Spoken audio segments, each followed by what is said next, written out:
approach it again! Oh my god! Kicker! Base! Oh, double Chandra emblem! Oh, is this... Yes! Oh!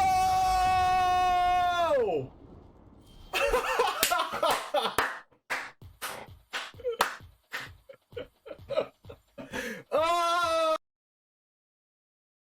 I guess I should just use this anyway. Wait, is this game? Oh, face damage! Oh! No freaking way!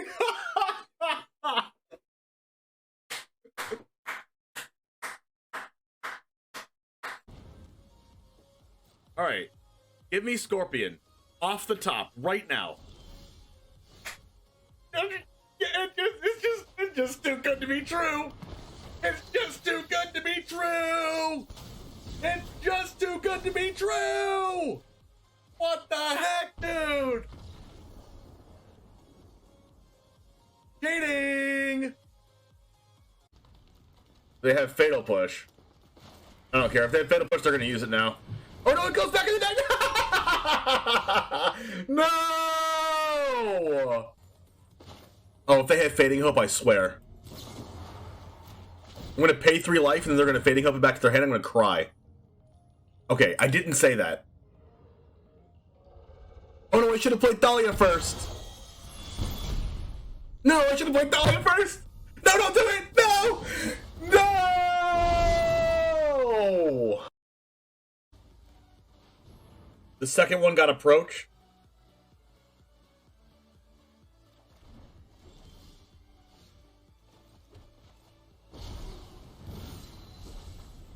Wait, that still counts as casting, doesn't it? Wait, what? That's the worst possible.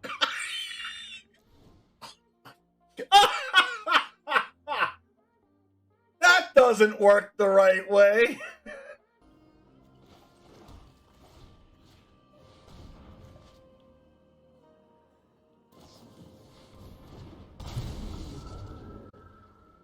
Oh my gosh, is this lethal?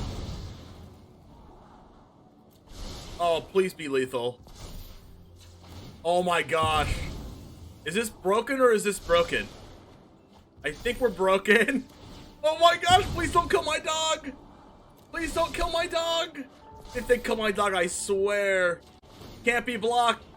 Go 14-14 dog for lethal. Yes, yes, yes. They're dead. Oh my gosh, wait. They have 6 cards in deck. Oh my gosh, they mill out. Oh my gosh, we milled them. We milled them from Angel of Suffering. They're dead. Oh my god.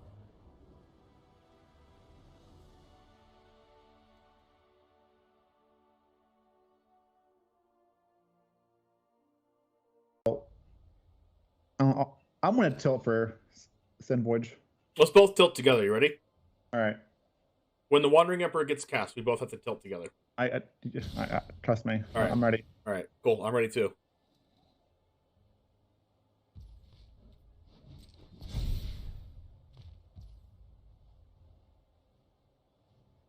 I'm waiting.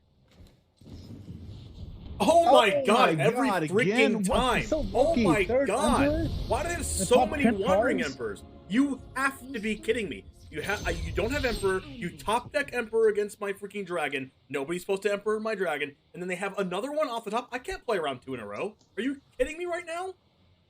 All right. God. This is. I'm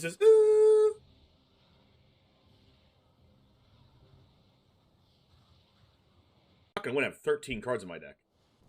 Blended What? Blended Reclamation?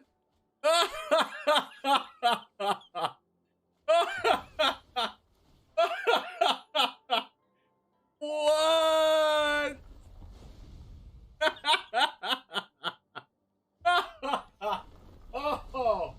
Oh my. Oh god, I can draw a lot of cards, right? Don't we draw like 4 cards from this? Or at least 3?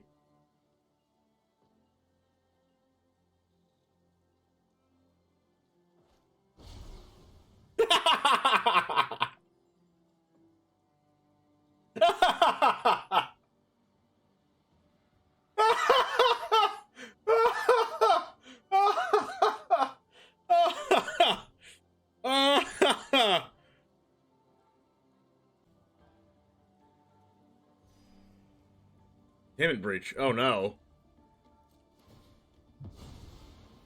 Alright. Watch this. Infernal Grasp right now. Yes! Yes! Oh my gosh, I did it! Oh, I called it! Oh, I called it!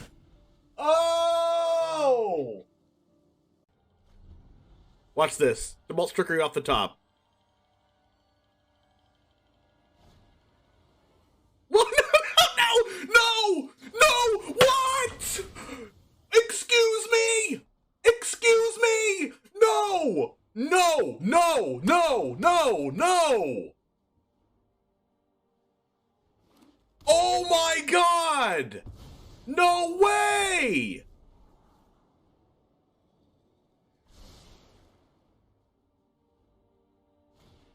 Oh my god, no way!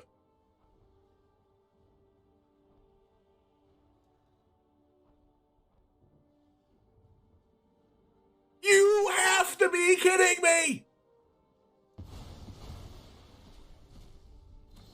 Oh my god! What in the world? Shaman. Oh, what's up, gamers? How's it going today? Let's get some music playing. Number one. Number two.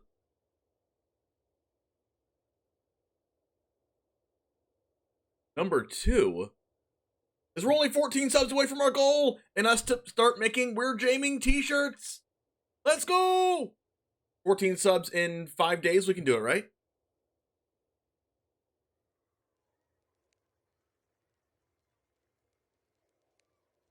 Pretty sure we can do it.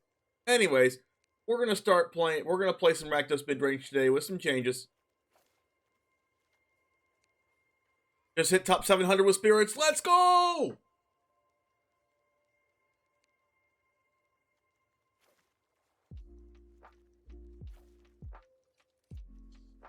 I believe this Castle Lockdwain and this swamp are going to be pain lands moving forward. Once the pain lands come out. Then I'm going to cut this Sorin, one of the Chandras, and one of the Graveyard Trespassers, and this Blood Chief's Thirst for Liliana's, and try that out. Maybe this Call Against command. Might be actually be tier 1. I think it is. I think it is.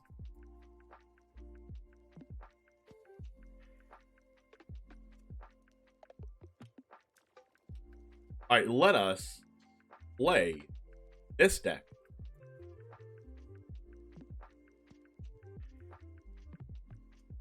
Do I want to try out Strangle over Blood Chief's Thirst? I don't know. Probably not.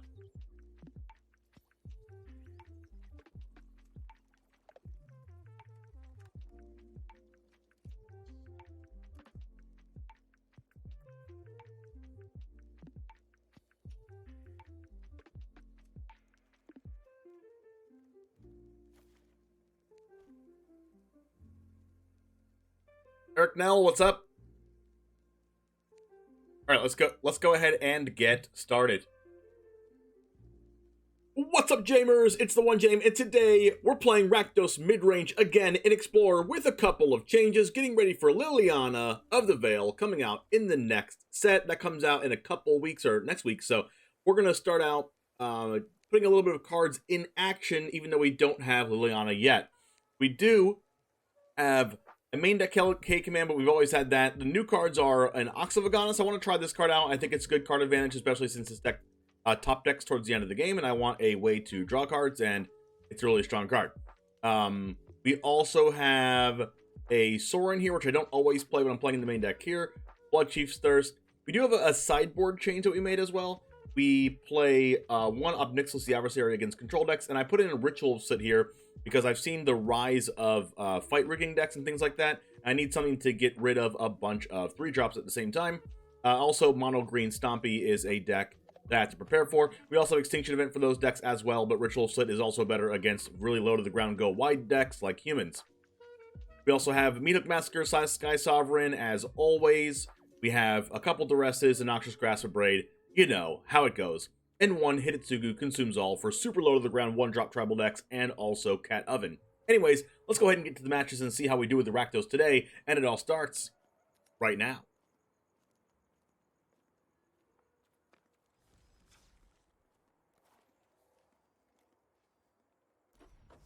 Well, I hope you feel better, Eric.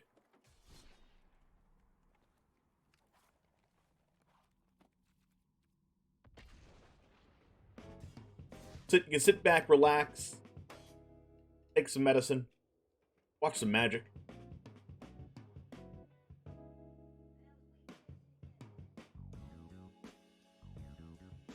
Appreciate you all hanging out.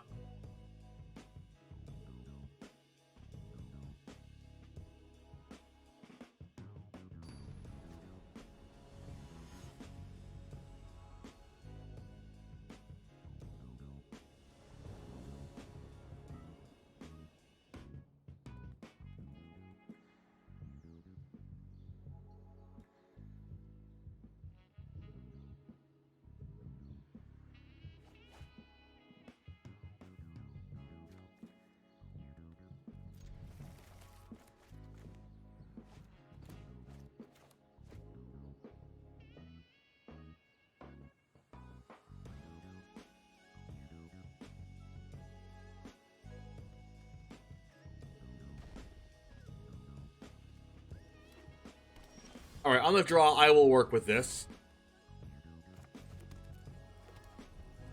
Blue, basically, and it's not a snowland. Alright, well, they're Simic, so we're going to try to kill them. Blood Tide Harvester comes down first. Going to try to get that 3 damage in, unless they have a Mating Hope, I guess? What do I say things? Why do I say anything? I don't know why I say anything.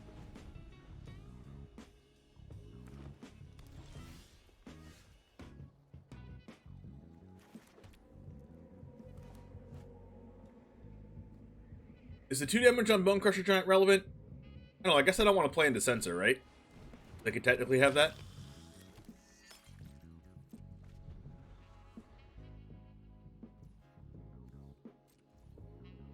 This land drop. I'm going to try to hit mine. Go for ditching Blood Chief's Thirst, since this probably doesn't have text in this matchup. I'll take that as a land. But on Censor again, also holds up Fatal Push for something, I guess. This freaking Lao. Well, okay.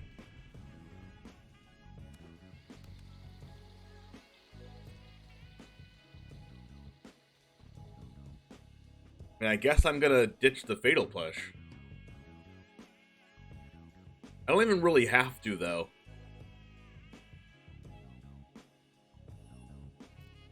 Like, what do I want to draw? A land? A spell? I guess anything's better than this Fatal Push. Unless they play, like, Simic Flash, which they probably do. Means I probably need that for a Night Pack Ambusher? Well, I guess let's see if they ambush me.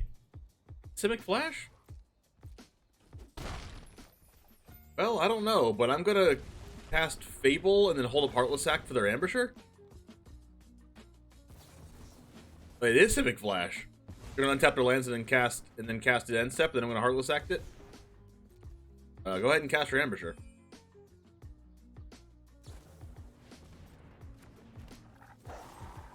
Sometimes it's good to know what your opponent's deck is.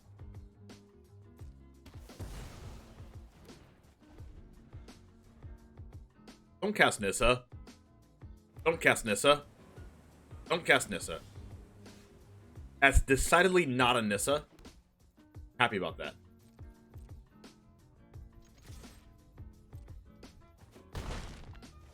What card do we actually not want them to counter? Well, I guess they could have a, Ooh, you know what? They could have Frilled Mystic. If they had Frilled Mystic, I want to cast this and then Bone Crusher the Frilled Mystic.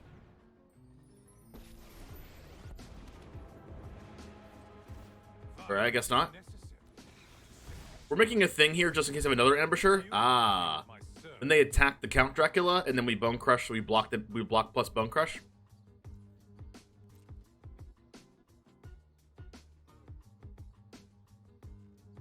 Ah, no attacks because they know. They know, don't they? They know very well. That's an ox.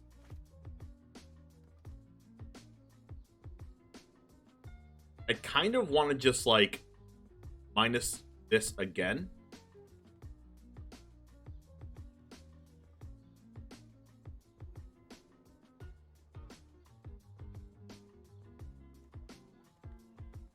But I think plussing's probably better. Gearhulk incoming? I hope they don't have Gearhulk. That's a freaking good draw. Blood for knowledge. A fair trade. They probably have a counterspell though, right? Which means we get this countered, so later on we can Chandra minus on this. Oh, they don't have a counterspell? Well then.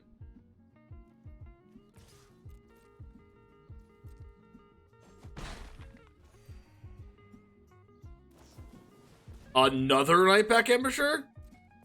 Oh no. Oh no. That's a third one.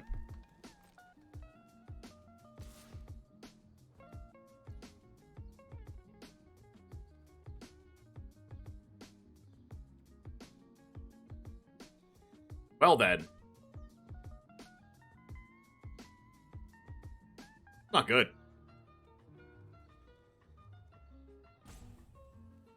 By letting this die?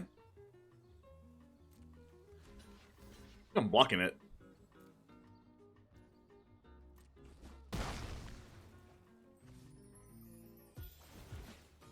This is gonna be really hard.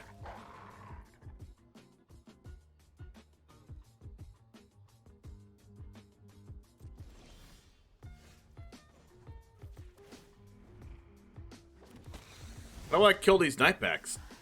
You fight for me now.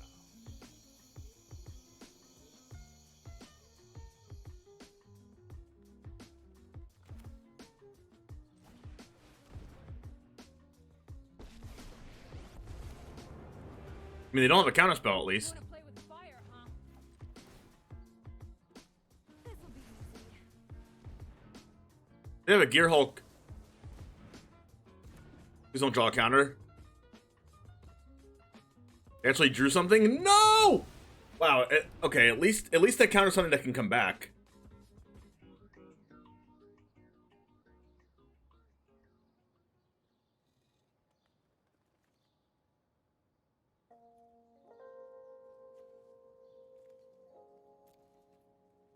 Although I might just be dead. Let's see if I can kill them in the air. Might actually be able to kill them. Unless they draw like a bounce spell, like a borrower or something.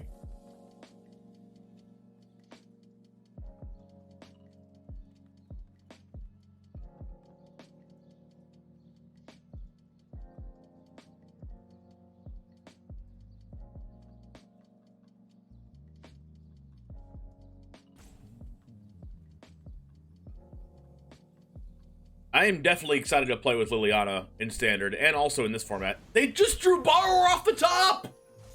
What the heck? I said no Borrower! What the heck, man?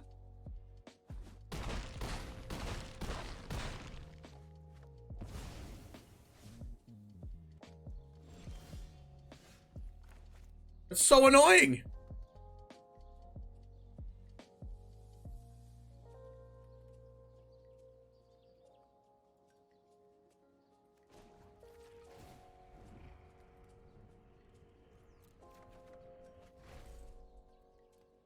Nothing on Innistrad is free. Did they die? Oh, this is gonna hurt.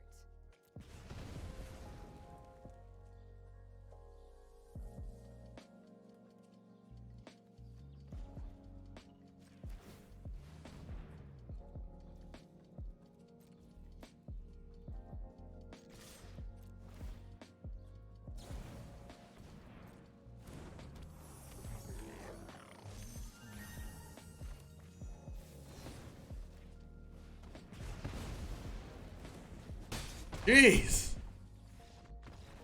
Wow. Whoa. Okay, opponent. Calm down. Great if my opponent could calm down.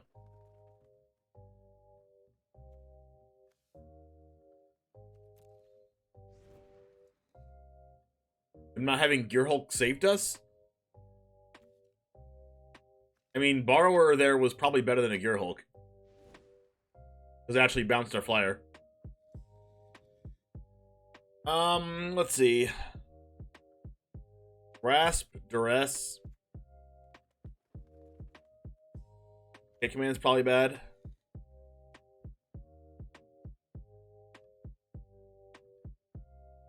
Like, what are they going to have? Gear Hulk? Gear Hulk, Night Pack.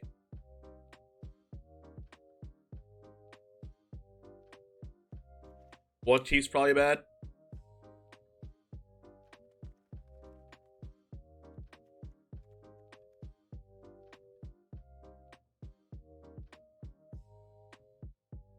Go Blink's probably good.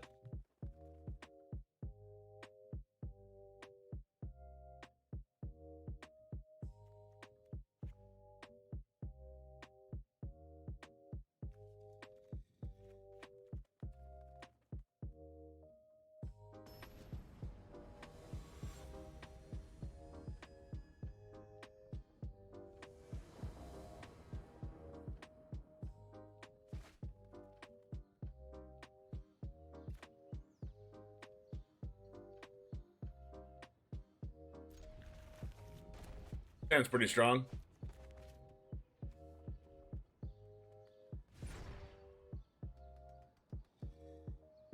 You like the Ox idea? It's pretty neat. Yeah, same here. Especially with the new Liliana coming out. You can, you want to be discarding cards with Liliana. Cards that you could potentially bring back.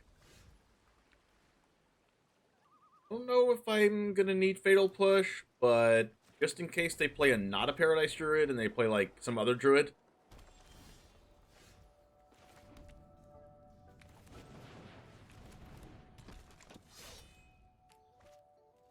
This is going to be a Growth Spiral. But you want to be discarding things with Liliana that you can bring back out of the graveyard, like Tenacious Underdog. Also, because we're going to be discarding a lot more cards from our hand than usual, I think it is wise to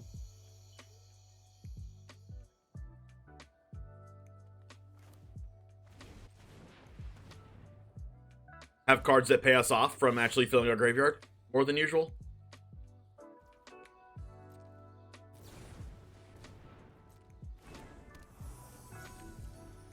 We could die to this Brazen Borrower. Can we talk about Dominaria United? Yeah, we can talk about Dominaria United. What do you want to talk about? There's a lot of cards. There's like so many cards to go through, though. And I haven't even looked at all of them yet. Alright, how do I win?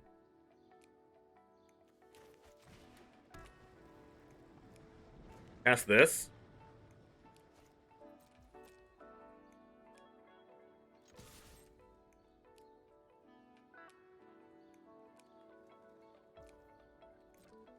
Everything I play probably gets countered. Like a rewind or something. I need them to have an ambusher here because I need Blood Tithe Harvester to sacrifice the token so I can Fatal Push. Okay, good thing that resolved. Alright, I need them to cast ambusher here.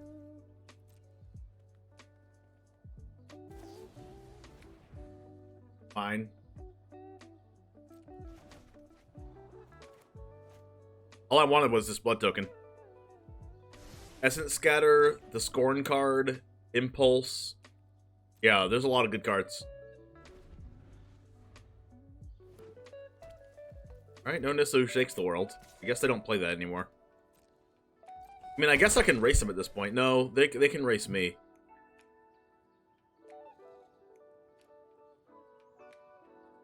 Need to save Fatal Push for a bigger threat than Brazen Borrower. Plus, I can just stomp that if I draw it.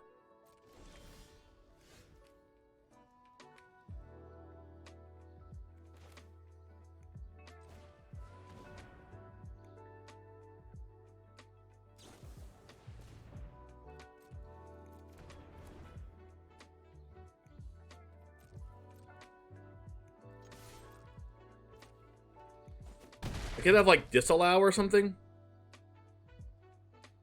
But I think I'm going to go blank now because their options on 3 mana are a lot less than 4 mana.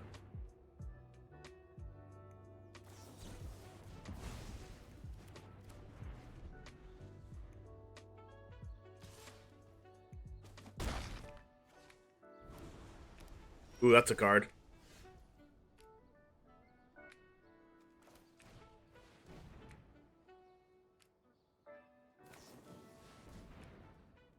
They're Frilled Mystic me?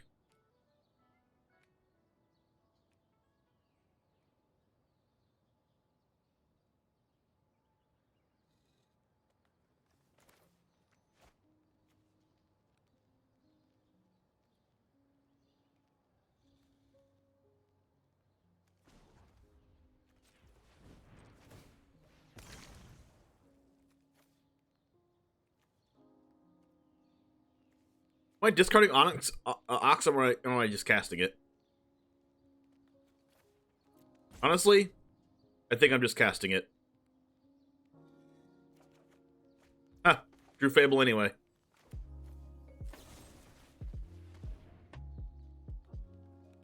I'm dangerously close to dying to Hall of the Storm Giants, though.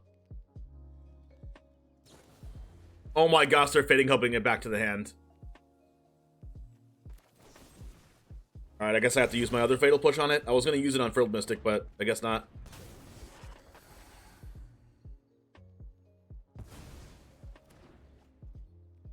No attacks because I die if I attack. Fading Hope on Frilled Mystic is really powerful. You have it on board, and they just Fading Hope it back to hand and cast it again. Kind of hope they play a land and attack with Hall. You could be playing like Divide by Zero to bounce their stuff too.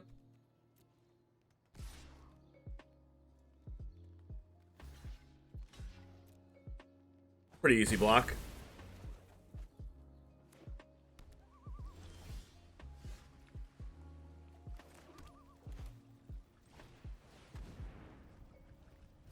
You do get to scry though.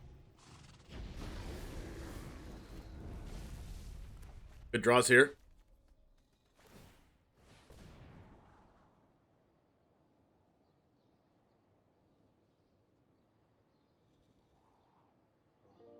Yummy draws. Brought you off the castle. I think I like my position being at 9 life. I don't really like the fact that they have 7 damage on board, though. Maybe I just take 7 and go to 2. The problem with that is I die to any Brazen Borrower, but I do have Stomp.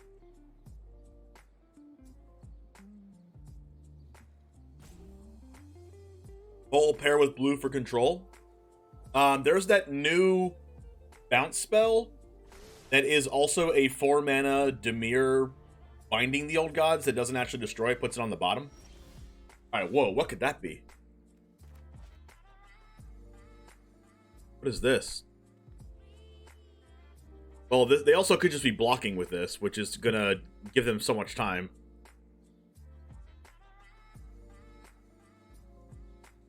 I do have to prepare for Nightpack Embusher, so I'm just gonna like hold up these, I guess.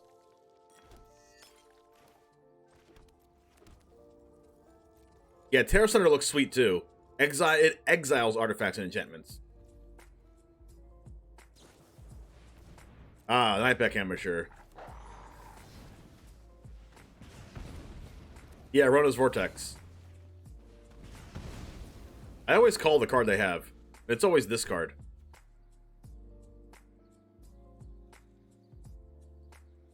Now I can actually block this Hall, so I think I'm okay. All I have to do is go wide enough to where the Hall doesn't matter. If we don't go blank now, we're never go blanking, so we might as well.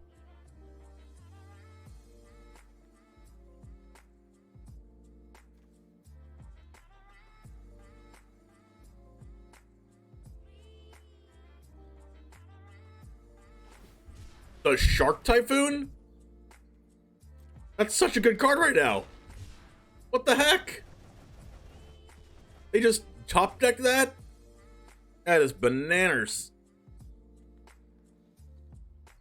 Imagine top decking that.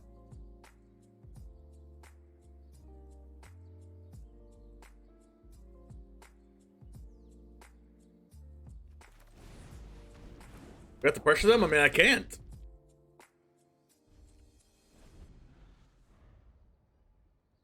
They have me on lock here. They attack me to 4. They block with Hull, and then I die.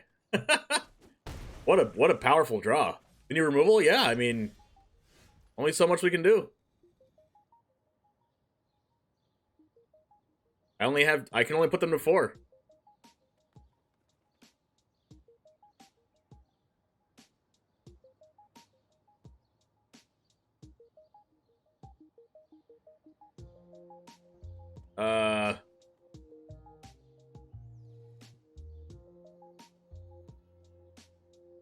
This Hall is putting in so much work. I just need to discard this Graveyard Trespasser and hope to draw a Fatal Push off the top. A summon removal spell for this.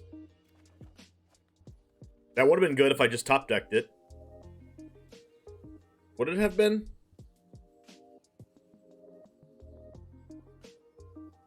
Probably not.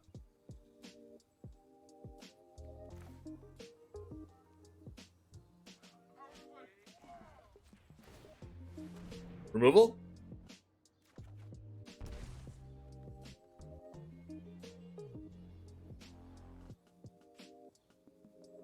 Nope. Just dead! Just like that! Top deck Shark Typhoon.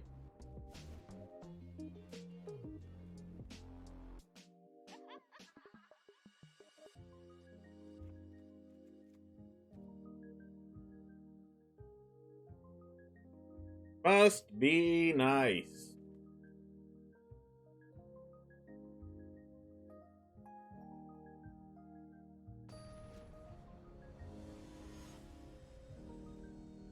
I don't know what y'all think, but I think that's pretty.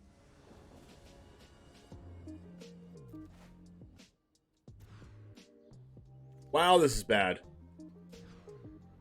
Detrimus, thanks for the follow.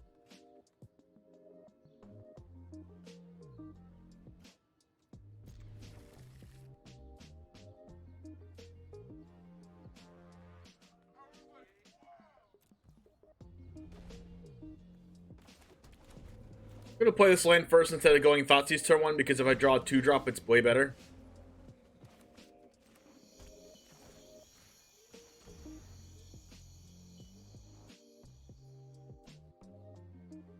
Wow, opponent is gaming.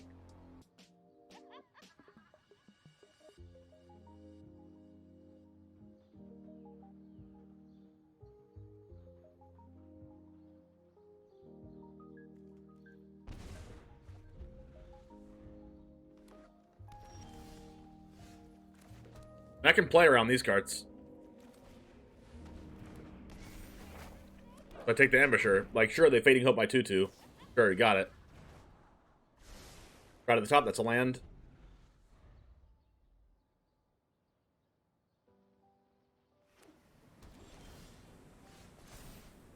They do indeed have Essence Scatter, but we can...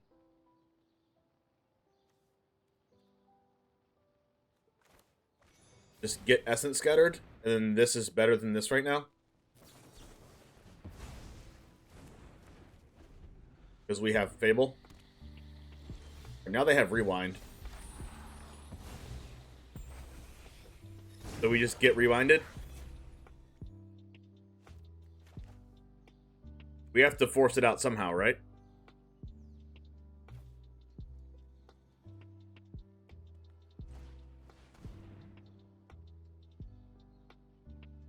You have to hope they don't have another ambusher. Oh my god.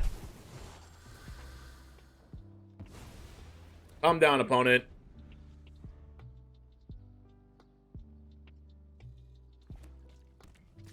Right, now they have Rewind.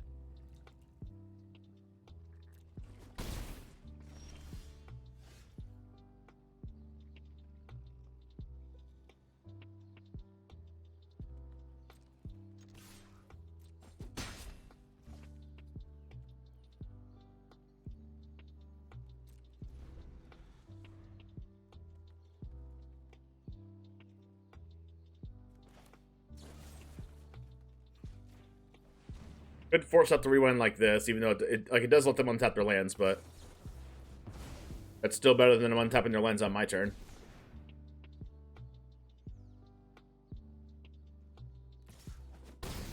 Need to draw an untap land. Guess this card's good.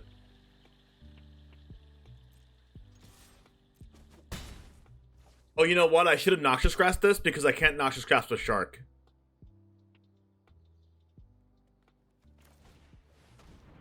Unfortunate.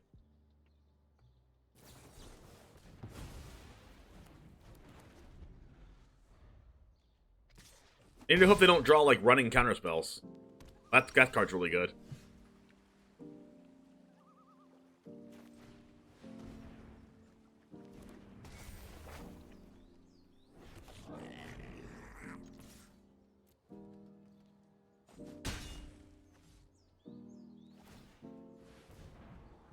Now they're starting to annoy me.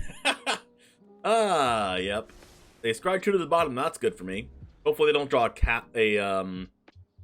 all the Storm Giants. Okay, Fading Hope's really good too. Right at the top, that can't be good.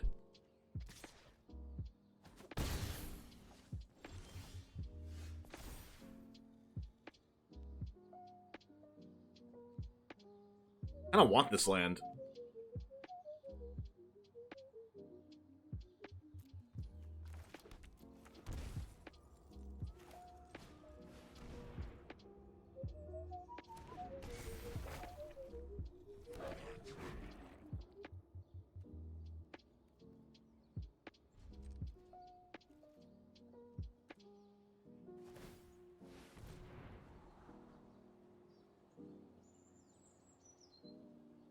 Well, all we have to do is make sure we don't die.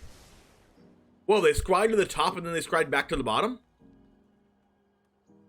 What?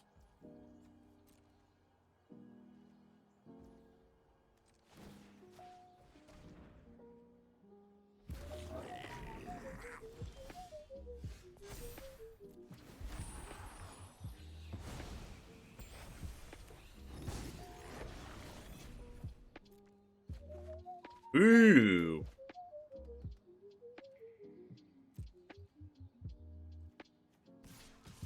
That's some candy, chat.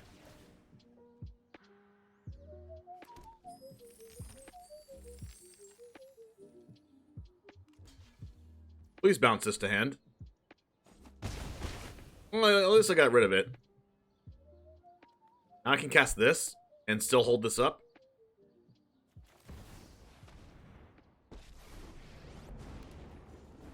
Alright. Journey to Not Dying succeeded. How does Simic get rid of a board? You deal with this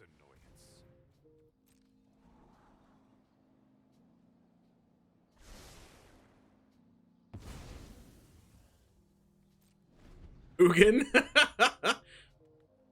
Ugin Spirit Dragon, eh? Hey, scoop it up. Let's go.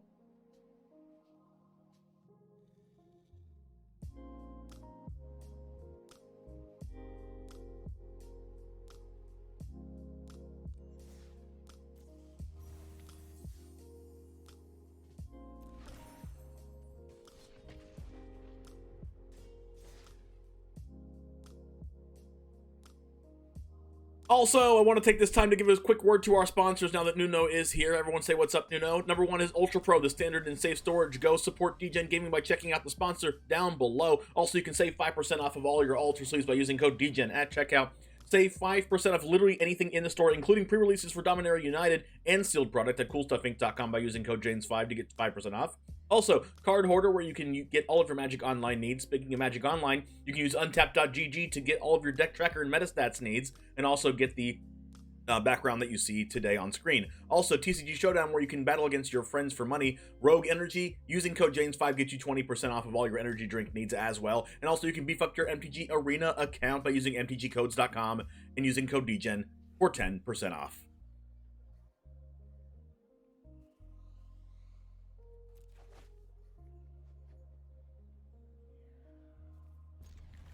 Here, since you start with busy multitasking, multitasking is A-okay.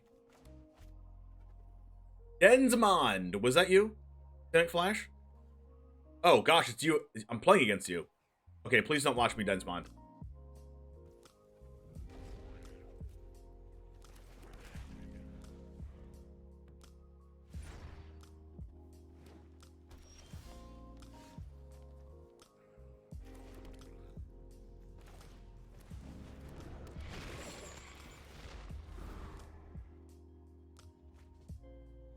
Discard Rite of Oblivion with a basic forest untapped turn 1.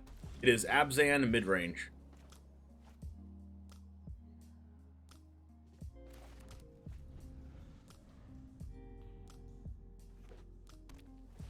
With no black mana. Well, I kind of have to get it going at some point. Let's hit him for 2.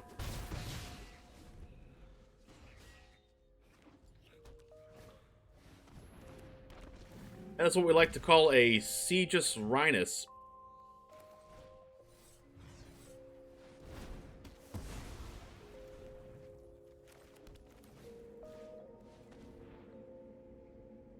Double Yorian Wandering Emperor.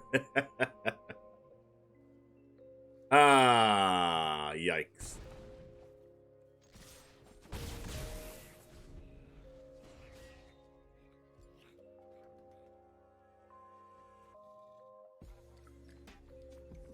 Took the Emperor because I don't want it to get exiled by Sorin.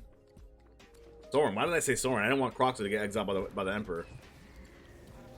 I mean, it also can get exiled from Rite of Oblivion anyway. I guess I'd rather them exile Kalidas. Oh, you know what? I'm just going to attack them. Like a better strategy.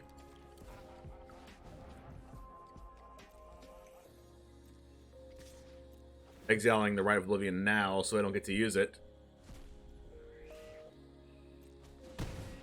They do get to Yorian Loot Bust, but they don't get any value out of it. That's why I didn't Thought Siege one of them. Oh god, now they get to Yorian Loop. Well, that's unfortunate. This makes it a lot worse for me. Can I get a Thoughtseize, please?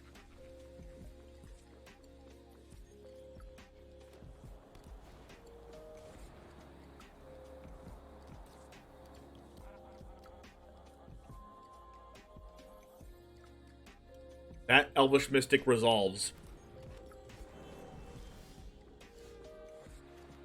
Well, none of this is very good.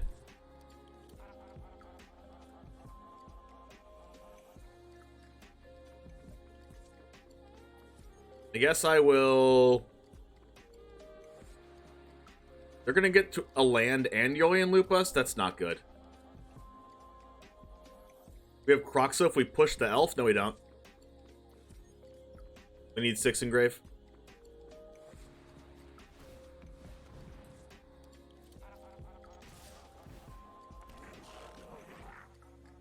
What's up, Grok? So they're gonna get to Yorian Lupus, which is not good. Which is why I can't cast anything, because they're gonna blink the binding. They're gonna keep freaking blinking it for a couple turns.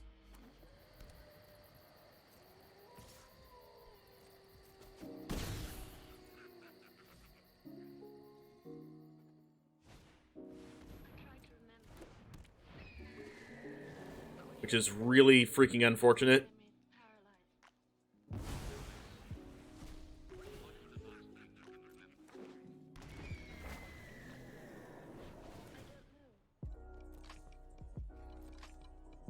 So their binding is going to come into play on my end step.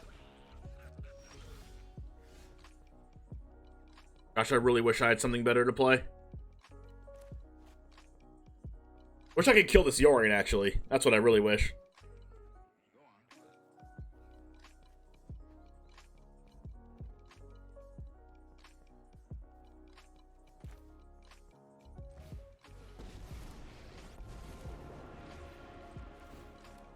Yup, you're going down. I really can't kill this Yorian. I'm just gonna die to it.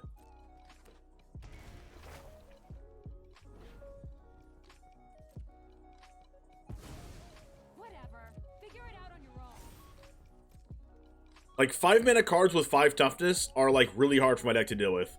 I can't kill them with Chandra, and I can't kill them with Fatal Push. I'm forced to draw Heartless Act. If I don't, I lose.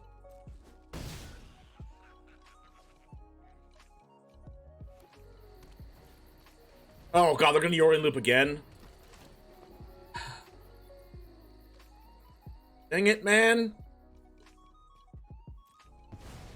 Top deck Charming Prince. Yeah, they're gonna blink the binding now.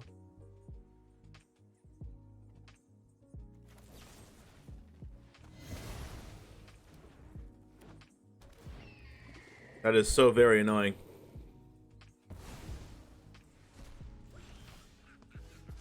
Oh, hey, look. A way I could have killed it with the Chandra.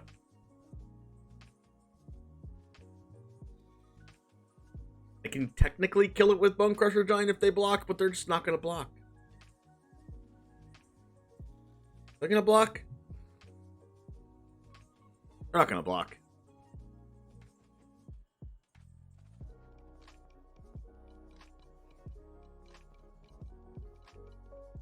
They won't block. So, like, I could discard this Kalitas, attack with Den of the Bugbear, Bone Crusher this. Alright, easy block. Alright, you know what makes them block even more? Me showing them I only have one card in the hand, so they shouldn't play around it.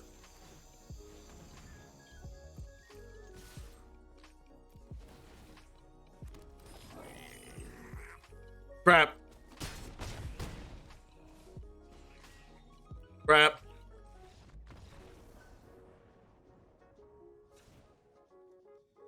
Hey, don't make fun of a player that actually watches the channel. Densmon watches the channel. Alright, could not kill... Confirmed, could never kill Yorion.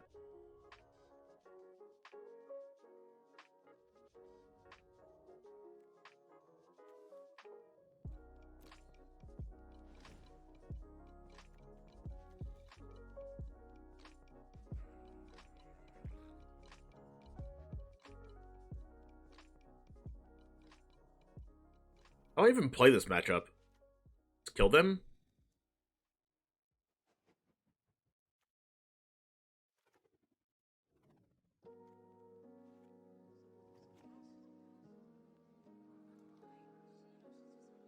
Guess that's the plan.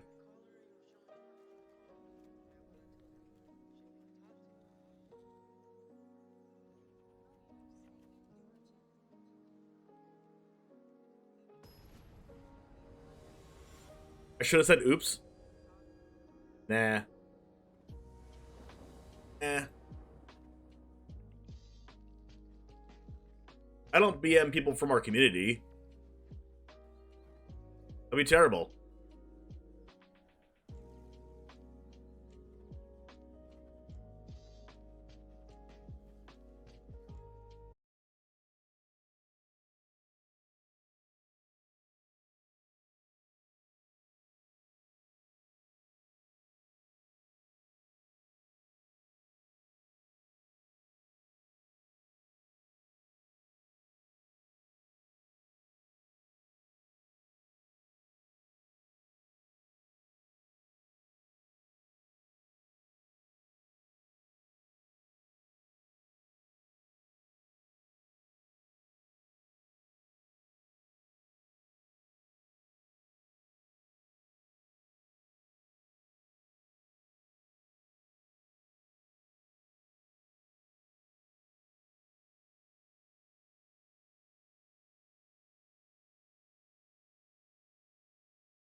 Better?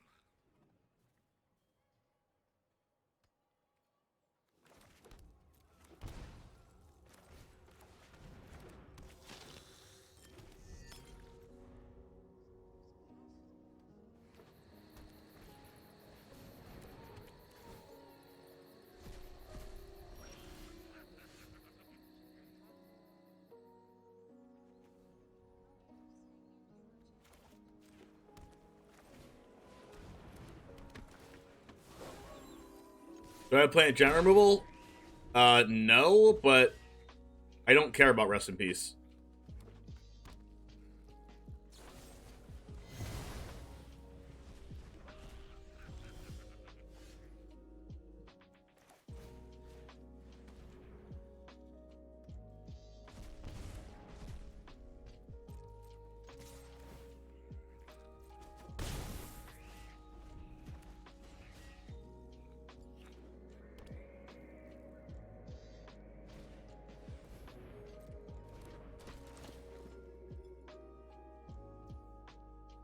I'm gonna make them scry 2 before they actually know that Charming Prince is gonna die.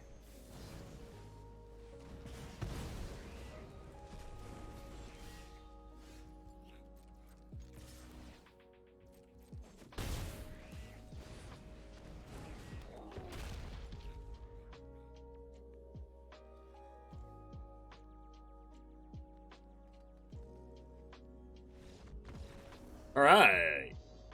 Sometimes their deck does nothing.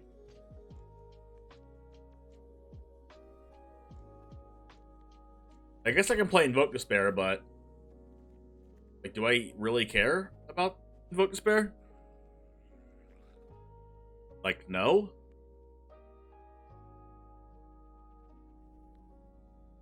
I guess I care about it. I guess I care about Kolaghan's Command less.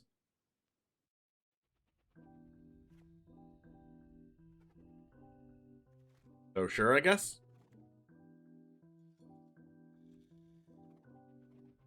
They have Binding? I mean, Binding already did its thing when it enters the battlefield, you know?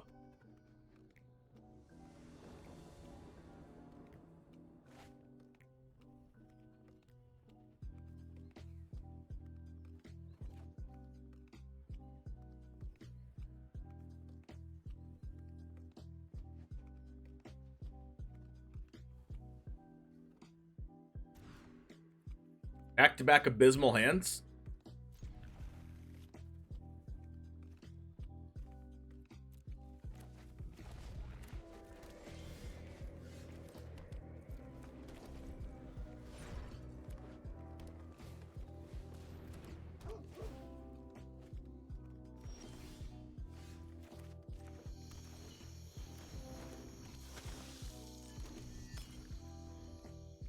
You're saying no to Invoke Despair because they have Binding. Oh, true.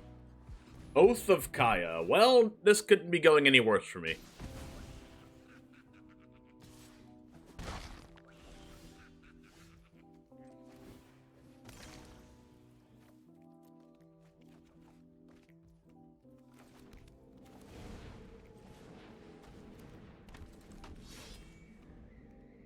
Well, Oath of Kaya... I didn't know they played this until now. This Invoke really sucks because they can just sack the Spirited Companion.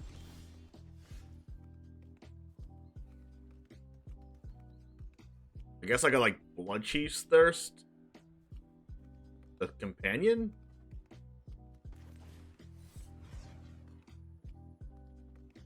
That sounds so bad. Could just Blood Chief's Thirst the Rhino, but then I can't cast Invoke Despair next turn. Like, in order for Blood Chief's Thirst against Companion to be remotely good,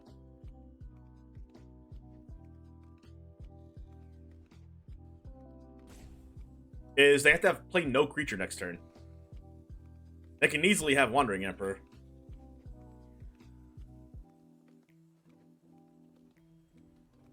Well, they can't sack one thing. They have to sack more than one thing.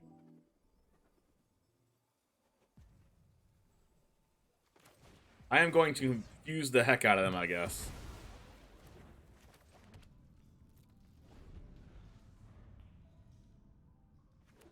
Don't play a creature. Easy as that. Just add Yorion, back with Rhino. Pass.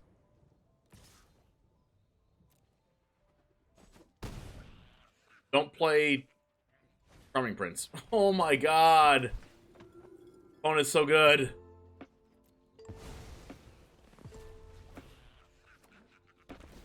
Now they get in the Yorion loop? That is not okay.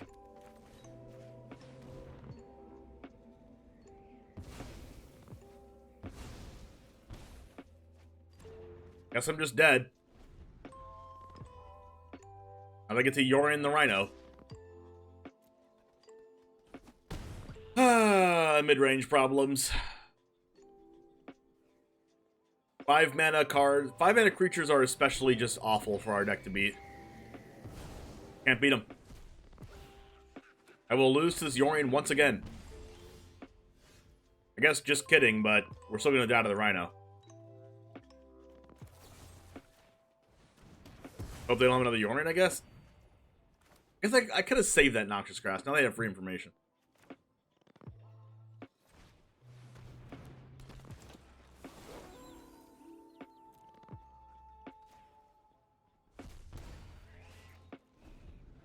I guess it plays around them having, like, an actual blink spell.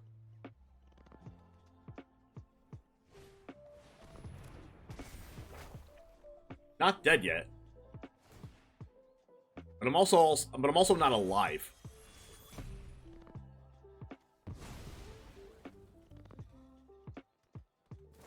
Oh, our opponent's just really good at the game. That's what it is. Our opponent is cooking with hot fire.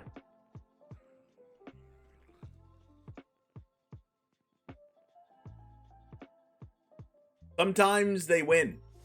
Sometimes they lose. This time they won.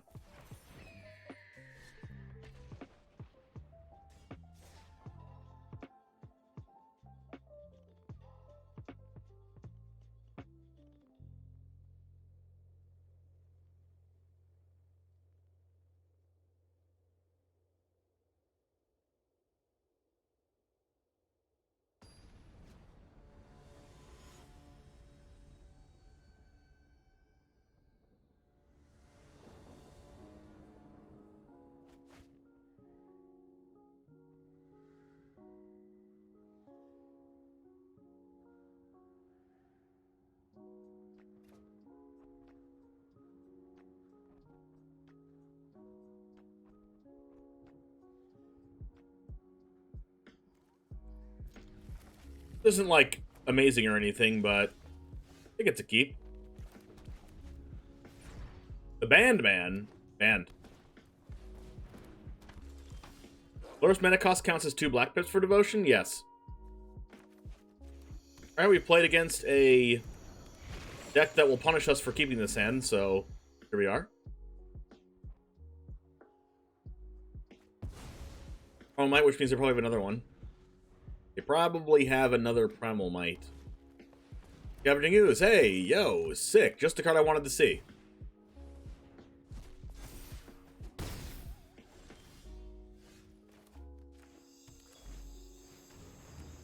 I just wanted to make a quick shout out that if I was in the play, I'd probably win.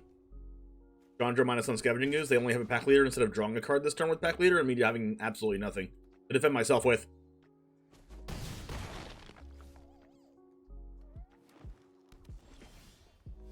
Oh, that's pretty good. How many creatures are in graveyards?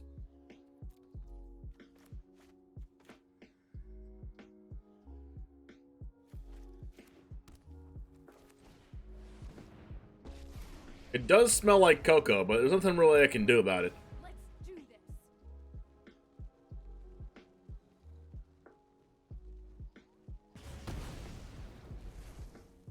See ya.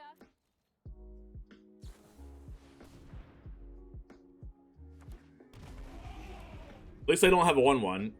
He says before they play a 1/1. Watch this.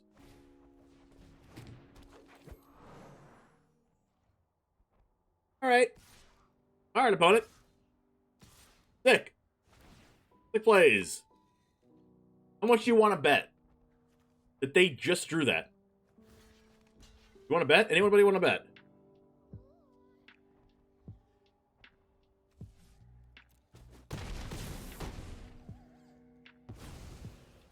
Because they would have played it at any other turn. What? They didn't play this pre-combat? Why would they not make this a 5/5? This is where they Primal Might. They've had the whole game. Ronis, I can't beat that card. Wait, hold on. Imagine playing Primal Might and Collected Company in the same deck.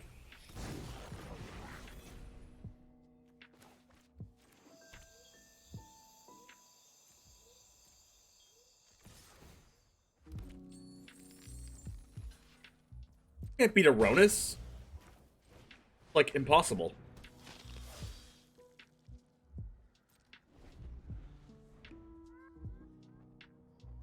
Just gonna, like... The Great Henge. I also can't beat that card. So many cards that I can't beat.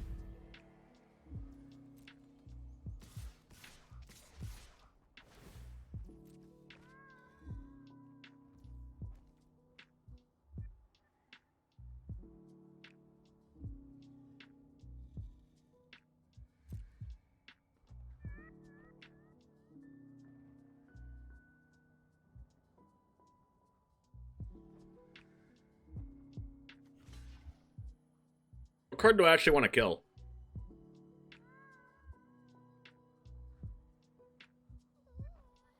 I guess it just doesn't matter, right?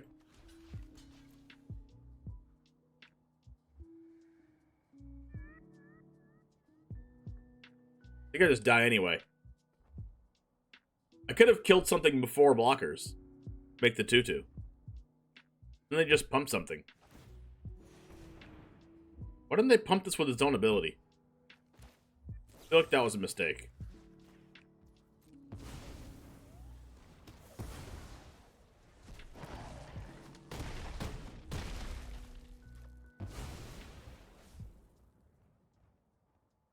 How did I not die? Alright, opponent, can you please calm down?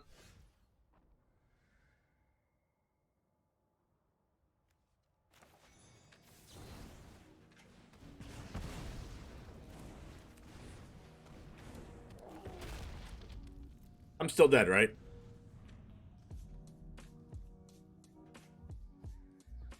They had 4 mana. They had the Llanowar Elves.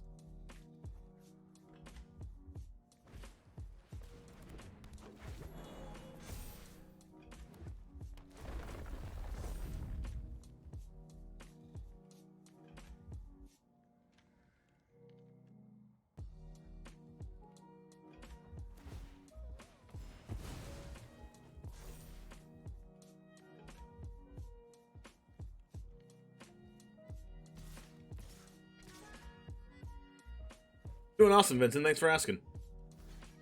I do this, and then they give the Mammoth Trample and I die? I can't beat that Ronus card. I lose to that card all the time.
Alright, seems like a good hand to me.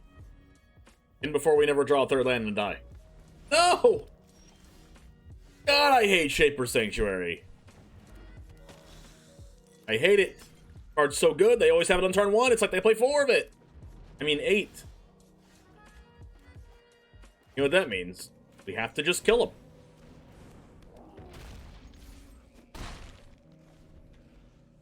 Who needs to remove their creatures when we can just kill them?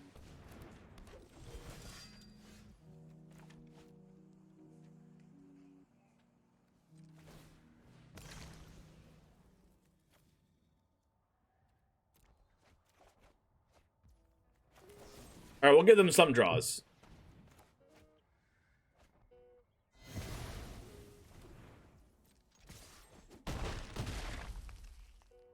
They're magically at 10 life? Oh my god, freaking Coco. It's so annoying, especially because I don't have 4 lands. Watch them get like 2 5/5s off this.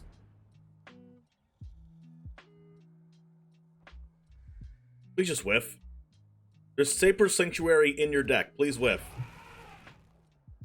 Well, that's unfortunate.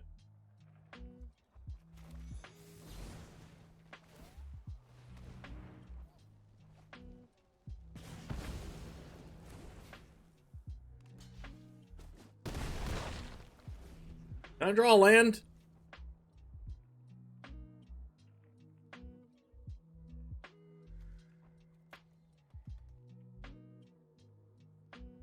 My opponent has Primal Might and Shaper Sanctuary in their Collected Company deck, and they are just not getting punished at all. Look at this! Look at this! Look at it! What the heck? How am I supposed to beat that? I don't know. I don't get it. I don't understand.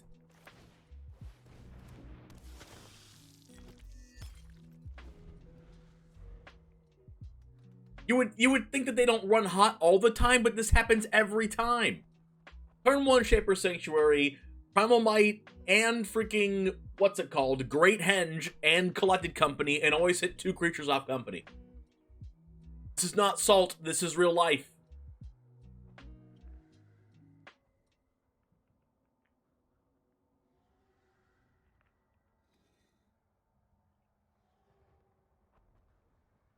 They've got like 20 creatures in their deck, and they're like, hit 2 creatures off Collected Company every time?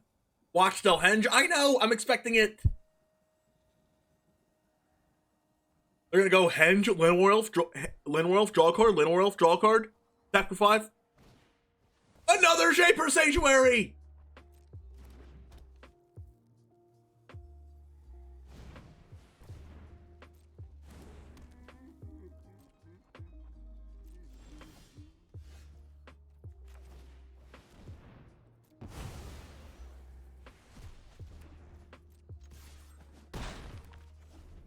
Just die, opponent, die!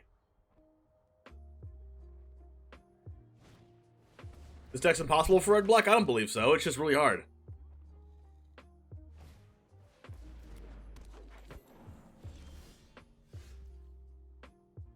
Can I just draw lands in the appropriate order?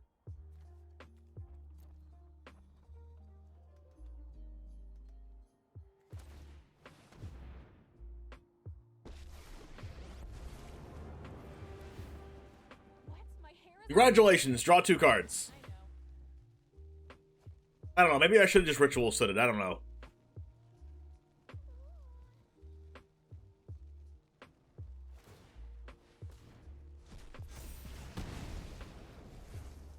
If you play with fire, you're gonna get burned.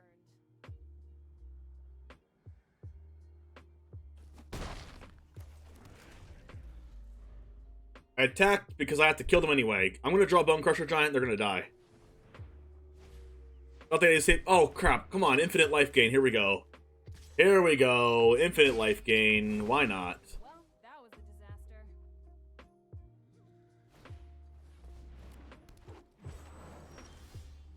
Noxious Grasp.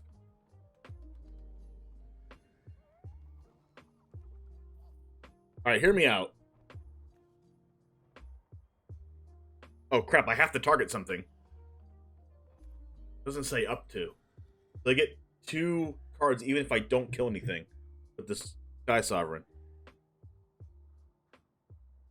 Alright, they're gonna go to 4 life. So bad for me.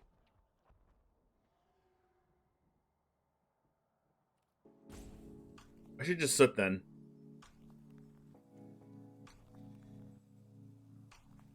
Why would I sit when I can sit like much better creatures than this? There's like only a Scavenging Ooze on board. I could Noxious Grasp plus Bone Crusher Giant.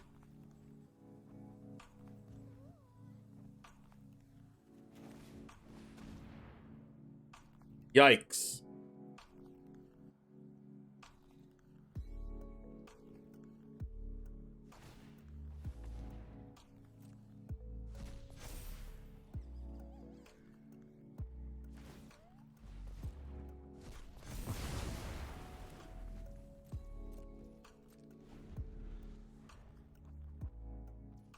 Oh, they're passing? Oh crap! That means that only means one thing. Elected company. Oh.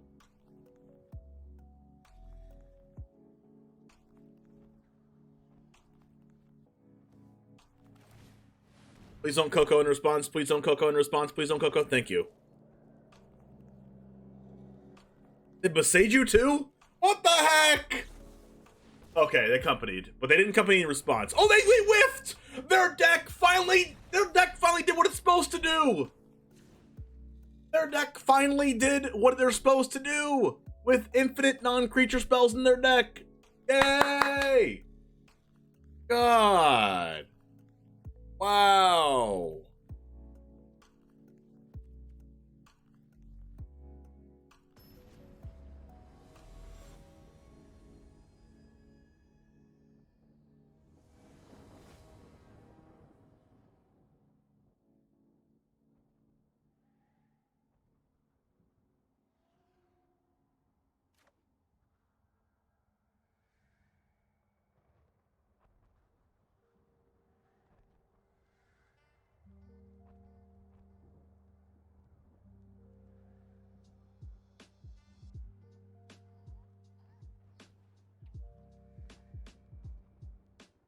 Alright, can you...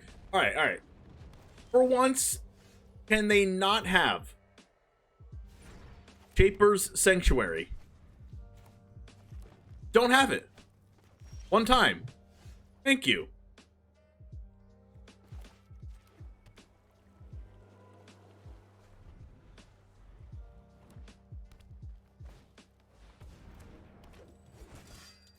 Alright, we're gaming.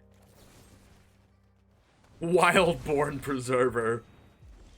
We're finally gaming, chat. We are actually doing the thing. Here's where they go, land. Oops, no plays, pass turn. Oh no, they did it main phase. They always have it.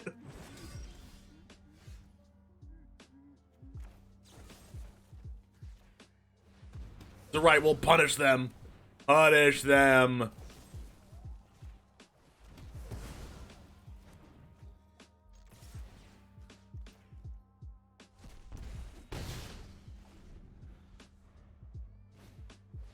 Oh god. Okay, good. They can only make this a 3-3 now.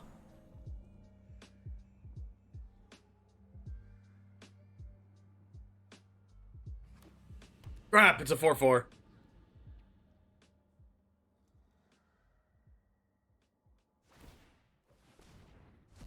Don't do it again. Thank you.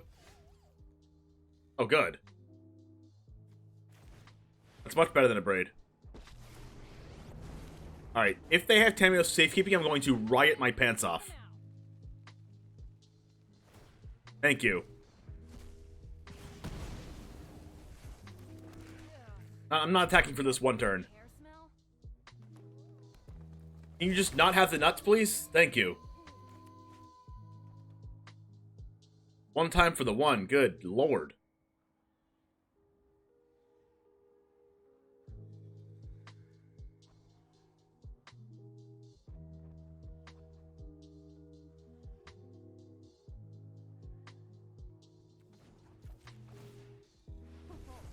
Today's my lucky day.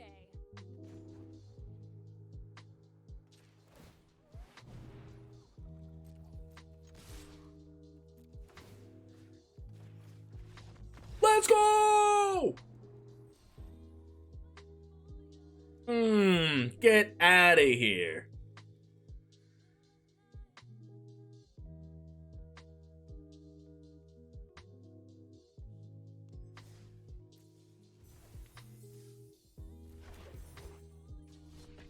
Show them how it's done.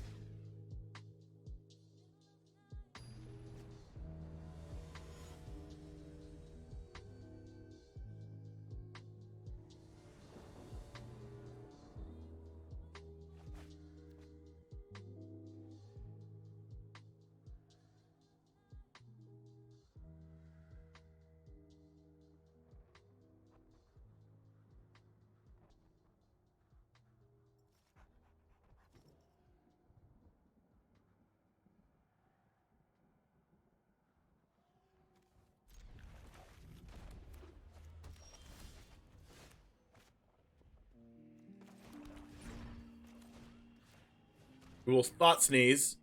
Oh no.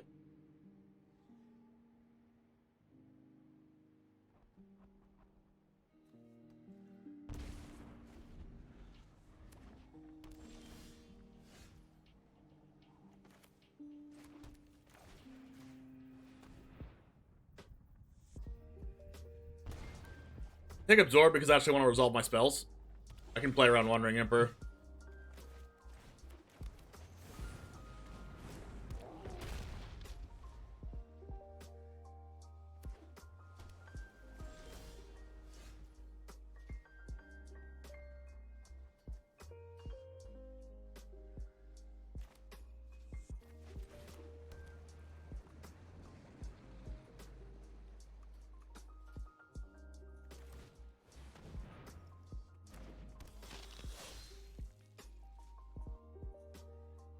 They Memory Deluge, they can look for a sweeper. Probably best for me to just eat the Wandering Emperor now. Yes!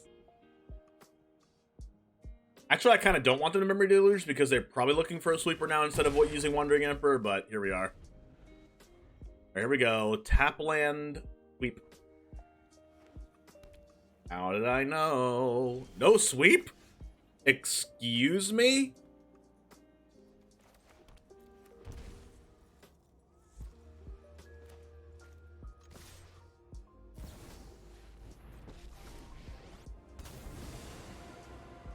Run away.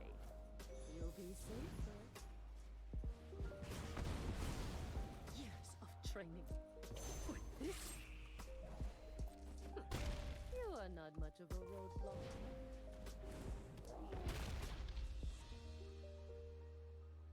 What if they were just slow rolling the sweep? They just sweep me anyway. Here we go. Could it be another Emperor? I don't know. If it is, we're going to do the same thing we did last turn. Iron Scorn, take damage. I do love this card.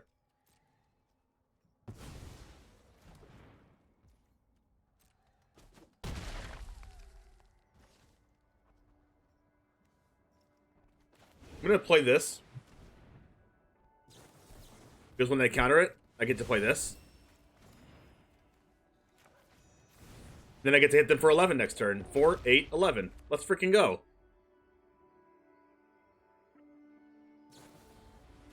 Is it Indulgence? Discard a card. Sweep.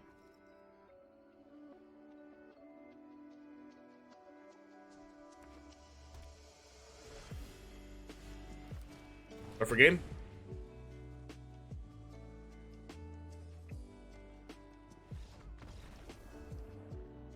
Get out of here, Gandalf. Alright, now we get to bring the cards that are actually good against Gandalf.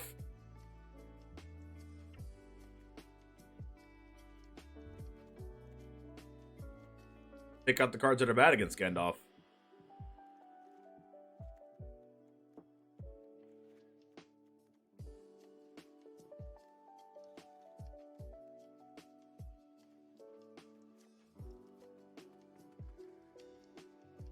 Trying to find one of your Ashnod's altars.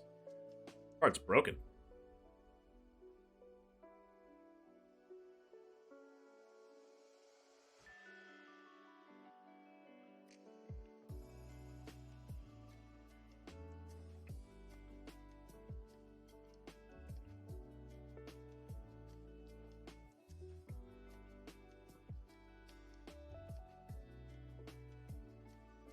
Alright, what is Crispy gonna play against us? They probably have like an Oath of Kaya in the deck. They probably have like...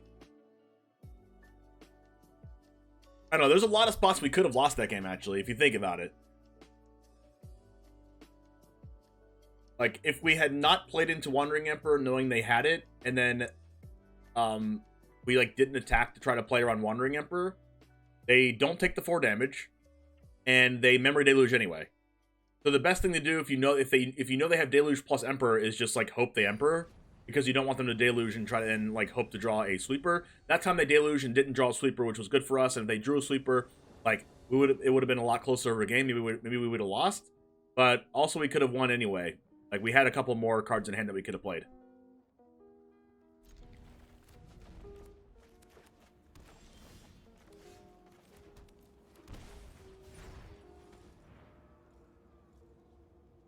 Well, this is what we call a good hand. Alright, notice here that you don't have to take Absorb when you have Blood Tithe Harvester in hand, because I can get Harvester down before they can cast Absorb. Here I think I'm taking Fateful Absence, because even if they Shark Typhoon for 2, when I attack, I can always Bone Crusher Giant the 2/2 Shark to prevent the Blood Tithe Harvester from dying. I think I'm going to take the Fateful Absence.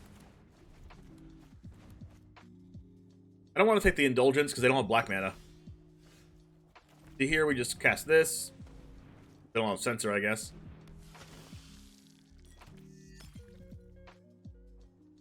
Now they might just, like, Shark for 0. Nope. They might Shark for 1 here. It's really unfortunate that we didn't draw land. Might just Shark for 1 here to block, but I don't think so. Let's just go ahead and do this, because I really just can't afford to miss a land drop right now. Land, please? That's kind of like 1 for 1, their Absorb. It makes them not Shark Typhoon, which is good. I might Shark Typhoon anyway. I'd much rather them absorb this than absorb a creature. Indulgence, Absorb, and Shark Typhoon. I guess I'm just going to take the Sharks then. They can hold on to that Absorb forever, I don't care. Gosh, I wish I had a land. If we had a land, this game would be, like, almost over.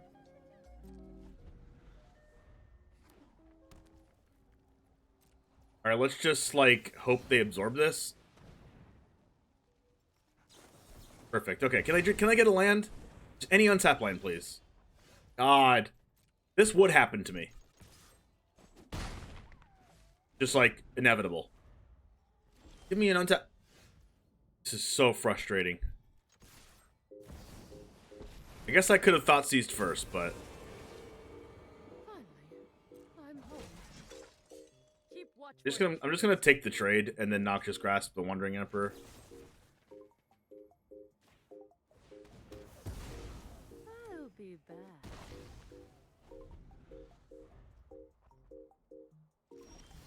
Oh my gosh, finally. This is when they just start countering all my spells.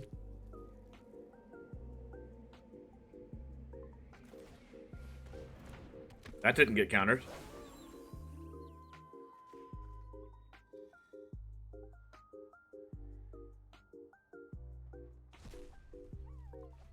I exiled it just in case they have Takenuma to bring it back. Shatter the Sky. Ooh, they drew their black mana for Tainted Indulgence.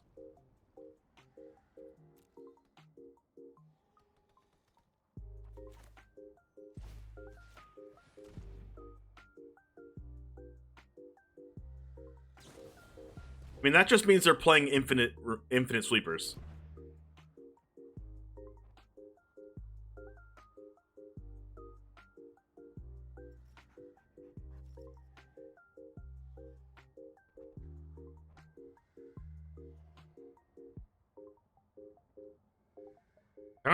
Tyrant Scorn can't get rid of Nixilis.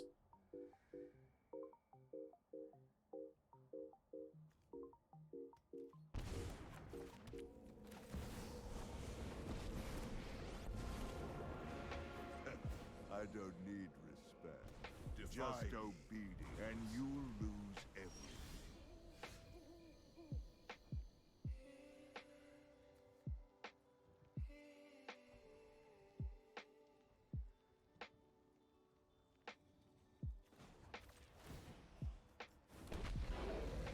Go sow some chaos. Putting 2 creatures on board here so Hull can't kill off Nixilis.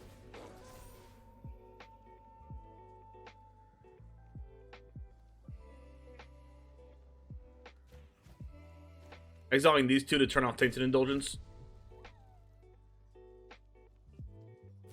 Because they do this, they discard a card, and then Hull can't attack through the Devil. So I keep this alive.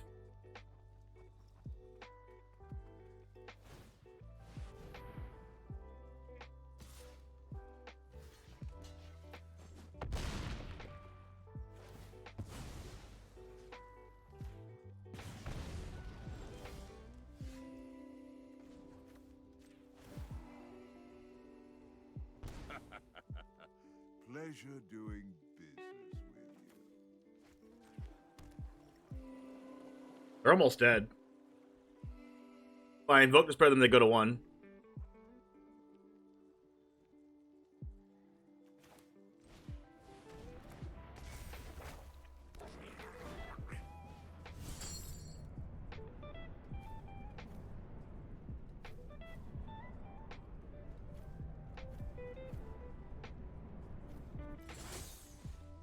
I think I'm just going to draw 3.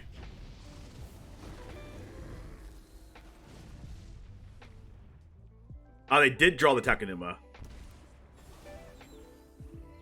So I am happy that I exiled the Wandering Emperor earlier. Pulling the Dust. The card. Giant Scoop. Hey, let's go.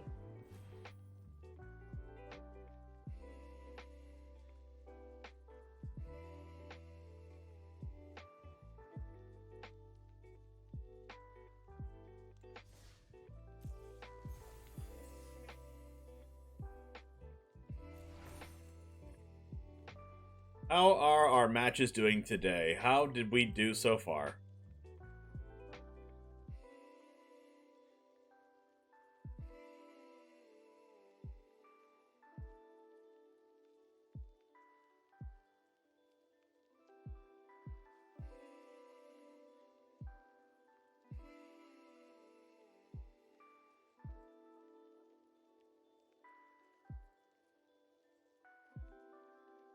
Oh, are we not logged into... Oh, crap. We're not logged into Untap right now? Unfortunate. Just not tracking our progress now for some reason. How did I get logged out of Untap?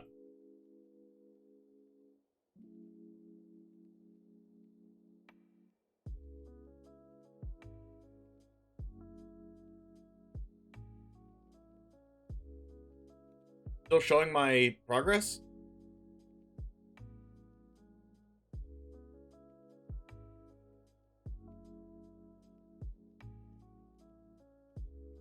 Guess not.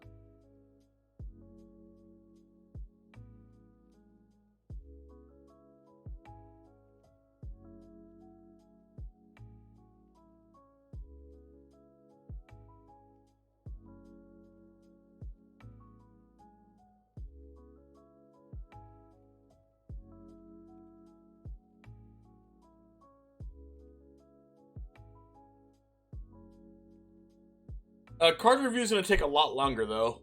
Might take like a whole day to do that. And I only have like... I have, what, 3.5 hours until I start until I start the stream? I could do one. 3.5 hours until I start the TCG Showdown stream. Yeah, let's do that. Let's end this here. We had some good games. I don't know how many matches I won, though. But I feel like we won a fair amount.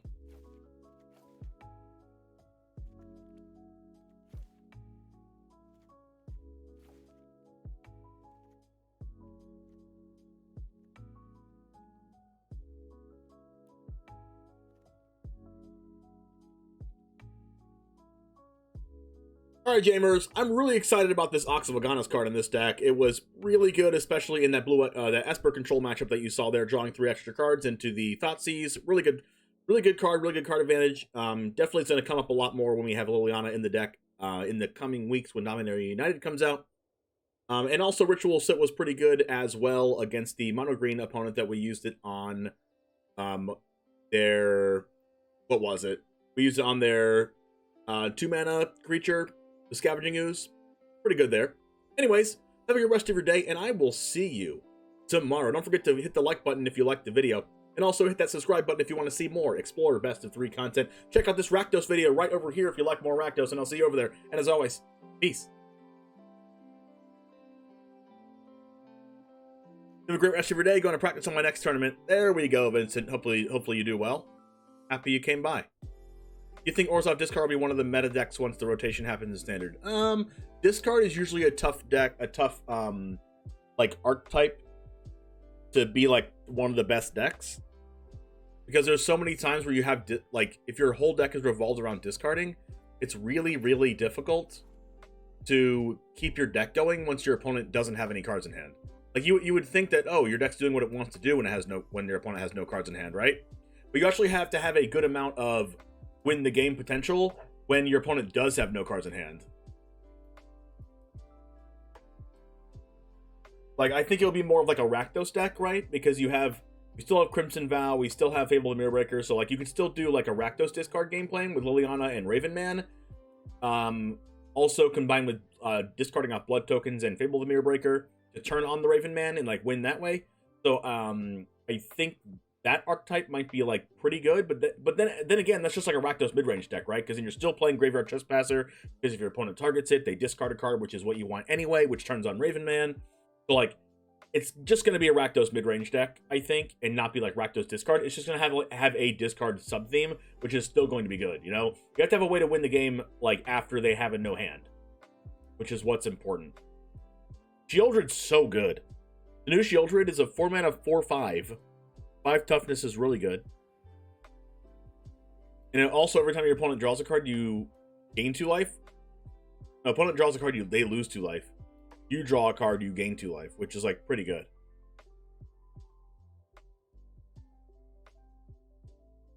But anyways, I'm going to run to the restroom real quick, and then we're going to go over some Dominaria cards. Stay tuned for our Dominaria review. I'm going to go like super quick, because usually these take like hours and hours and hours, and I only have 3.5 hours. So we're going to go quick. I'm going to use the restroom real quick. Enjoy the loop. I'll be right back. Riley, does your opponent ever make a play that doesn't seem to make sense on the surface, but then over time starts to kind of come together a little more? Yeah, this Aethergust's obviously going to do a good job of keeping Igor Kerim, a little more alive, but there's a spell piece, alright, sure. Pay for it, I guess. Easy deal. Okay, I still have enough mana to pay for this spell pierce. What are you doing, man? I mean, yeah, sure, you get the prowess triggers, but like, what's the plan here? Oh. There it is. A mystical dispute as well. Functional. Yeah, functional spell pierce enough to get in for Xaxes.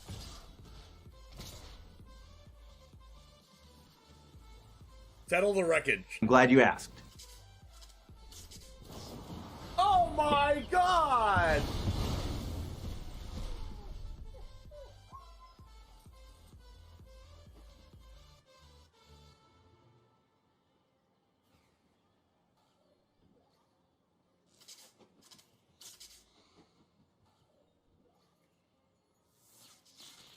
A 100-card historic brawl. Settle the wreckage in hand after I called it. Riley, here we go. Nothing ventured, nothing gained here. Seasoned Pyromancer can let you ditch your hand, in this case, to draw 2 cards. And we need exactly 2. We need Bone Crusher Giant and an untapped red source. Need the Bone Crusher Giant with Stomp, which stops the 9 lives from preventing damage, and we need the red source to cast the Stomp, Dennis. And wouldn't you know there it is! Look at that! I've always maintained, Dennis, that Magic is a very skill-testing game indeed, and Charizard James is showing us just how skill-based this game is, ripping the actual perfect 2 off the top here, and is going to win the game on the spot because of it. Yo, what's up, Titan Smash? Oh no!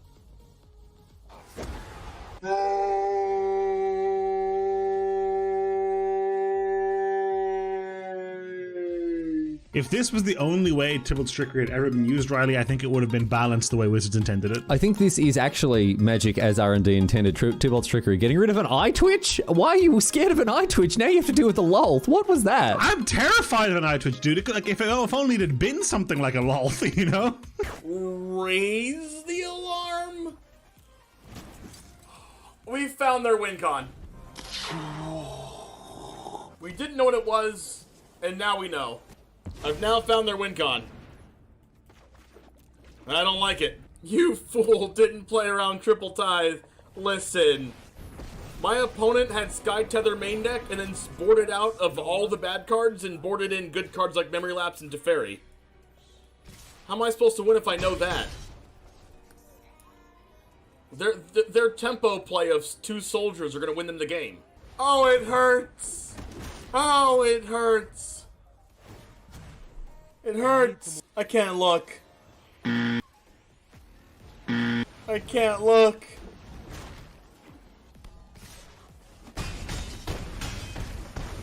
Ow!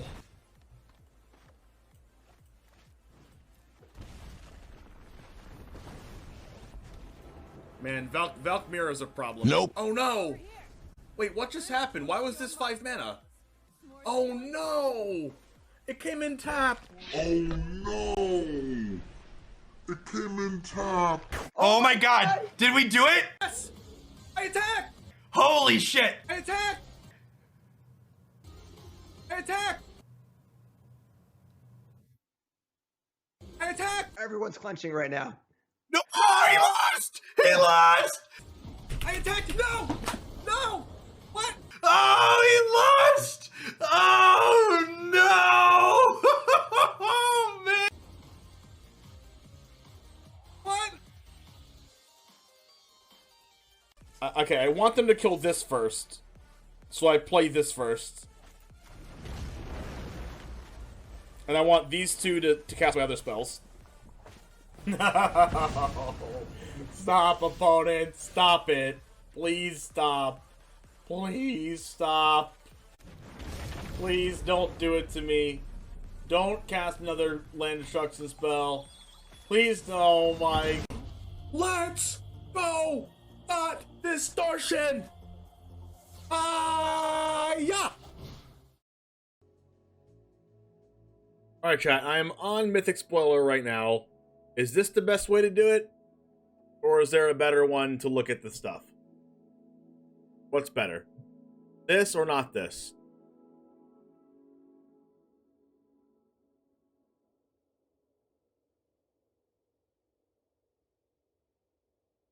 One's the best? Alright.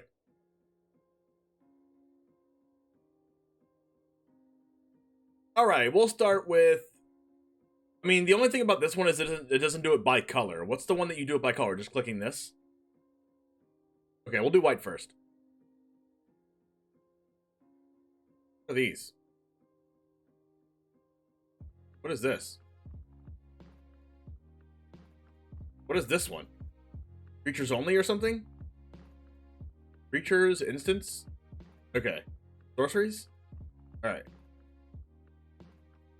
Cool. This means enchantment, this means artifact, this means land? What does this mean? Planeswalkers? Only legendaries?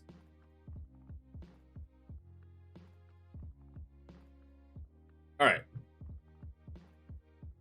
Let us start off with... This is going to be more of a competitive-based thing, more of like a standard and explorer and pioneer thing. So if you're a limited player, I'm just going to be skipping the limited cards because I don't have that much time. You never thought to click symbols? Worst to fairy spoiler? Oh no.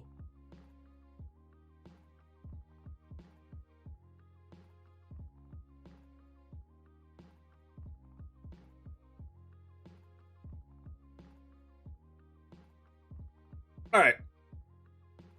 Sarah Paragon. I guess and I don't want to go through clicking it. You guys can see good enough, right? Or can you not see?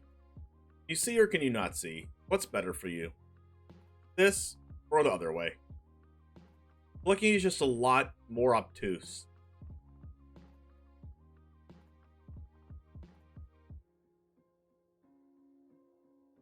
Zoom in slightly? Alright. That better? Probably better.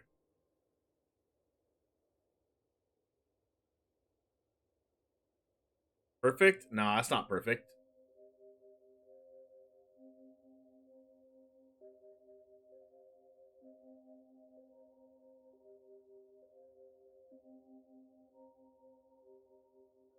Now it kind of is.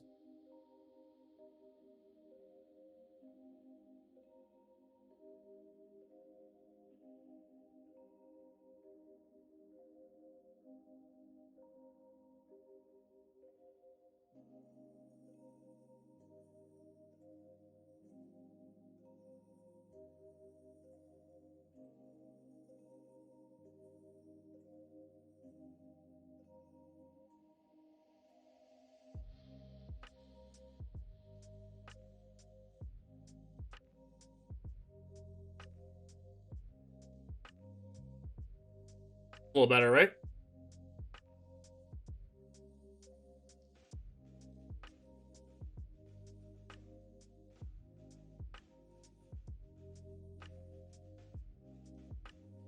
There we go.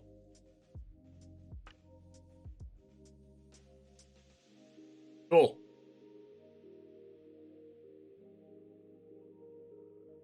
Alright, Sarah Paragon, 4 mana, 3/4 flyer.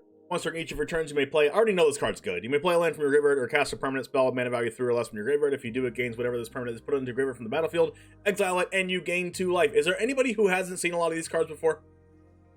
Has everyone seen these cards?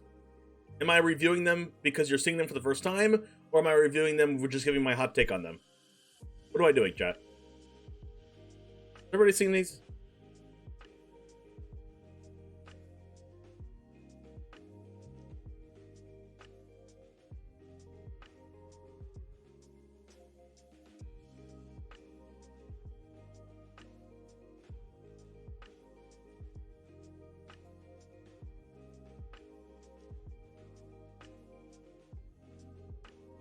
Hot take time, Rap Man?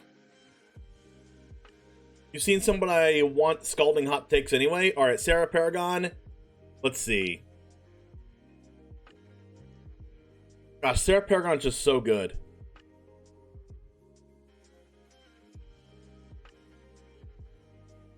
Like, the fact that you can also cast lands... Wait, Fabled Passage is rotating, right? Works well with discard creatures?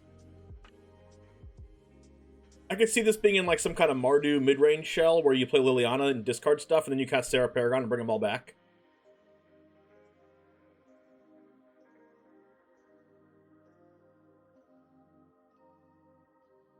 No Passage rotated last year. I don't know. I don't know what I'm saying. It'll be hard to do this in Standard, though, unless you play like a ton of Pain lands. Mardu with the Kicker Angel. I haven't seen the Kicker Angel yet. Oh, Archangel of Wrath that I see right next to me.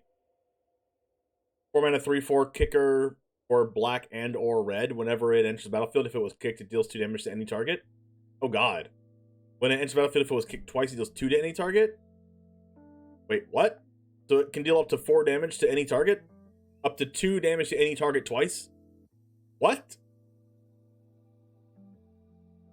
With lifelink? Excuse me? That card's insane! There's no hot take I can make about this card. I thought we were doing hot takes!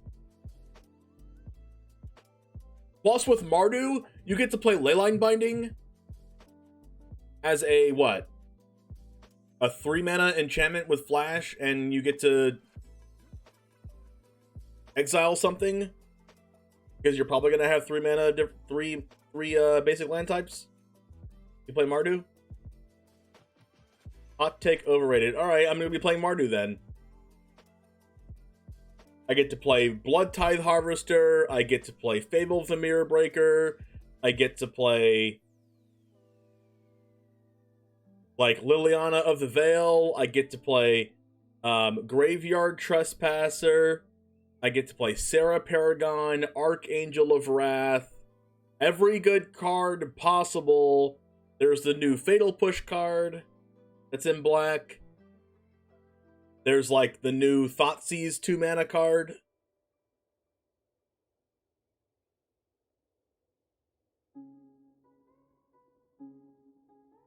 Like, what more can we ask for? Hot take, if you play Mardu, you play 5 color because we have allied triomes only and domain stuff. Oh, busted. It's 5 color, but every like a lot of the dual lands that you play is like you play like 4 dual lands, and you play 2 and 2 of ones that have other colors in them. So Leyline Binding could be like a 1 mana card. We're broken. We just broke the meta. All right, set review over. That's the whole review. Goodbye.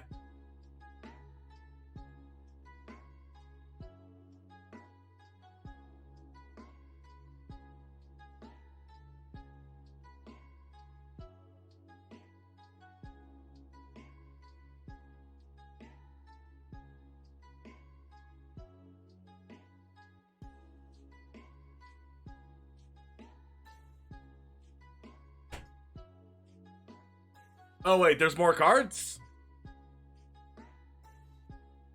There's more cards in than what we just saw? Weird. Oh, there's actually more cards than what we just said. Whoa. Alright, next, Sarah Paragon is just a really good card. Like, it's kind of like... It's kind of like... Muldrotha, but 2 mana cheaper.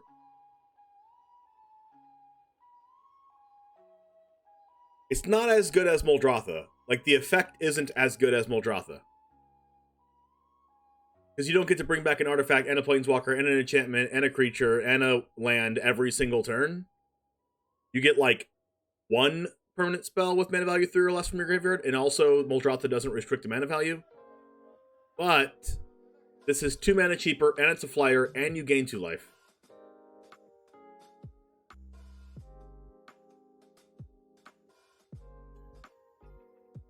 And you only Field of Ruin them 1 extra time. Yeah, exactly. But you do get to Field of Ruin multiple times, which is really good. If you blink a permanent, does it lose the exile stipulation from Sarah? Yes. Because my understanding is if it gets permanently exiled and comes back, it counts as a new instance of the creature. And it's not perpetual because this is an alchemy. So yes, if you blink it, you can just keep doing it.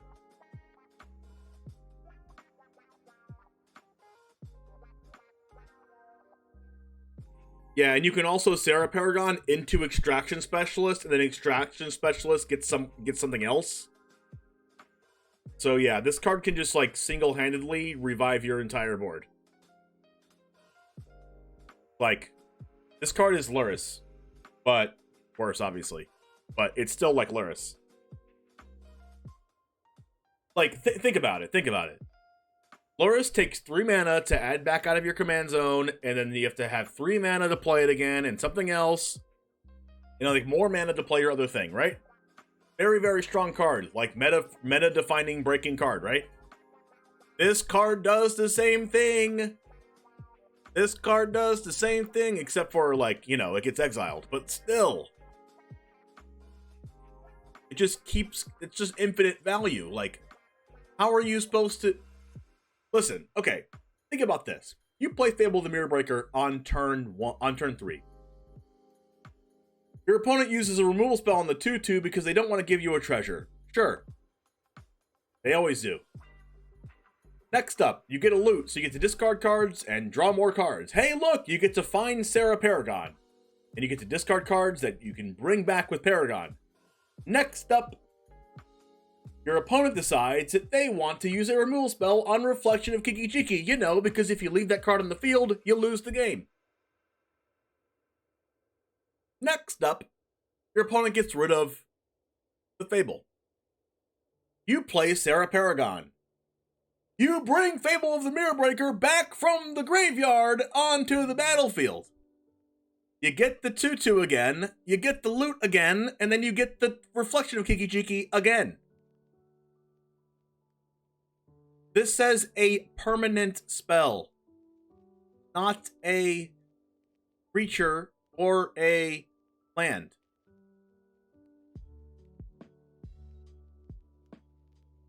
I could be overvaluating this card, but this card is insane. And also, like Disposable Hero said, the Fable 3rd chapter exiling itself and bringing itself back as Reflection of Kiki-Jiki turns the ability of it getting exiled off the card, so then when it dies again, you get to bring it back again.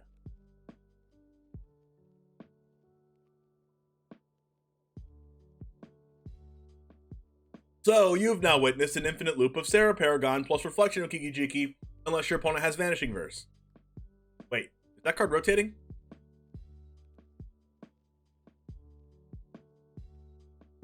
That's what we like to call infinite value. Oh, and it rotates! Oh, God. Okay, hold on. Is Rite of Oblivion rotating?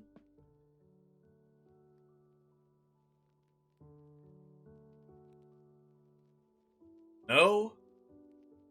Alright, you still get to cast Rite of Oblivion. And then our Martyr deck can even cast that card. Dies to Whack. No one's going to play Whack. Infernal Grasp, sure. It dies to Infernal Grasp. You got me. It also dies to, like, anything else. But also, there are a bunch of exile effects in the format, but, you know, Leyline Binding is a good exile effect that can exile Sarah Paragon or exile Fable so you can't keep bringing it back. Yeah, so loot on the Fable also sets up the Paragon. You'll play Whack instead of Raise since it's rotating. I mean, you would also just play, like, Infernal Grasp, right? Whack would just be like a sideboard card unless you're playing, like, the one-mana Fatal Push-like card. Anyways, this card is absolutely insane, not to mention it's a 3/4, not to mention it has flying. If this was a 1/1, it would still be playable.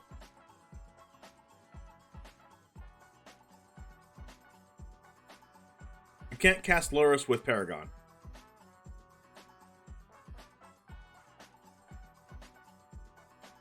What?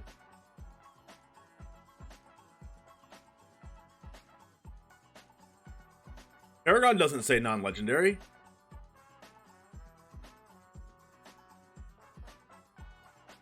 You can't copy it with Fable. Oh yeah, you can cast Lurrus with Sarah Paragon, yes.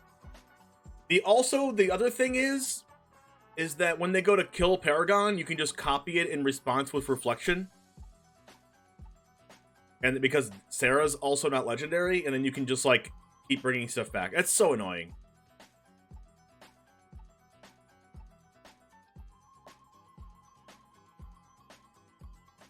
Like, you have to remove this card on the spot, and even then, if you have enough mana, like, even removing Sarah Paragon on the spot is still, they're still 2-for-1ing you, because they're going to cast Sarah Paragon, and they're going to cast the card that they want to cast out of their graveyard anyway, because they have priority, and then you remove Paragon on the stack, but they still got the other card, so, like, it's still, you're still 2-for-1ing yourself.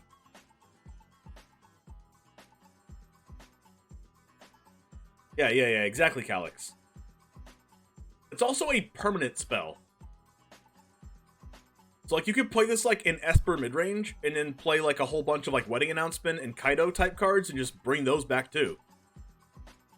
Like, what the heck?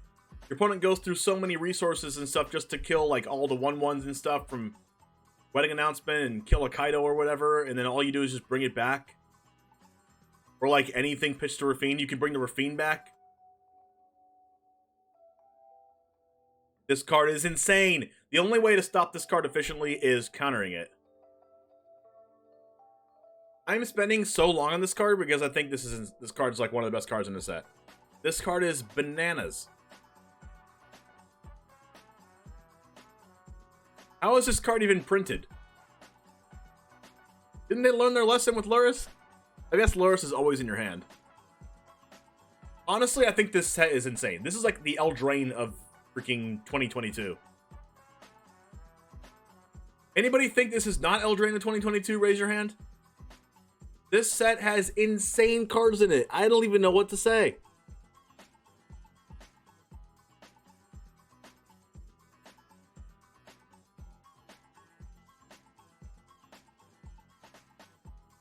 I mean, yes, Eldraine was worse. Eldraine was definitely worse. Power level's low? Do you see these cards?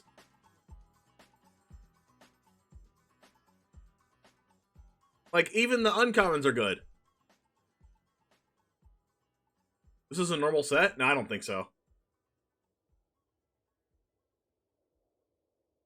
The Lord, Jaya, and Liliana, it's mediocre. I mean, this card's going to see a ton of play. Anointed Peacekeeper is going to see a ton of play. Temporary Lockdown is going to see a ton of play. Angel of Wrath is going to see a ton of play. I don't know how good Enlist is going to be, but Guardian of New Benalia is probably going to be in mono white.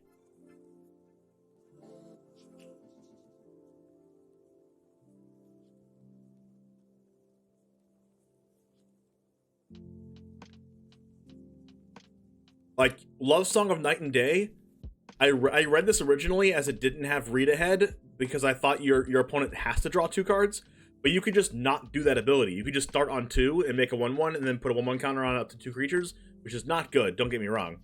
But it also could be you draw 2 cards. That's not going to see play. But there's a lot of cards that could definitely see play. That are probably going to see play.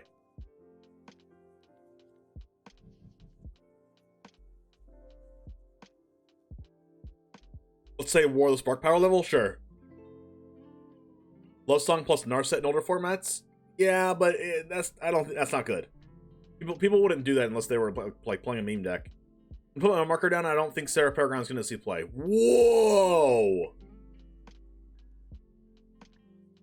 Okay, why?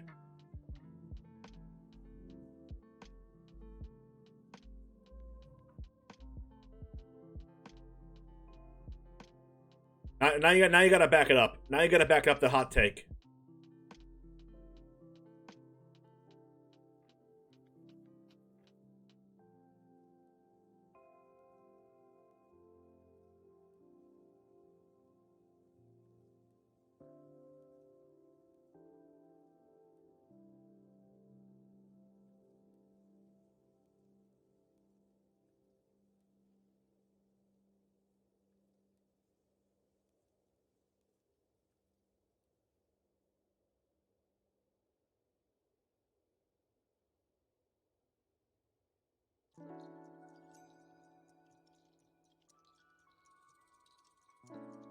Doesn't have the recursive annoyance of Luris because it exiles? Well, yeah, Luris is a...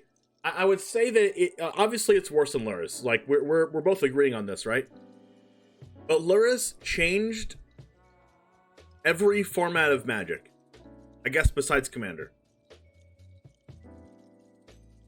It got banned in multiple formats of Magic.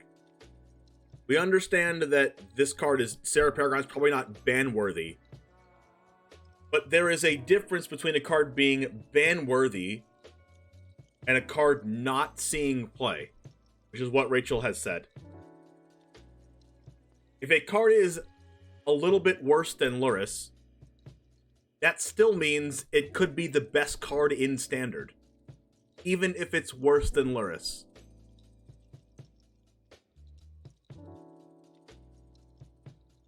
Alright, well, Commander just isn't a meme, Z. It might be a meme to you, but it's not a meme because it is the most popular format of Magic the Gathering. And to say that that is a meme is just being a little bit uninformed. It'll see play in Standard. I think it'll see play in Standard. If a card is slightly better than Luris, that means it's still a really, really, really good card. 4 is a lot more than 3, yeah, but it's not like 5 or 6. 4. It's also a 3/4 flyer, which is also kind of good by itself. And it's also an angel, which is relevant. Like, sometimes you're going to cast Sarah Paragon on turn 4, your opponent's not going to remove it, and it's just going to be a good 3/4 flyer. And then you're just going to happen to be able to cast it out of your graveyard for additional value.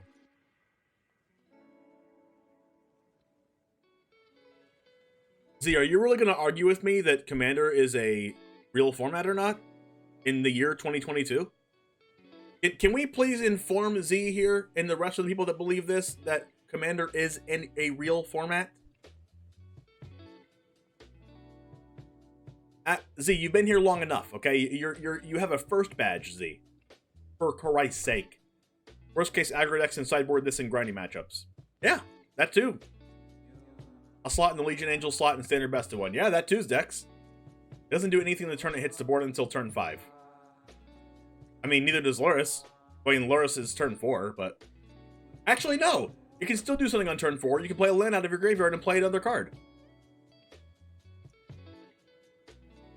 What's the smug take, Forbes? I like smug.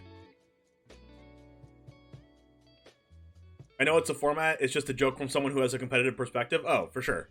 We're allowed to have competitive perspectives. You're being a hater? Well, unfortunate. There are hundreds of players somewhere at a table right now playing Commander. That is true. Not even hundreds. It's probably thousands. Alright. We're just going to move on because I already know this card's freaking bonkers. Alright, Urza assembles the Titans. Notable that read ahead says you don't even have... You can, like, just skip chapters as soon as this enters the battlefield. It's kind of crazy. Scry 4, then you may reveal the top card of your library. If a Planeswalker card is revealed this way, put it in your hand. Okay, so if you don't already have a Planeswalker and you play this on turn 5, you have the chance of getting a Planeswalker. But if you already have one, you can just kind of like ramp into a huge planeswalker, right? Urza's as simple as Titans, and you can just like cast a huge planeswalker out of your hand, or put it into play onto the battlefield, right? You just like do that. Or you can just like, if you already have planeswalkers on the board, you can just start off by doing the third one, which is you can activate loyalty abilities twice rather than only once. So if you play Super Friends, this card is like really versatile. Yeah, put can't be countered. Yes. The best question for this card is, can I do something already better with 5 mana on my turn? I don't know. Like, if you already have planeswalkers, then you can use all their abilities twice. If you don't have, if you have a planeswalker in your hand that's like more than 5 mana, well, I mean, if you have a 5 mana planeswalker and Assembles the Titans, you might as well just play Assembles the Titans to put the 5 mana card on the battlefield anyway, and then you get the third chapter, which is activating that loyalty ability twice on the next turn, you know?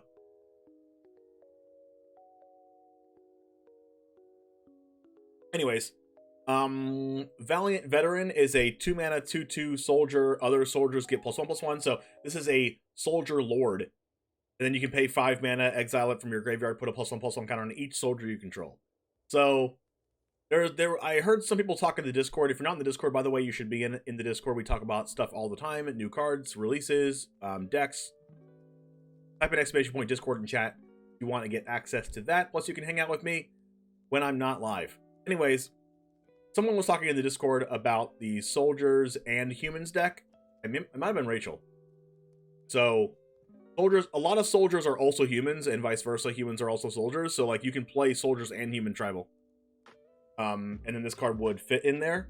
I don't know how many. I don't know if you can build a deck of completely soldiers. I don't know like how many of those are. I know this Guardian of New Benalia right here is also a soldier. Like you'd also play this in there, but I don't know a lot of things that are also soldiers. I mean, there's like human warriors, and okay, this is Resolute Reinforcements as a soldier. The 2 mana 1/1 flash when ETBs create a 1/1 soldier. So you like turn 2 Resolute Reinforcements. Make 2 1/1s, and then you turn 3 like Valiant Veteran, and then you have like 2 2/2s attacking.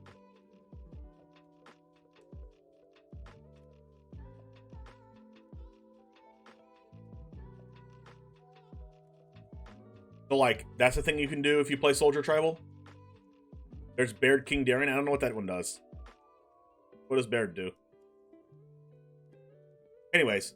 I think this card has potential. I think if it did make a deck, it would be like one of the reasons to play the deck, but it could just not see play at all.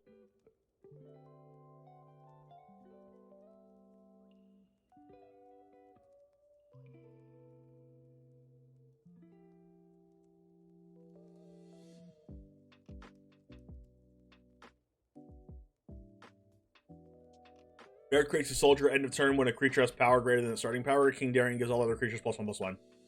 Oh. There's 2 lords? And it's also a soldier?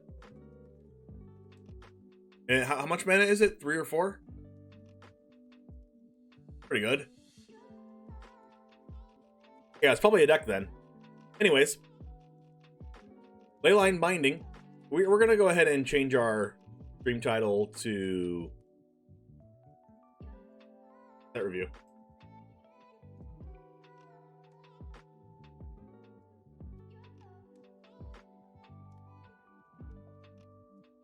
We have 3 more hours. All right, Leyline Binding I think is gonna be super strong. Ali Eldrazi was on Twitter saying that it was busted. It's gonna make like every 5-color deck ever in Explorer and Pioneer. It makes Explorer and Pioneer Niv Visit Reborn very good. Maybe it makes the Kami War deck playable if you want to play the Kami War in Standard. It's like every 3-color deck just gets a flash version of name your 3 mana enchantment that does this. Any 3-color deck is going to want this card. I don't know if it's better than. It's probably just not better if you're playing 3 colors than March of Otherworldly Light and Wandering Emperor. So like, I don't think you play this in 3-color decks. Like, I don't know. You'd have to ask, like, is this card better or worse than March? And it's probably not better than March.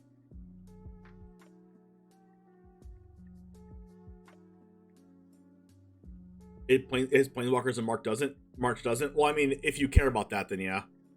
But maybe you play 4 March and, like, play this as March number 5 and 6 so it can hit Planeswalkers. I don't know. But especially in 4 and 5 color decks, this card is going to be insane. If you play a 4 color deck and you have 4 basic land types on the battlefield, this card is a 2-mana flash exile till it enters the battlefield, and that's like so good.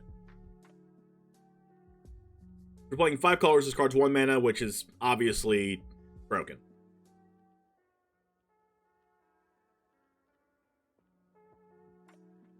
But if you're playing 4 and 5 colors, you're probably gonna play this over March, because this gets rid of everything, including Planeswalkers, and it's also always 1 or 2 mana, even if you exile like 4 and 5 mana stuff. So that's good. Leyline Binding, I think, is really strong, and it will see play. Center right now, we have Sun Gold, Sentinel, Brutal Cathar, Thalia as good soldiers. They are not rotating. Oh, wow. Cathar Commando. Yeah, I think we could have decent Soldier Tribal then. Alright, Danitha Benalia's Hope. I don't think I'm going over this card because it is not going to be a playable card. Anointed Peacekeeper. 3 mana, 3/3, Vigilance. Okay, so this card's really good. Instead of having flying like Elite Spellbinder does, this is basically Elite Spellbinder that doesn't actually exile the card, but it also has Vigilance and 3 Toughness. So, ETB, you look at an opponent's hand and choose any card. Choose a card name. Spells your opponent's cast with the chosen name is 2 more to cast. So not only... it's also a little bit better than Elite Spellbinder in the fact that if your opponent has 2 copies of the same card, they both cost 2 more to cast. Vigilance is good, like Rachel said, because of Wandering Emperor. Now, it's also, you can also bring this back with Paragon. Yeah, I mean, you can bring everything back with Paragon. Yeah. This card notably makes every single spell your opponent casts with that name 2 more to cast, unlike Elite Spellbinder. It also has activated abilities of sources with the chosen name cost 2 more to activate unless they're mana abilities. So it actually is good when your opponent doesn't have a hand and they have a card like Witch's Oven or whatever on the battlefield. If you're an Explorer or Pioneer, you can make Witch's Oven cost 2 mana to cast every time, right? Because it's not a mana ability. It says sources, and it says choose a card name and not a creature name. You can name Anvil, you can name like a bunch of stuff. You can even name Planeswalkers. You can name Liliana of the Veil, make it 5 mana to cast, and also make it 2 mana to activate any of its abilities. Like, you can name Wandering Emperor, and now turn 3 Peacekeeper, naming Wandering Emperor, making Wandering Emperor 4 mana to cast, 6 mana to cast, and then also when it enters the battlefield, you have to have 8 mana because you have to have 6 mana, and then using the ability costs 2 extra mana. So like, that's like really, really good.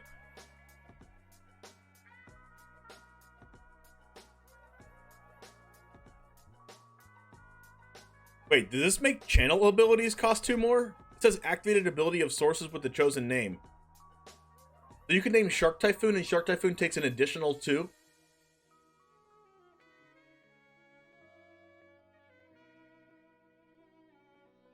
Am I right on that? This card's really strong.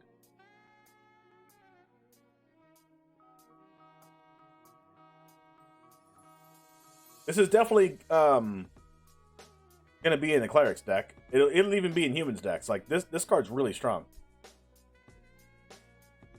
Bad Flash will be banned? I mean, no, but it will also be insane.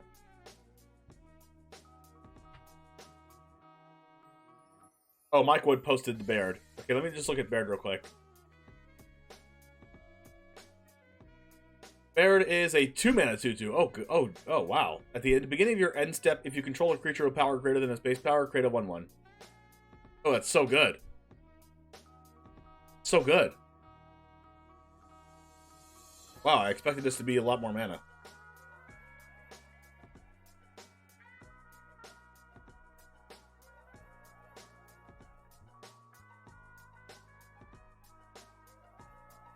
All right, so Anointed Peacekeeper I think is really, really strong. And also will be played in Pioneer also, in Pioneer Humans, because it stops a lot of cards that humans that are already on the board. Temporary Lockdown, really strong. When it enters the battlefield, exile each non-land permanent with mana value 2 or less until Temporary Lockdown leaves the battlefield. So this notably exiles every token on the battlefield, which is blood tokens in Standard and Pioneer and Explorer. Exiles all the treasures, exiles all the Fabled Mirrorbreaker tokens, exiles all other creature tokens, exiles like every 1 and 2 drop in the game. And then your opponent's gonna have to have enchantment removal to get rid of this. So yeah. Imagine casting a 2-drop and being fine against control, and then control going temporary lockdown, exile your board, and then keep going from there. This card is really strong. It's going to be played in control decks. It's going to be played in the sideboard in decks that have a lot of 3-drops. If like, I mean, even the Mardu mid-range deck that we're talking about could play this in the sideboard for like go wide strategies, even though it probably wouldn't because you have cards like Meathook Massacre anyway. Wait, is Meathook Massacre rotating? No, right? Savior of Alumbox's Soldier. Ooh, that would make that card actually playable. It's not playable yet. Meathook Massacre is not rotating, so I guess you just play that over Temporary Lockdown anyway. Temporary Lockdown is probably more of a sideboard card in a white deck that would lose to super wide strategies. It also doesn't target, so it gets around a lot of protection spells too. I don't know, this card's just really good. It might actually be better in Eternal formats than in Standard, because in Standard you have a lot of like random 3-drops that this card wouldn't kill. But this is probably better in Pioneer and Explorer than it is in Standard, but I think it would still see Standard play. Anyway, Defiler of Faith, 5 mana, 5/5 Vigilance. It has the Phyrexian text for 1 white less to cast. Whenever you cast a white permanent, make a 1/1. I don't know how good this card is, because like, when do you ever want to pay 5 mana for a 5/5 in a white deck? And also care about making soldiers?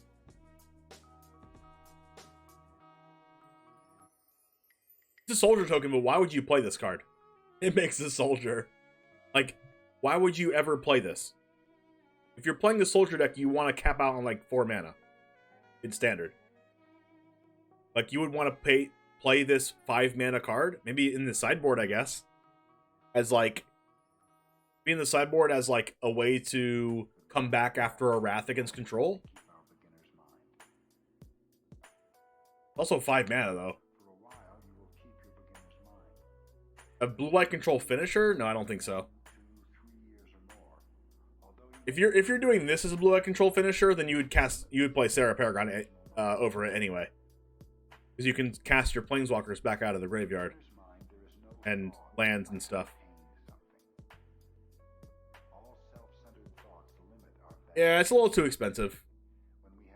Archangel of Wrath, I think, is busted. 4 mana, 3/4. You see a theme. You see a theme.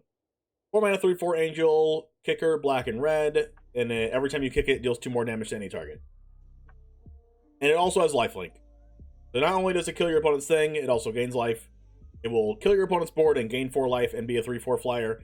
This card is insane.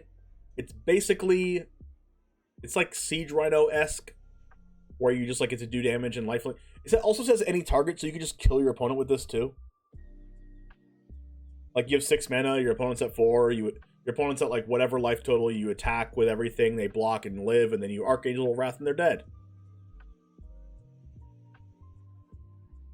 If you're playing against an aggro deck, you can just Archangel of Wrath to kill their board. You can kill a 4 toughness creature. You can kill a 3 toughness and a 1 toughness creature. No, you can't. You can kill a like 2 toughness creatures. This card is really good.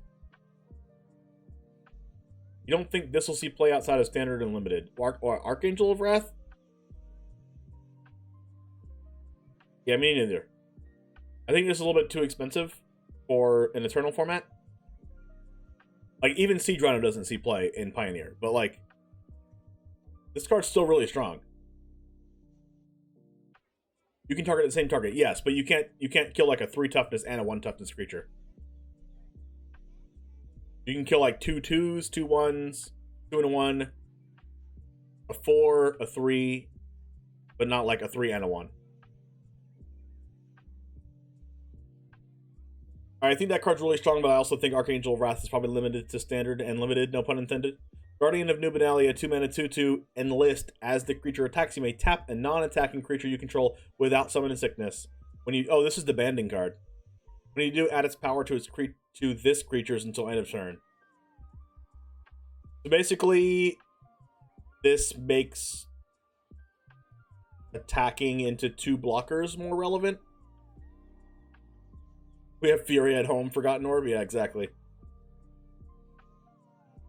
This isn't even Fury at home. This is like Fury in the bathroom. It's like worse than Fury at home.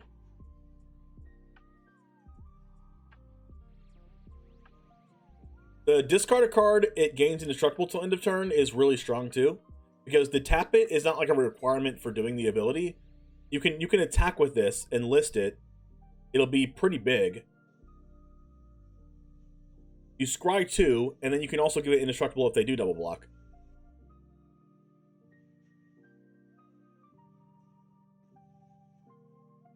Yeah, and you can use an extraction specialist target that can't attack anyway. Yeah. I still think this card's good. If you even take Enlist off the creature totally, and just say, oh, you don't think Enlist is good or whatever, take the text off of it, okay? No Enlist. If the card just was a 2 mana 2/2 human soldier that says discard a card, it gains indestructible, tap it. Everyone plays this card in mono white aggro or at white based X aggro deck, soldier tribal, human tribal, whatever you want. They would play it anyway. Enlist is just an upside.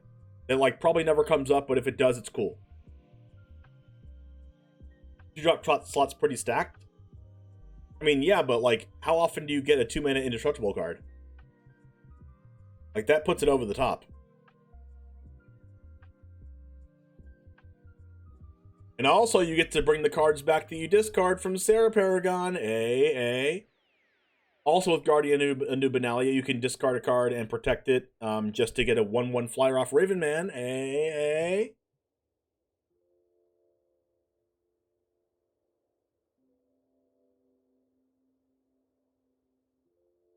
Yeah, you also get the Scry too, which is very valuable. This card is really good. Also, the art's busted. We actually have the 3/1 phasing guy right now not seeing play. Well, yeah, because phasing's a lot worse than indestructible, right? Well, in some cases it's better. But a lot of cases it's worse.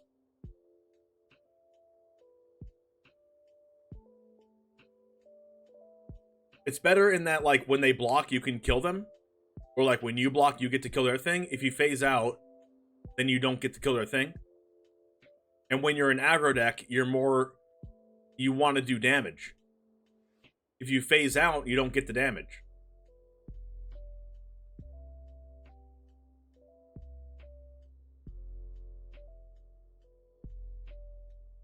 Oh, it doesn't phase out, it exiles and returns. Kind of the same thing. Almost the same thing. Doesn't it like exile and return on the end step? Yeah, it's much worse. Returns on end step, right? Oh well. Anyway, Prayer of Binding is a flash 4 mana enchantment. Whenever it enters the battlefield, exile up to 1 target non-permanent and opponent controls until it leaves the battlefield. You gain 2 life. So this is basically a better / worse version than what? Wandering Emperor? So this is like Emperor 5 and 6.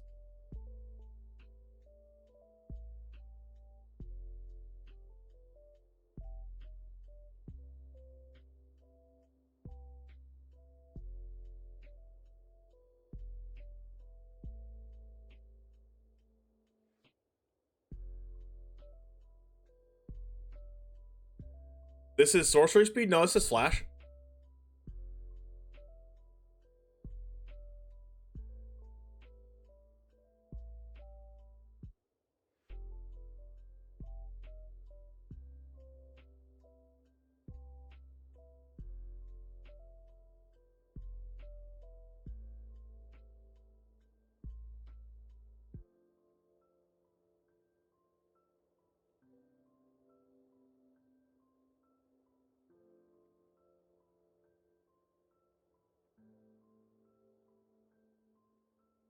Bleeding Spirit is 1 white, 3/1. Exile 3 cards from your. Oh, it takes a mana. That's why. It takes a mana, and you have to have 3 cards from your graveyard. Yeah, it's completely different cards. The Fleeting Spirit's much worse. Well, no, that's to give it first strike for a mana. Never mind. Hold on, I'm wrong. Discard a card, exile it, return to the battlefield under zone control at the beginning of the next end step. Okay, so I think that's still.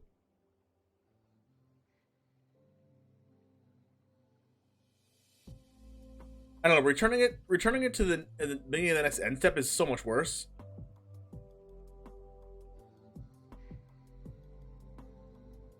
You still lose the damage by not giving it indestructible and exiling it instead.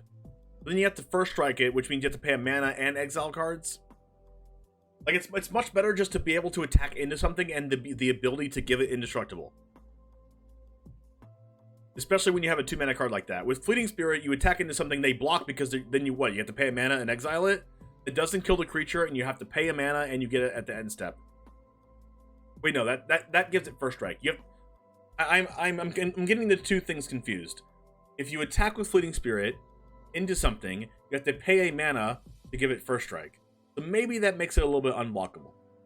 But if you have to discard a card, exile it, return to the battlefield. Maybe that's better or worse than indestructible.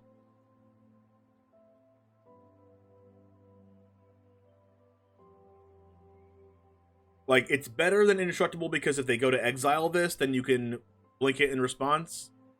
It's worse than indestructible because you actually get attacking through and actually kill their thing without paying mana. I think the problem with Fleeting Spirit is that you have to pay the mana.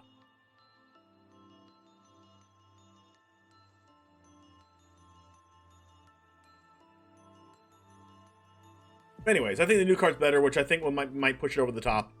It has an extra point of toughness, which is relevant, especially with cards like Shambling Gas in the format. Anyway, Love Song of Night and Day is a bad card. Knight of Dawn's Light is a 2-mana 2/2 first strike human knight. If you would gain life, you gain that much life +1 instead. 1 and a white to have it get +1/+1 till end of turn. So it has like human breathing. Gas rotates. Yeah, but that might have been a reason that the Geist wasn't played though. Just like too easy to kill. Also just doesn't block well at all. Lost Song of Night and Day, bad. Knight of Dawn's Light, 2-mana first strike. You would gain life, you gain that much life +1 instead. I mean, I guess you play this in life game, but not really relevant. Phyrexian Missionary, 2-mana 2/3, which is pretty good. Phyrexian Human Cleric. 2-mana 2/3 lifelink. Burning Eagleon, thank you for the follow.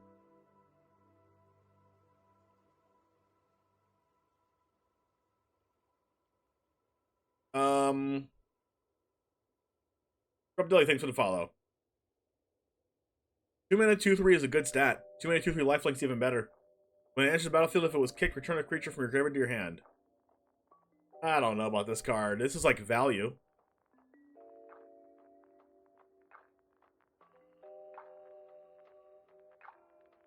Yeah, I agree, Rachel. As kicker black.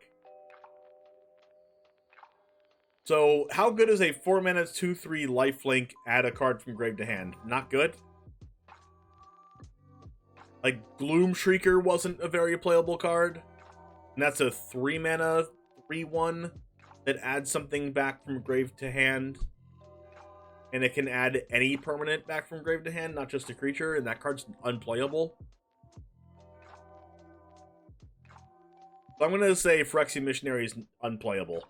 Like, it is a 2-mana 2/3 lifelinker anyway, that you would also be happy to play as your 2-mana play in your cleric deck. So, if you are already playing black-white X clerics, this is probably a 2-drop that you would just play anyway on turn 2. And if it happens to be relevant on turn 4 that you want to play this or any other point in the game and you get your Liaisa back or whatever that's in your graveyard, then sure, you get your card back. So I think this card's like a nice to have card, but it's not like a really good one. Maybe you play like 2 of it. And if you're lacking in the 2-drop slot in your cleric deck, sure, you play 4. But I don't think this is a really, really good card, but I think it might be one of those necessary ones. Might be one of those cards that it's just like, oh, you need a 2-drop anyway, but this card's like the best one you can play. Kind of like that. Anyway. Cleaving Skyrider, 3 mana, 2/2. Kicker for 6 total mana, including a red, with flash and flying. Whenever it enters the battlefield, if it was kicked, it deals X damage to any target where X is the number of attacking creatures. So, this card, you attack with like your 4 creatures, and then you pay 6 mana into Cleaving Skyrider, and then hit them for 4.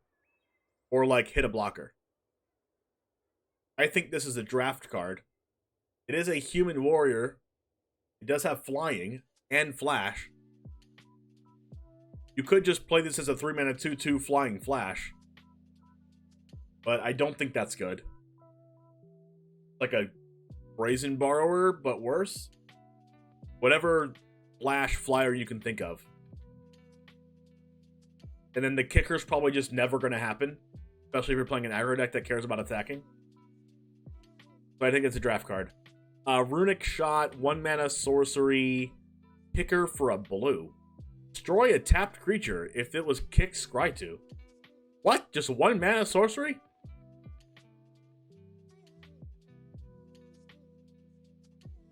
That's pretty freaking good.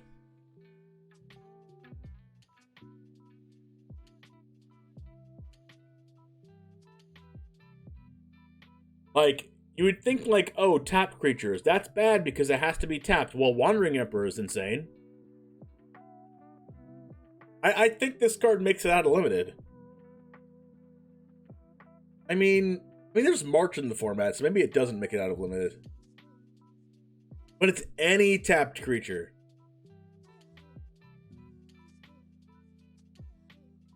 Sorcery's the killer? I mean, Bloodchief's Thirst is sorcery, Strangle's a sorcery, those see play. This is any tapped creature. I don't care how much mana it is. I don't care how beefy it is.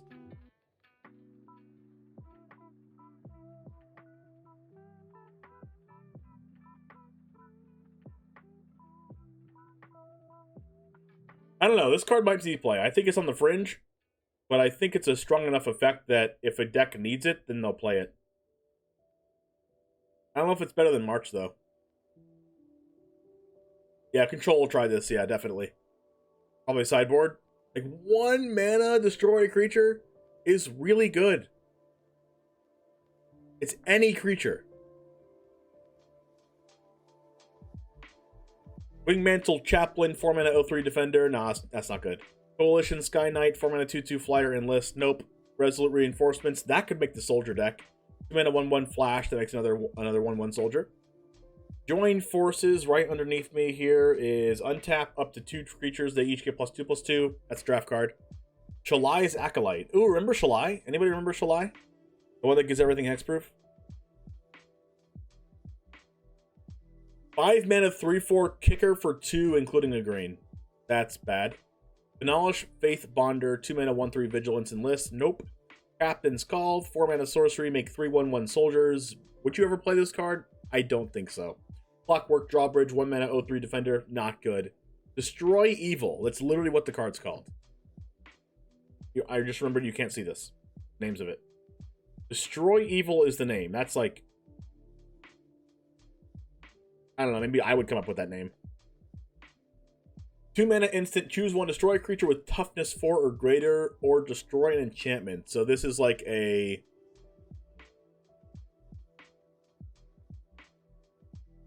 That's unfortunate, Rachel. This card is like a Valorous stance that doesn't protect your thing. This could be really good, a really good side deck card. The fact that it destroys enchantments, and there's so many enchantments that like exile until it leaves the battlefield. It's like Valorous stance plus... whatever it's called. Shatter? Not Shatter, but the other name for it. What kills enchantments, chat? Pacify? No, it's not called Pacify. I don't know what that's called.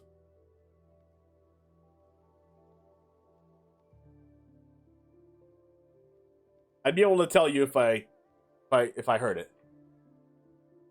Whatever word that is. Whatever kills enchantments. Disenchant. I mean, that's just obvious. Yeah, disenchant. There we go. How did I not think about that? I don't know.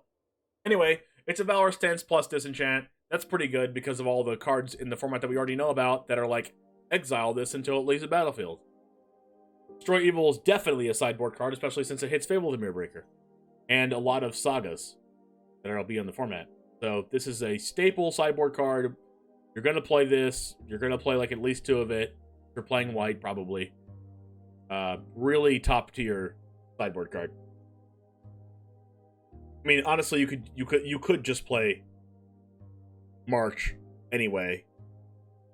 Like, March is just such a good card that's just better than most things you could play. But this card is 2 mana, and it can kill Leyline Binding, and March doesn't really kill Leyline Binding ever. Not really. But I think you would play that over March if you wanted to kill enchantments. Anyway, moving on to Heroic Charge.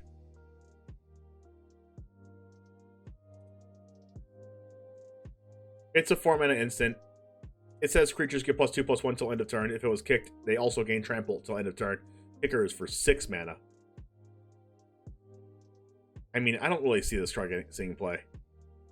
Artillery Blast, 2-mana instant. Domain deals X damage to target tap creature where X is 1 plus the number of basic land types among lands you control. Like, why would you play this when you could just play the white one? The 1-mana one. Yes, this is an instant, and the other one is a sorcery. The other one's 1 mana, though. And this one, like, deals X damage, so, like, maybe, I don't know. I don't see this card being good. Like, if you're playing a 4 or 5 color deck, you would just play a card that's better than this. Because you're playing 4 or 5 colors. You would play, like, Infernal Grasp. But yes. Argivian Phalanx. 6 mana, Human Core Soldier, 4/4, costs 1 less to cast for each creature you control, has Vigilance. This card could be insane, and it also could be terrible. But we've seen cards like Venerated Loxodon before.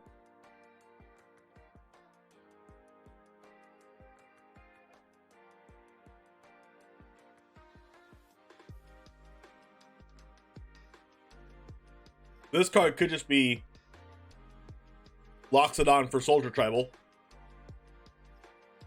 Because think about it. Imagine this being like a 2 mana 4/4 Vigilance after you've already went wide. Like, that's really freaking good. Honestly, I think if you're building a soldier deck, this has to be in it. Like, now that I'm thinking about it, like, this card's just so good. You just go wide and you win. Well, I mean, Meat Hook Massacre is in the format, so you have to worry about that. But this card's really good. Griffin Protector, 4 mana, 2/3 flyer. Whenever another creature enters battlefield under your control, Griffin Protector gets +1/+1 till end of turn. Bad.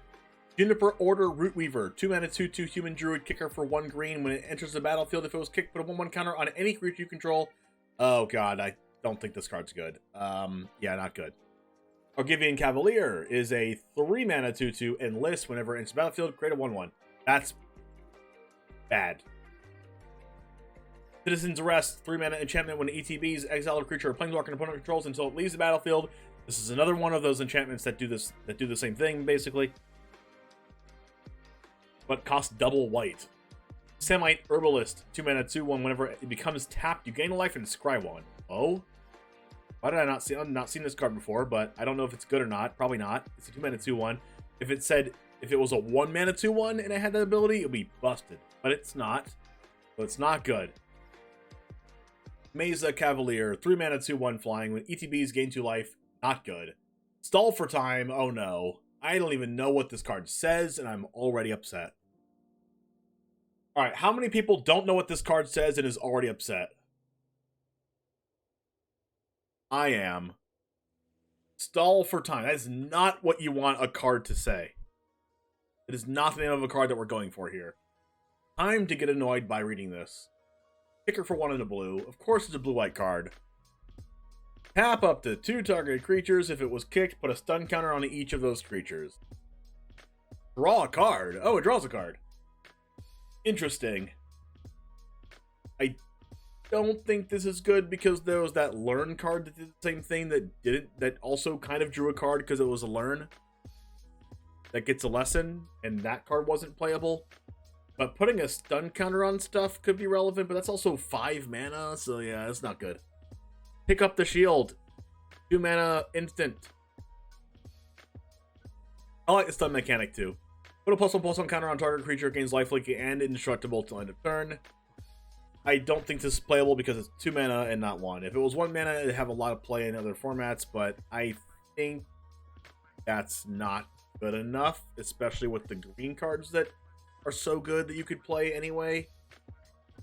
And giving one of your creatures indestructible is like a little bit bad, especially when your opponent's main interaction with your creatures are going to be like sweeping them if you're playing a soldiers deck.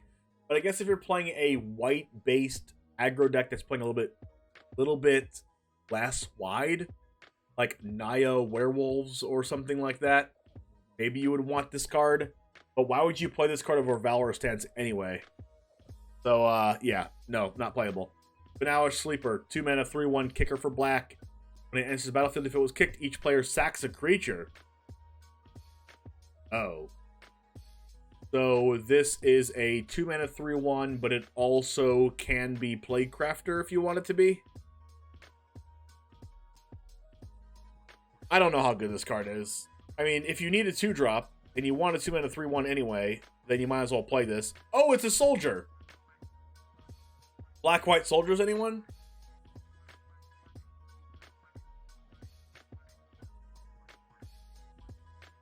This could just be a 2 mana soldier that you just play because it's a soldier. But sometimes it can sack your opponent's creature, I guess. I don't know. It's very niche. Maybe. Charismatic Vanguard's really bad. Blood controls a thing, soldier probably won't be a thing. I think it'll still be a thing, I think. Just because you get, like, you can play cards that aren't soldiers in the soldier deck. Like, you can play Anointed Peacekeeper. Really good against control. You just, like, play 4 of it and you're 75. And you could be okay. And you can, like, play a couple Sarah Paragons in your sideboard just to, like, in your soldier deck, just to, like, keep recasting stuff back after you get swept. Moving on to blue. Vesuvan Diplomacy. 4 mana enchantment. Whenever you cast a spell, it targets only a single artifact or creature you control. Create a token that's a copy of it, except it's not legendary.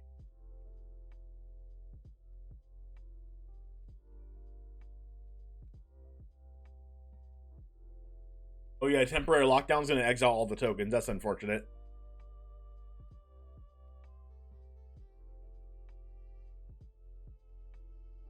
The Vesuvan Diplomacy, I think, is just like a commander card.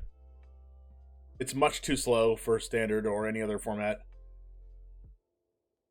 Sphinx of Clear Sky is 5 mana, 5/5. Flying Ward 2.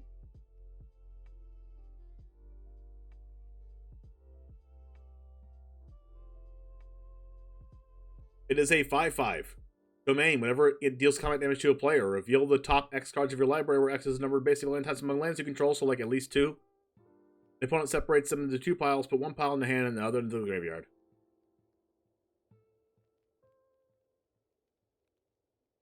When I hit that Fever Dream that had Necro Duality playable for a week, I think it was like less than a week. But yeah. Strictly Better Dev predicted the Vesuvan Doppelganger, so he was close. Yeah. Very close. Christo, thanks for the follow. Only dies to Infernal Grasp? Wait, what does? The Sphinx?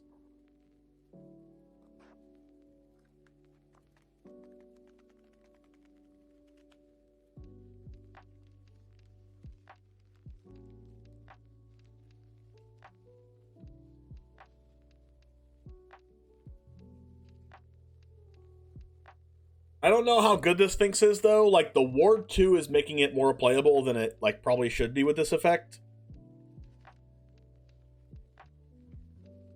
But this is probably like Imarith, where it's, like, playable, but, like... Imarith was, like, Ward 4, wasn't it? But it was like only if it was untapped. This has Ward 2 regardless.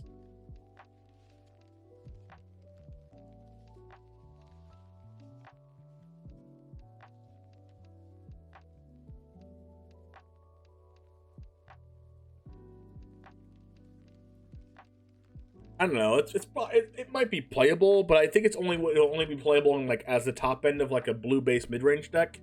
I don't know if those are playable. Because like I don't think this goes as like a control finisher. I mean, it might.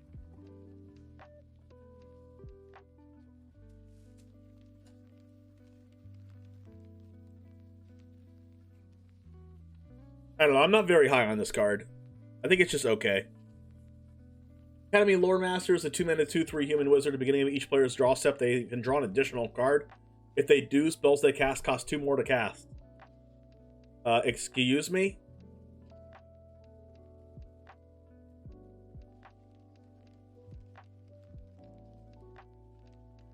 So, if you're playing a flash deck / draw go deck anyway, I mean, if you're playing a draw go deck, you don't want to cast anything on turn 2 sorcery speed, which makes Academy Lore Master super bad. But if you want to take turn 2 off to play this card, and then turn 3, 4, 5, 6, 7, 8, 9, like draw go, because like you draw 2. You don't cast your spells because there are 2 more to cast anyway, but you also just don't want to cast your spells anyway. And then you pass, your opponent draws a card. If they draw another card, their spells cost 2 more, which is good for you, but you also don't want them to draw cards. So, like, this is kind of like a Howling Mine.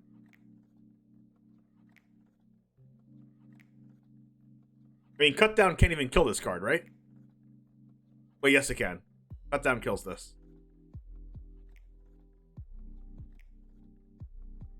I don't know. This card is like a Howling Mine, but like weird. This card is probably bad. It's probably bad. It takes a lot of build around. And you also need to like see this card for it to even work with your build around. I don't know. This card is a little bit meh. It could be broken, I don't know, but it seems meh to me. It's either bad or broken. There's like no in between it for this card, I think. I mean, a 2-mana 2/3 is pretty good against aggro. You just like side this in your Drago deck, and you have a blocker now, and you get to draw 2 cards a turn, and their cards are more expensive. Unless they choose to just draw a single card instead of 2, which puts you up on card advantage. Like, maybe it's a sideboard against aggro card. Anyway, Aether Channeler. 3-mana 2/1, human wizard, ETB, make a 1/1 bird. Turn another non-land permanent to its owner's hand, and draw a card.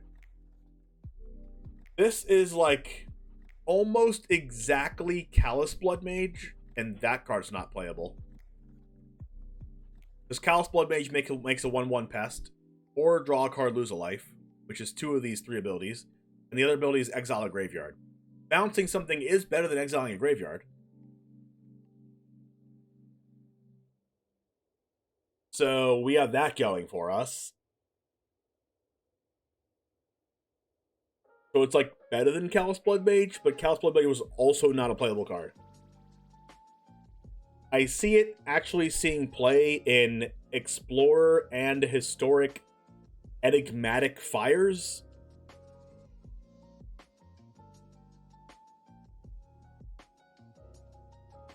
But like, is that like the only card that this card's playable in? I guess there's like a Bant Company deck that you could play this in. But that's like more historic. But standard? I don't know. Maybe if like a human or a wizard mattered. But I don't think this card sees play. I mean, it does draw a card. Anyway, Vodalian Hexcatcher. 2-mana 1/1 Merfolk Wizard with Flash. Other Merfolk get +1/+1. Ooh, a Flash Lord. Well, that's annoying. Attack a Merfolk. Counter a non-creature spell unless the controller pays 1. Oh gosh, it does everything. It has flash, it's a lord, and you can counter spells? That's annoying. Well, that card's really strong. That I'm just going to give that a majorly playable if enough merfolks are in standard. Silver Scrutiny, X and 2 blue. You may cast Silver Scrutiny as though it has flash if its X is 3 or less. Draw X cards. So you could cast this for 5 mana and draw 3 cards at instant speed.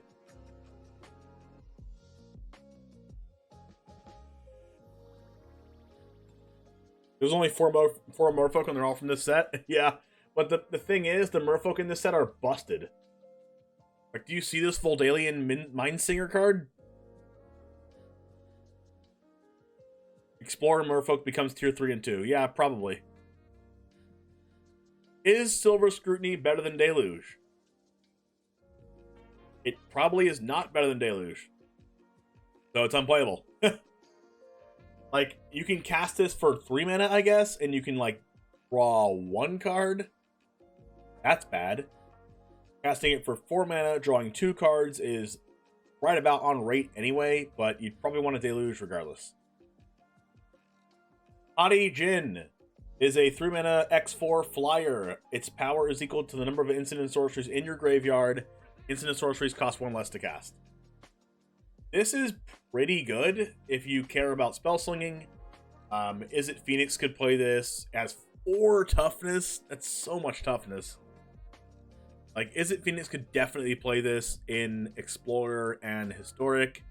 Making your spells cost 1 less is really strong, especially when you're casting cards like, I don't know, like Lava Coil and stuff post-board. It's like really strong. You're casting like pieces of the puzzle, and a whole bunch of other stuff costs more than 1 mana. So, I don't know if you want to devote 3 mana to this. Maybe it's a sideboard card against aggro. 4 toughness is a lot. But this card is a little bit medium to above average, and I don't know if it will actually see play. With Alien Mindsinger, 3 mana 2/2 Merfolk Wizard. It's a Teamer card. Hello. What? Teamer Merfolk. With Alien Mindsinger ETBs with 2+1/+1 counters on it for each time it was kicked. It was a 5 mana 4/4? Okay, that's bad. When it enters battlefield, gain control of target creature with power less than Voldalian. Okay, wow. Oh, that's much better. Okay, it's a mind slaver, mind flayer. Mind slaver is a different card.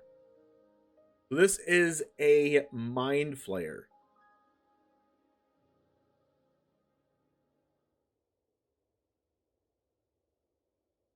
Oh, it says less than, not less than or equal to. I guess you can take any 3-power card. I mean, is mind flayer? I mean, it's a merfolk. Oh, this card's a little bit mad now. Defiler Dreams, 5 mana 4/3 flyer, additional cat. It has the blue Phyrexian text. Whenever you cast a blue permanent spell, draw a card. I mean, that's pretty freaking good. I don't know. 5 mana 4/3 flyer? I mean, a Braid is in the format. And you have to cast blue permanents. That's weird. Maybe you play this as a top end in Merfolk.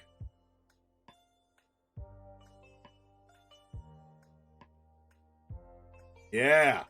You play this as a top end in Merfolk to like play this player Merfolk, draw a card. If they don't deal with this, you go Merfolk, draw a card, Merfolk, draw a card, Merfolk, draw a card, Merfolk, draw a card. Oh yeah. Oh yeah.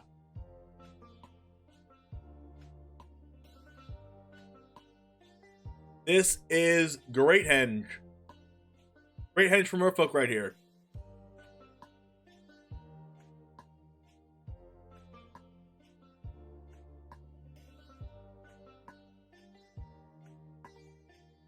Do we agree that this is a Great Henge for Merfolk? And we need like 10 more. Yeah, imagine playing Voldaren Mindslinger as a 2 mana 2/2 pay 2 life draw card. When you have 5 mana and a 3 1-drop Merfolk in your hand, I don't know. Merfolk are usually 1 mana, right? Or like maybe you play Defiler Dreams +1 Merfolk, and then the next turn If it lives, you just keep casting them. I don't know. There's potential there. Phasing of Zhalfir. 4 mana. Read ahead. Another target non-land permanent phases out. It can't phase in. What? It can't phase in for as long as you control the phasing of Zhalfir. I've never seen that before. Does it go in Mono Blue Spirits? No, it's entirely too expensive.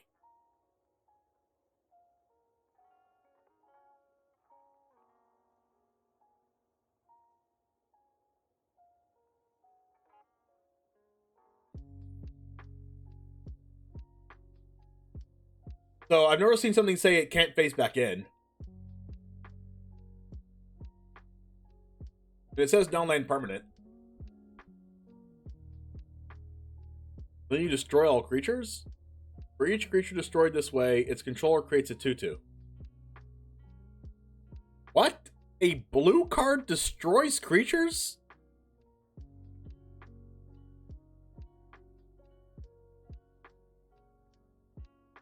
What's a color pie?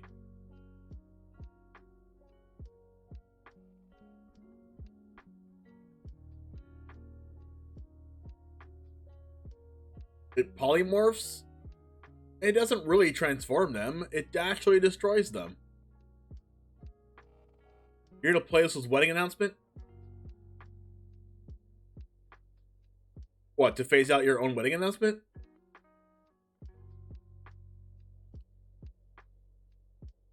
Like Raven form?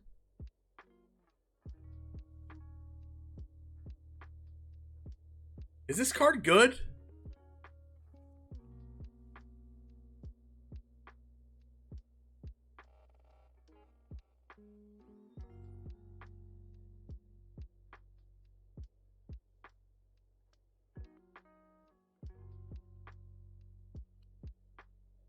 I don't think this card's good.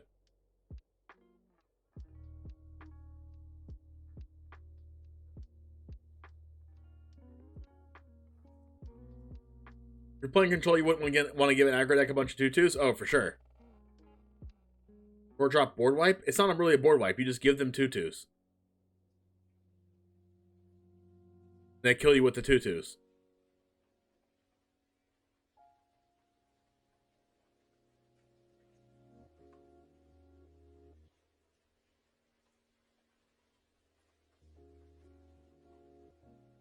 I don't know. I don't think this card's good.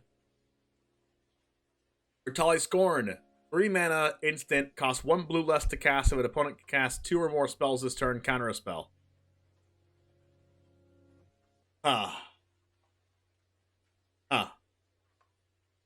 Get this other Z out of here.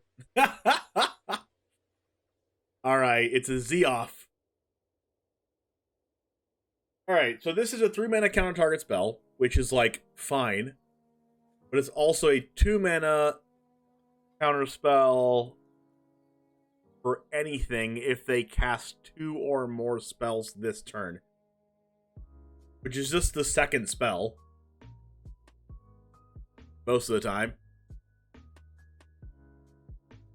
But most of the time, if you have 3 mana available, you just like counter the first thing because you can't, like, your opponent's not guaranteed to even cast a second spell anyway.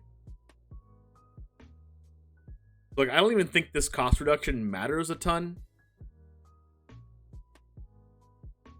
But, because they're always going to try to, like, bait out the first counterspell with something, and then they could just pass. And because of that, you have to counter the first thing.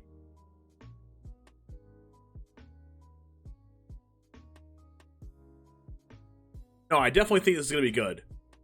But I don't think that the 1 mana less to cast will come up as much as people think it does.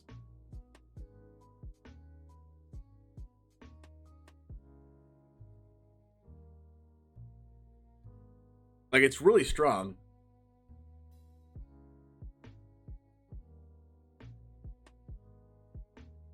I think it's gonna be like it's gonna be better than cancel. But yeah, this is more like blue-white control mirror match games, or like Demir mirrors or Esper mirrors.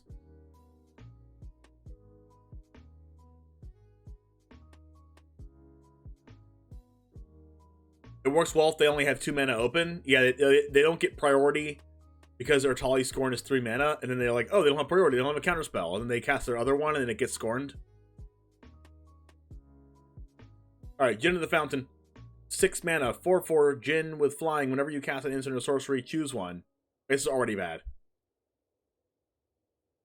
Gets +1/+1 till end of turn? Oh god. Scry 1? Ew. No. No, get this out. Get this out of my face. Combat Research. 1 mana aura, enchant. It has whenever it deals combat damage, draw a card. Oh no! Oh no! They get Curious Obsession.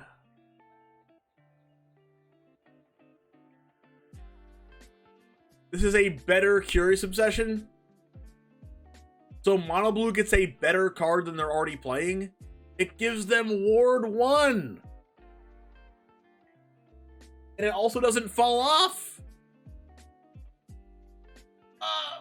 Oh no, this card's so good.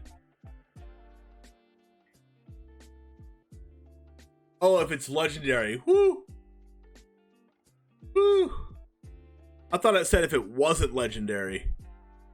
Just kidding. Wow.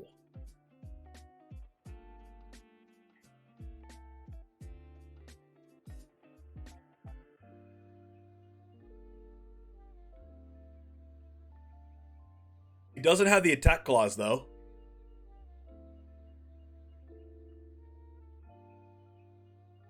Which, like, probably doesn't matter.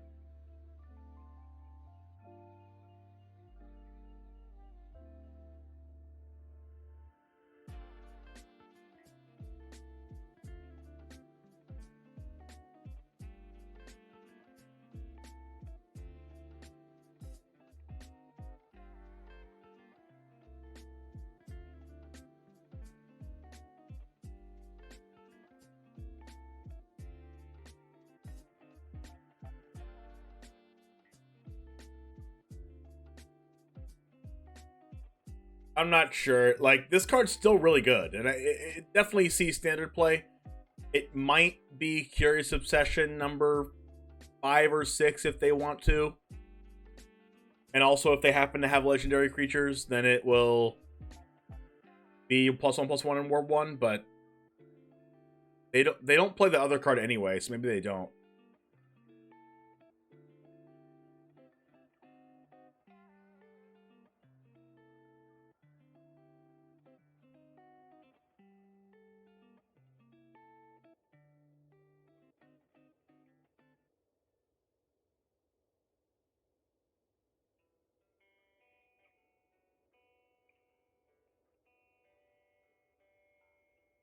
All right, we're just gonna move on.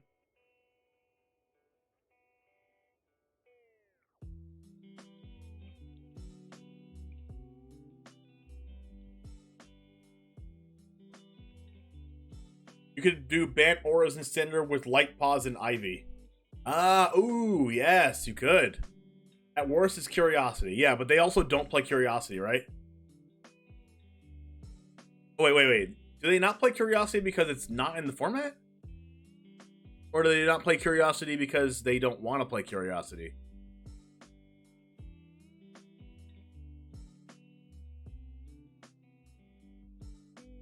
Is Curiosity actually in Pioneer? Don't know.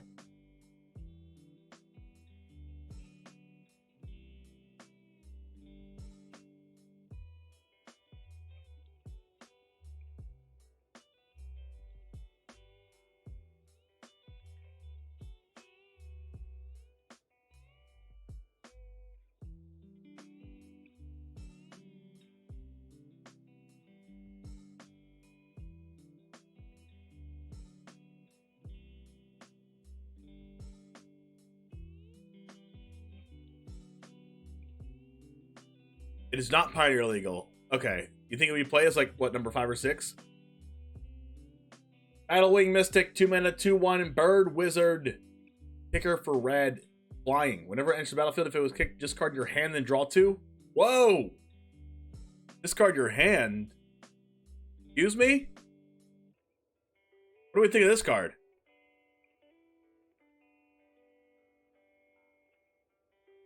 You try battling in the 3-mana Jin with Delver at least once? What's the 3-mana Jin again? The Hottie Jin? So what? Blue-red Delver? Turn 1 Delver, turn 2 Battlewing, turn 3 Hottie Jin? That's too many creatures. Need instants and sorceries. But discarding the hand and drawing 2 cards is really freaking strong. It's like a little bit worse Seasoned Pyromancer. I mean, if you think about it like Seasoned Pyromancer, that makes me think it's really good. Because usually in Seasoned Pyromancer, you either discard your hand or discard like 1 card or 0. I mean, if you look at this like Seasoned Pyromancer, then you can see this being played in like a Grixis midrange deck. Or like you know, Sultai midrange deck or something like that. But probably Grixis because you get to play with red cards.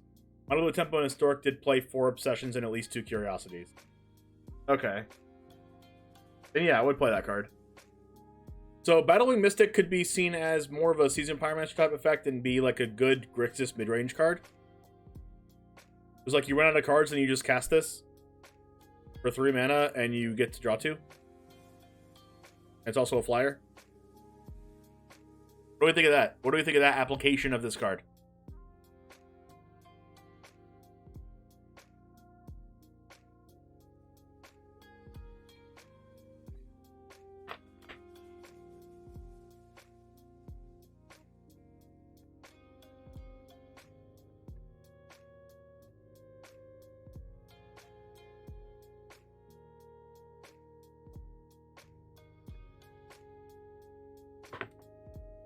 I feel like I should probably order food from somewhere.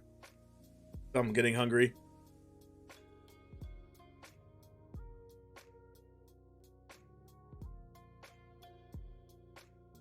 The Raiden's going to struggle with cut down in the format?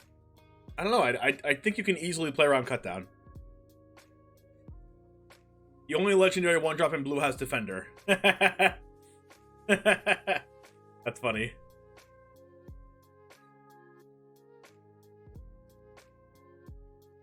Coral Colony is a Defender, but it's bad.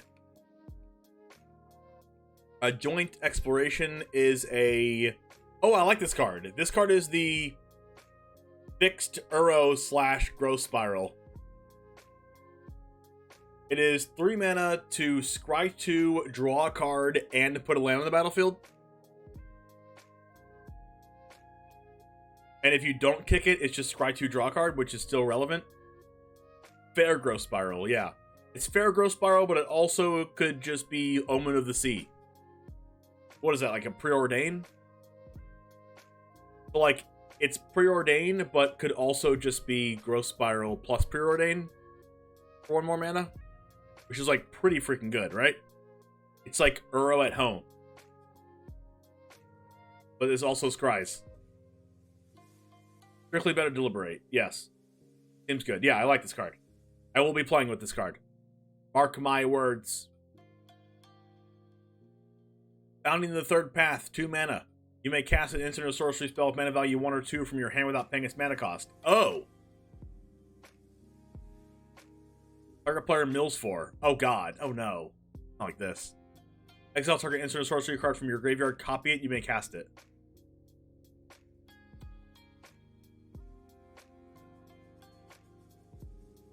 Kill yourself?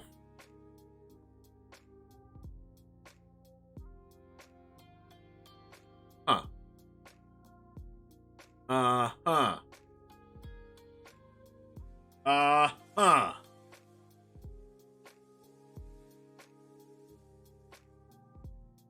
Is this card good?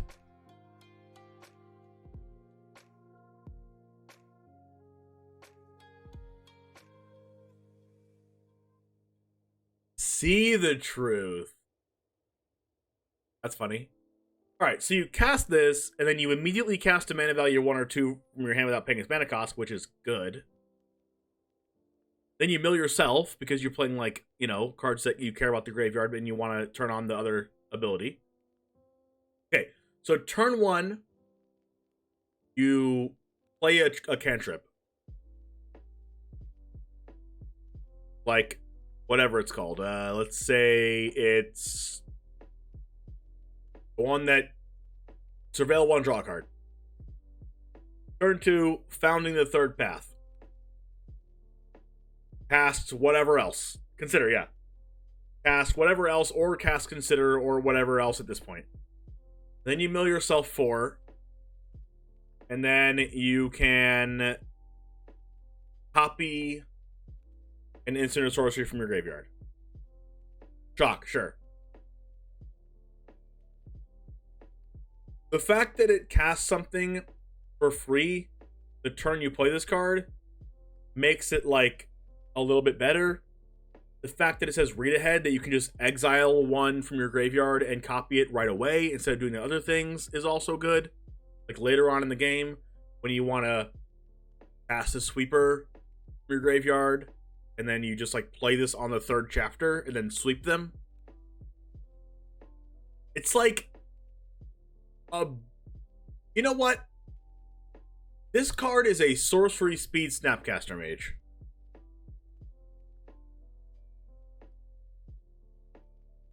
Yeah? Can we look at it like that?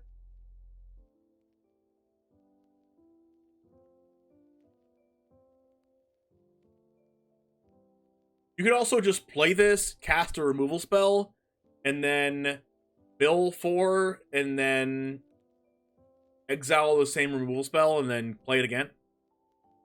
Yeah, well, it's not a 2-mana board wipe. You don't cast it for free. It says copy it, you may cast the copy. It doesn't say it doesn't say cast it without paying its mana cost. Which is why I said Snapcaster Mage. Good thing Cacophony's rotating. Oh my gosh, I know, unoriginal one. MTJ Murph, let's go! Thanks for the sub. Let's go. Let's go! Also, wait a second. We are 13 subs away from 100. Our sub goal is creating We're Jaming shirts for everybody. I will make We're Jaming shirts if we get to 100. The next, like, what, 4 days? 5 days? Anyways, founding the third path is probably a sorcery speed Snapcaster Mage, which makes it really bad because you can't, like, a Snapcaster Mage is obviously good because you can counter your opponent's spells with it.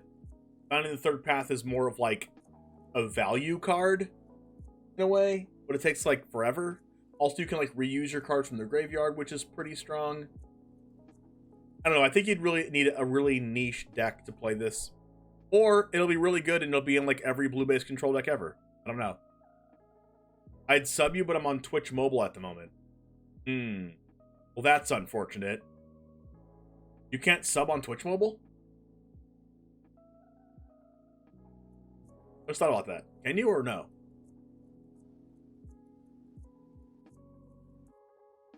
Works with Magma Opus. I guess? Look at that beautiful Essence Scatter. I know, it is beautiful. If you blink it, it can do weird stuff. That is true. Oh, Prime Sub. True. Well, how quick can you get to a computer in the next 4 days? Oh, okay, thanks for finding me. I appreciate that. Opus's rotating doesn't seem strong outside of standard. Fair. Beautiful. Oh my gosh, Z.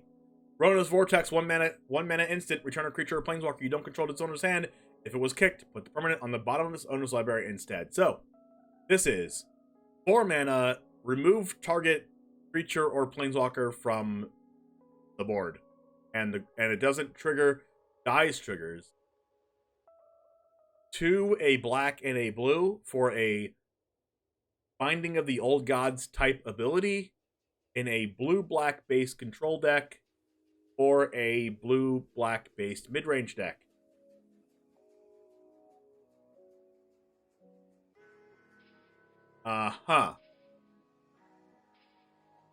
This card is pretty good. But it's only creatures and planeswalkers. It does get around stuff like Indestructible. It just like puts it on the bottom which is better. It doesn't trigger Dies triggers. Watsy trying to figure out how to make Unsummon good? I know, right? I mean, Fading Hope's pretty darn good. Fading Hope has made it into Pioneer as like a 1 or 2 of in the 75 of Mono Blue Spirits. Replace Fading Hope for Blue-Black. I don't know about that because Blue-Black relies on Leer a lot, and then you can't run as Vortex your own Leer back to your hand because it says creature or Planeswalker you don't control. The fact that it bounces Planeswalkers is kind of hilarious, though. And the Scry one is good. I think this card's going to be really good. I think it's going to be played. I don't think it's going to be broken, though. Protect the Negotiators is a 2-mana instant with kicker for white. If it was kicked, make a 1/1 soldier. Soldiers! Counter target spell unless its controller pays 1 for each creature you control. Whoa. Whoa.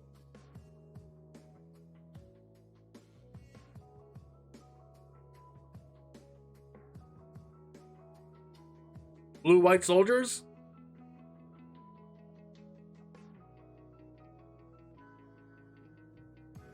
What site is this? MythicSpoiler.com. Counter a spell unless a controller pays 1 for each creature you control. You only need 1 creature for this to be good. And you already get the creature if you just pay 3 mana into this. So it's a 3 mana Jawari Disruption at the very worst. But you also just get the 1/1.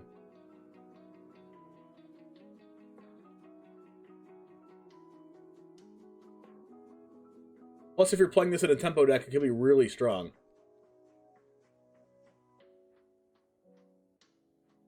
There will be a blue-white tempo deck playing this.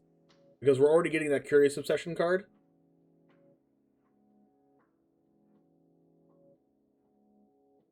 So, welcome back to Mono Blue Tempo in Standard. With Essence Scatter. And Protect the Negotiators. Alright.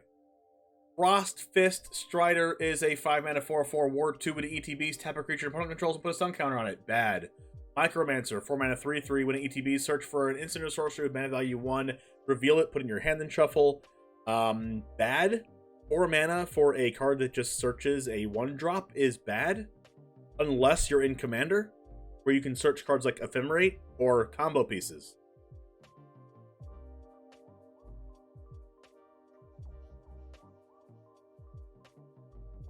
But, I don't know, maybe I'm wrong. Maybe you can search like other really good 1-drops that I'm not thinking of.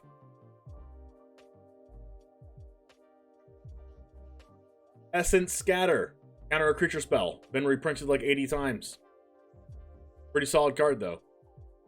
Door Up. 1 mana Lobster. Target creature you control gets +1/+1 and gains hexproof to end of turn. Untap it. Oh, no. Oh, it can search up Rona's Vortex. You're not wrong. That is a better dive down. Excuse me, sir. That is a Hominid. Is it? That's a Hominid and not a lobster? Can you explain to me how that's not a lobster? Looks like a lobster to me. Look at that tail.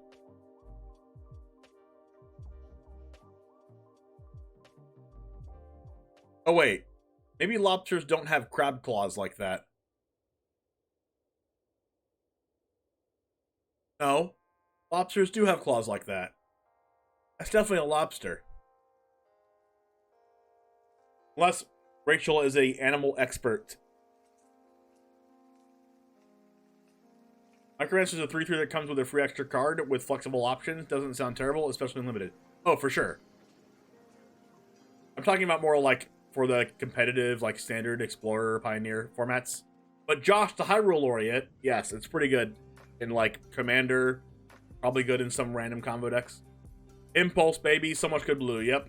Pacific lobsters don't have claws. Oh, okay.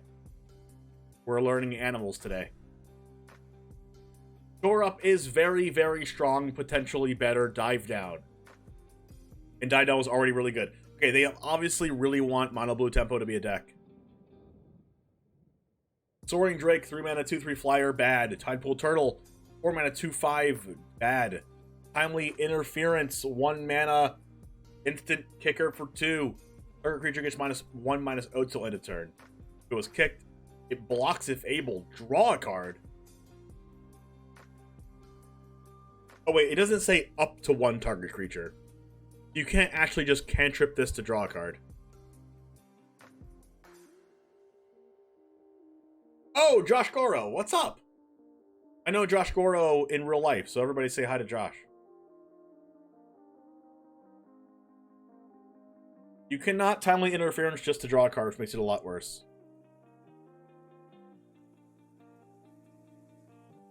This is more of a target your own spell type, whatever Drake that is card.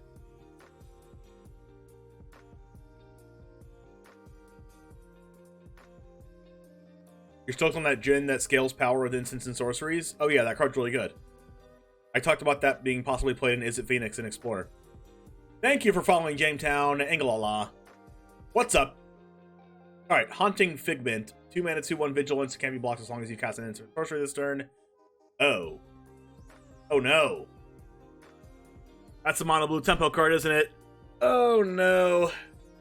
You strap on a Curious Obsession type card, whatever that card's called, onto this, and you cast or whatever cantrip you want to cast, and you get in. Draw a card. It's unblockable.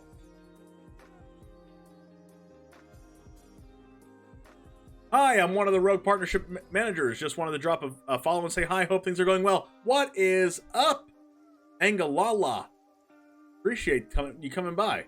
By the way, Rogue Partnership Managers, you know what that means? I have to show off all my Rogue Energy. And you know what that also means? You have to buy Rogue Energy by using my code. Underneath the description. On my Twitch. Look at all this good stuff. Look at it. Look at all of it. It's so nice. So many flavors. So many flavors. It's overwhelming. Alright. Back to your home. Pixie Illusionist is a 1 mana 1/1 fairy wizard with kicker for 4 freaking mana. Much flavor, much caffeine. Actually, you don't have to have caffeine if you don't want to. There's hydrating ones and also shakes. Get it right, Grok. Get it right. I personally like the shakes as well. Versatility, baby. Versatility. All right. Why is this kicker for 4 so expensive? Also, you just get an absolutely massive percentage off from getting the stuff, by the way, and I also drink the stuff. If you go to underneath my Twitch, you can get a massive 20% off. 20% off. That means if you buy $10 worth of stuff, it's actually $8. Who doesn't want 20% off? All you gotta do is use code James5 at checkout and get whatever you freaking want. They have caffeine, just less. Yes, you can choose more or less caffeine if you so choose. Anyways.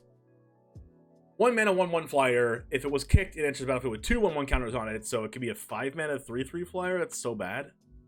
Target land you control becomes a basic land type of your choice. Oh. Oh. That's weird. That's weird. But it's a 1 mana 1/1 flyer, which is the only thing that matters. Because the only thing you're going to be doing with this card is casting that card and then casting combat research on it and getting in for 1 damage flying draw card every turn. That's all you're going to be doing. Tala's Lookout, 4 mana 3/2 Human Pirate. It's a flyer. Whenever it dies, look at the top 2 cards of your library, put one of them into your hand and the other into your graveyard. That's bad. Impulse, good card. Look at the top 4 of your library, put one of them in your hand, and the rest in the bottom of your library in any order. This is basically Narset's ability. but gets any card instead of just getting a non-creature spell. So this card is pretty strong, especially with the cards that reduce the cost of instants and sorceries. 1 mana Impulse, let's go. Academy Wall is a 3 mana 0/5 defender. Whenever you cast an instant or sorcery, you can draw a card. If you do, discard a card. Triggers only once each turn. This card's like pretty bad. It's like an 0/5 though. 0/5 strong, but pretty bad. Negate. We always need negate in standard. When has negate not been in standard? I literally cannot remember the last time negate was not in standard. But we get to counter a non-creature spell for 2 mana. Pretty strong.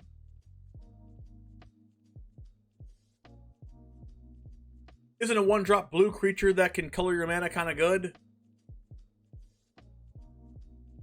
Like, yeah, but like, why would you want a 1 mana 1/1 flyer to do that? If you want to color your mana, why would you use a 1/1 flyer to do that? It fixes it. It doesn't ramp it. Like, why wouldn't you just play like any mana dork that can change your colors? We need Essence Scatter back. We have it. Essence Scatter is right up here. Bada bing, bada boom. Where is it? Hello. Right here. We got it. Phyrexian Espionage. 3 mana sorcery. Draw 2.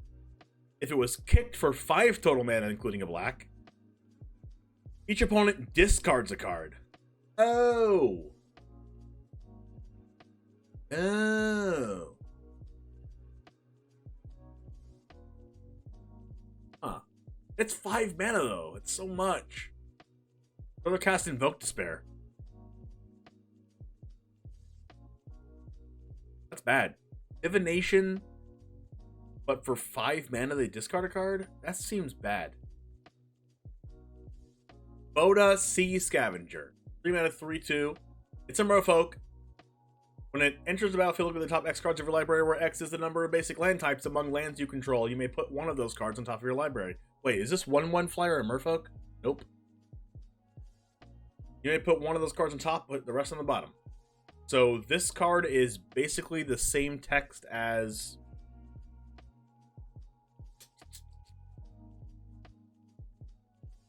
What's that card that's super good in EDH? Card that wins the game? It has that ability. Glue the top X, put one on top, put the rest on the bottom.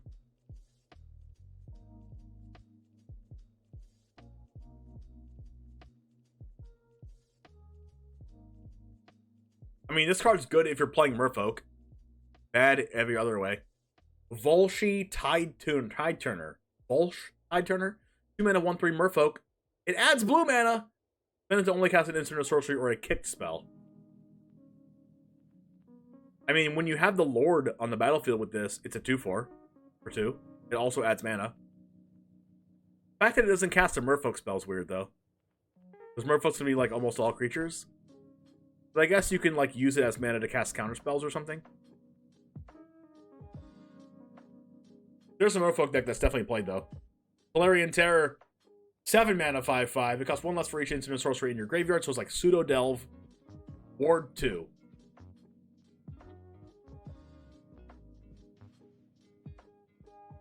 You just play this as your top end in some kind of instant and sorceries deck. It's a 5/5 Ward 2. It has... Shouldn't this card have like Trample or something? This thing's a huge serpent. Or like... Island Walk or something? Some kind of evasion. Try it with Haughty and that Snapcaster enchantment. Listen, Rachel, I know which deck you're building immediately. Valerian Geyser, 3 mana sorcery, kicker for white. Return target creature to its owner's hand. Draw a card. So it's like a sorcery speed divide by 0. If this spell is kicked, you gain 3 life. That's bad. That is bad. Could be good, though.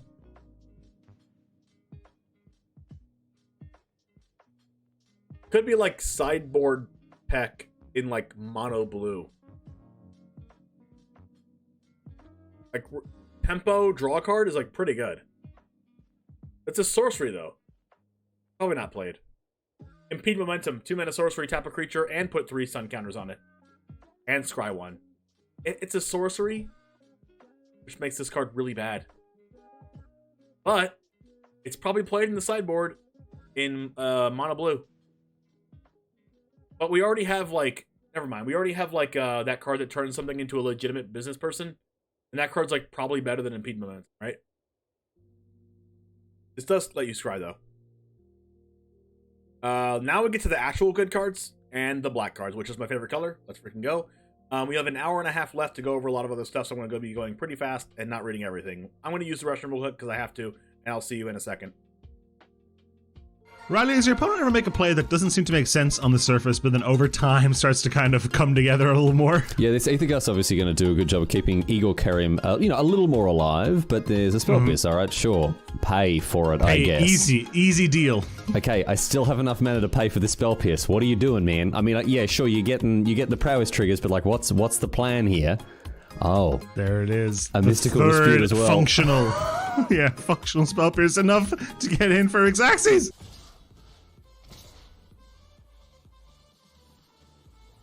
Settle the wreckage. I'm glad you asked. Oh my god!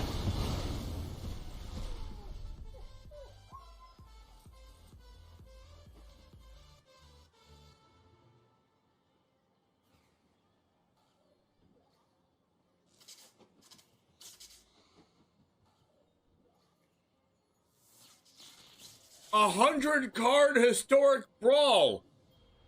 Settle the wreckage in hand after I called it.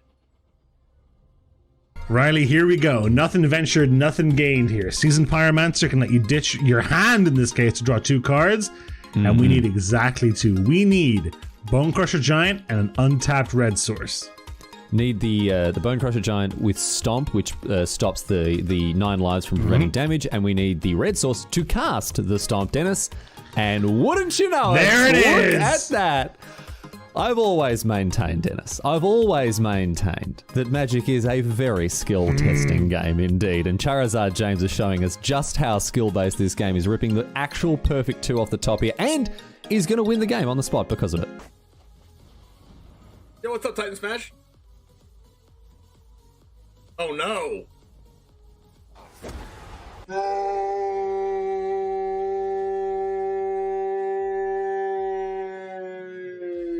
If this was the only way Tybalt's Trickery had ever been used, Riley, I think it would have been balanced the way Wizards intended it. I think this is actually Magic as R&D intended. Tybalt's Trickery. Getting rid of an eye twitch? Why are you scared of an eye twitch? Now you have to deal with the lulth. What was that? I'm terrified of an eye twitch, dude. Like, if only it had been something. Only I've been something like a lulth, you know?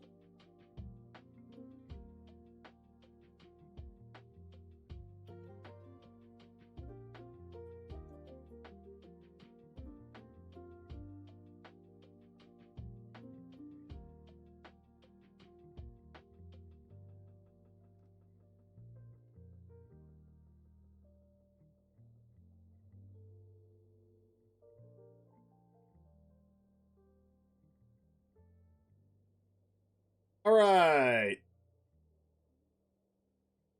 Liliana of the Veil. Let's go.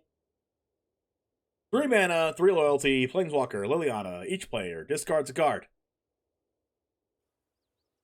+1.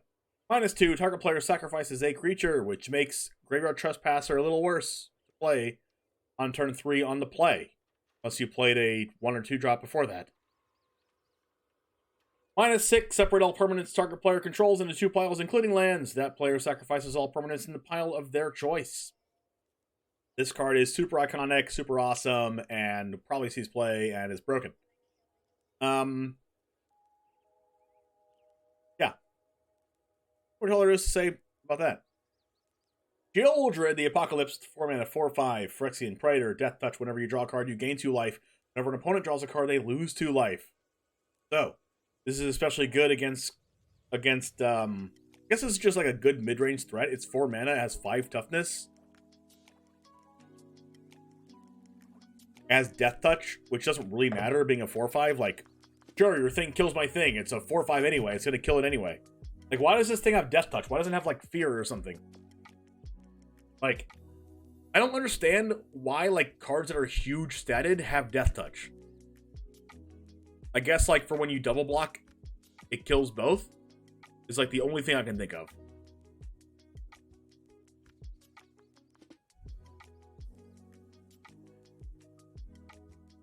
Like, what? Does Death Touch really matter when, like, everything blocking this is going to die anyway, for the most part?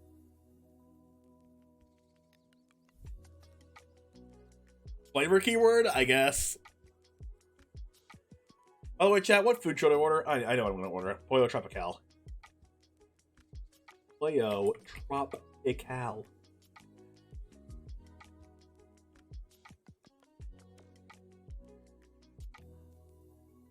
I'm hungry.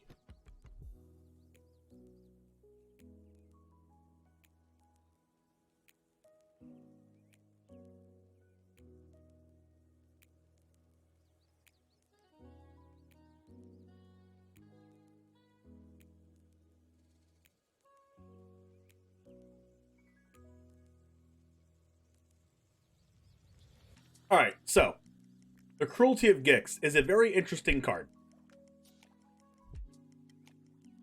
I mean, obviously, also, by the way, one more thing about Shieldred is life gain matters.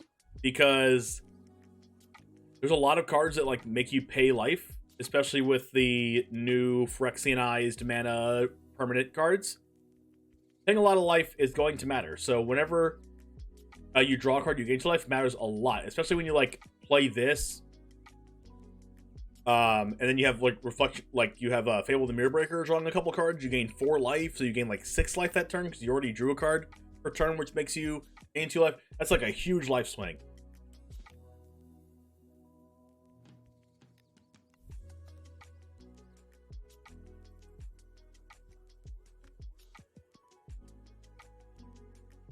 But, Cruelty of Gix, target opponent reveals their hand.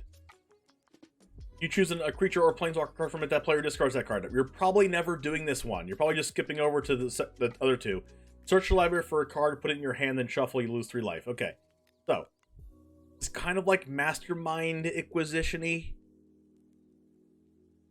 Like, this card will definitely be a card that, like, Ali Eldrazi plays with.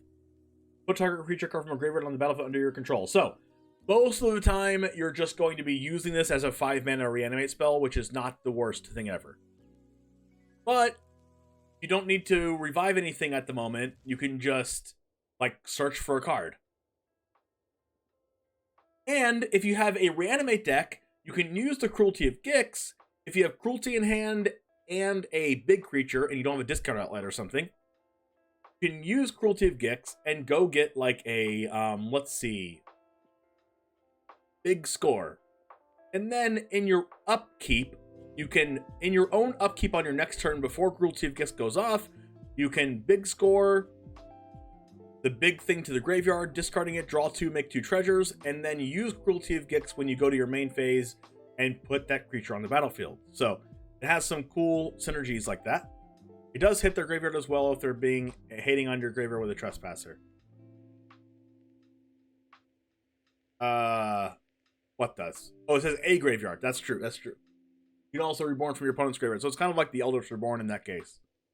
I think it's a little bit worse than Eldritch Reborn. It doesn't make them sack a creature. It doesn't make them discard a card. And being worse than Eldritch Reborn is pretty bad. Eldritch Reborn was really good in Standard, though. But the fact that you can read ahead on this card is really strong. And if you have something that blinks enchantments, you do get serious value, yeah. Alright. Shadow Rite Priest. 2 mana, other 2 mana 2/2, human cleric, other clerics get +1/+1. 5 mana, tap it, sack another cleric, search your library for a black creature, put it on the battlefield, then shuffle. This is insane. It puts it on the battlefield, and you can get to 5 mana a lot easier in Standard than you can get in Explorer, Pioneer, other formats like that. Because things are just way more efficient in those other formats. You can do this at instant speed. It's not a sorcery speed ability, so you can just, like, sack a 1-drop. There's like a 1-drop cleric that comes back out of the graveyard, I think, and it's not rotating. You can just, like, sack that, paying 5 mana, and just get a huge creature from your deck, which is pretty cool. Or you can just get, like, another Like you can get like Aura from your deck. I don't know if that rotates or not, but Aura is a good black cleric that you can play. You can get Liaisa from the deck, which is really strong. So like I think this card as a 2-mana 2/2 cleric lord anyway, the 5-mana ability is just plain old upside. You would play this card even if it didn't have the ability. So really strong. Drag to the bottom. 4-mana sorcery domain. Each creature gets -X/-X till end of turn, where X is 1 plus a number of basic land types among lands you control. If you're playing a 2-color deck, this card is basically, you know, there's a lot of 4-mana sorceries that do -3/-3. We already have Languish in Pioneer and Historic as a like a 3-color drag to the bottom. It does -4/-4, but in Standard, this is basically Languish in Standard, but also could be like a -3/-3, which is also something you would play. So this card, being a card that accelerates your removal faster than Meathook Massacre, is really worth it. There's a lot of times where you like you decide Meathook Massacre in just because it's good, but sometimes your opponent's cards can become bigger than Meathook Massacre, than like how much mana you have to pay with Meathook Massacre. So you want something like Drag to the Bottom to be able to get you to that point in the game where you can stabilize and have a big Meathook Massacre later on. So I think Drag to the Bottom is a really good card and will see a ton of play. It might actually see, depending on how the meta forms up, I think this is a really, really strong. I mean, even though Aspirant rotates, there could be a lot of cards that are like 4 toughness, 5 toughness. Like this shield by itself has 5 toughness. There's a lot of cards that we've already seen in blue that have 4 toughness. A lot of cards get +1/+1 counters anyway. There's a Hopeful Initiate that can become a lot bigger than what you can possibly Meathook Massacre. I've definitely died with Meathook Massacre in my hand against white decks that have just grown their things out of range. And Drag to the Bottom is very good. Very, very, very good. You're going to want to play that card. Defiler of Flesh is a 4-mana 4/4 menace.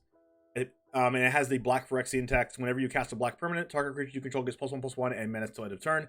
I don't know how good this card is. Like, it's the only one of the Phyrexian cards, the Defilers, that has a just until end of turn effect instead of like make a 1/1, put a 1/1 counter on something, like draw a card. This is like probably the worst ability out of them, but it's a 4-mana 4/4 menace already that makes all of your cards cheaper. So I don't know if it'll see play. It doesn't do anything when it enters the battlefield at 4 mana, other than just be a 4/4 blocker, which probably means it's not good enough. But I mean, it's hard to evaluate a card like this, but it's better than Shieldred and Mono Black aggro. Probably, since you have a lot of like 1-mana creatures anyway, so I can see that. I can see that being the case. And getting +1/+1 and menace is not terrible. It's just not as good as the other ones. But if you're playing an aggro deck, giving something +1/+1 and menace is very strong.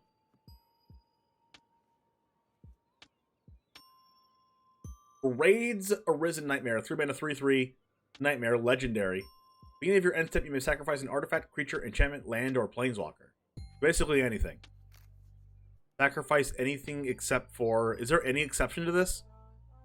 Artifact, creature, enchantment, land, planeswalker.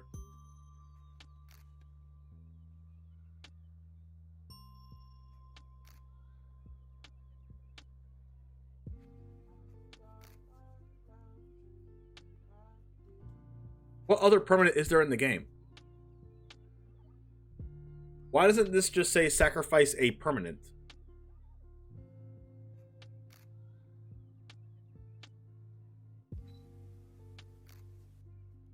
Why doesn't this say sacrifice a permanent?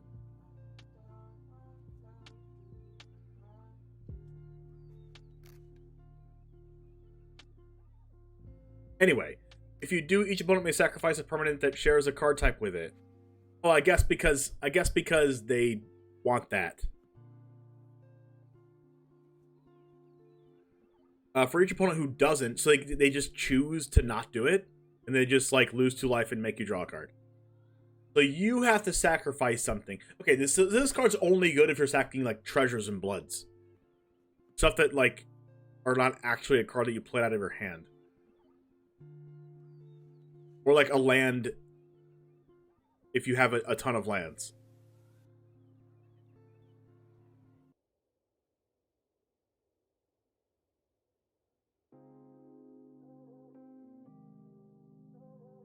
So, like, this card's pretty bad. It doesn't even make your opponent sacrifice the thing you sacrificed. They can just choose not to.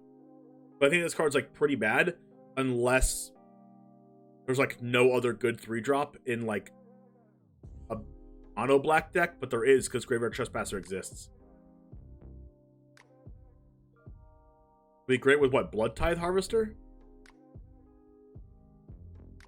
Like, you sacrifice a blood token. They choose to not sacrifice. And then they lose 2 life and you draw a card.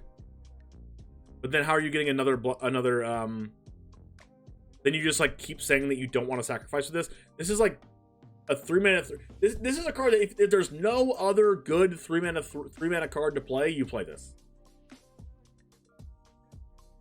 It's not shock draw card every turn because you don't want to sacrifice your board. Unless you sacrifice like a Gravecrawler type card.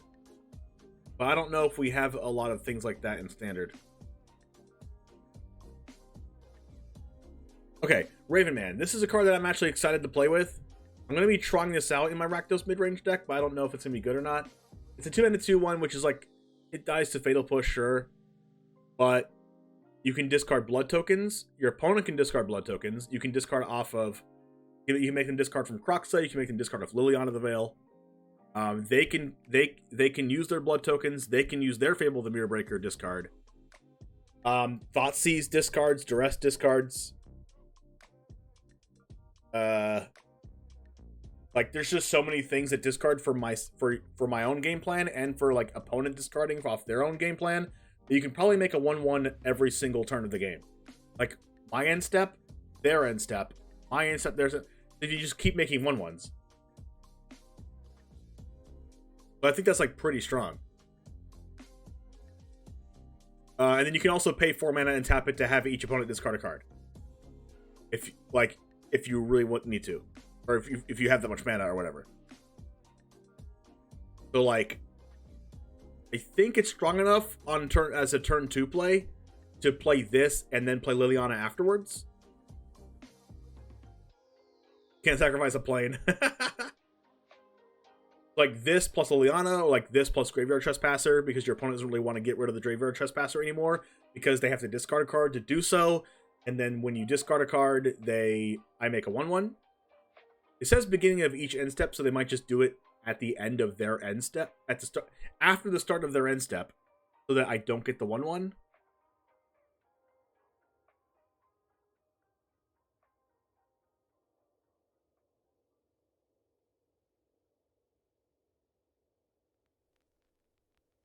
Yeah, it's cheap enough, and it lets solely discard decks to have like a game plan to win the game.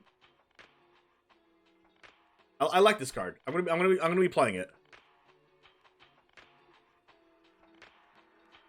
Stormfist Crusader or whatever else you said. Evolve Sleeper. This is gonna be in a mono black deck probably. Mono black aggro. 1 mana, 1/1 human.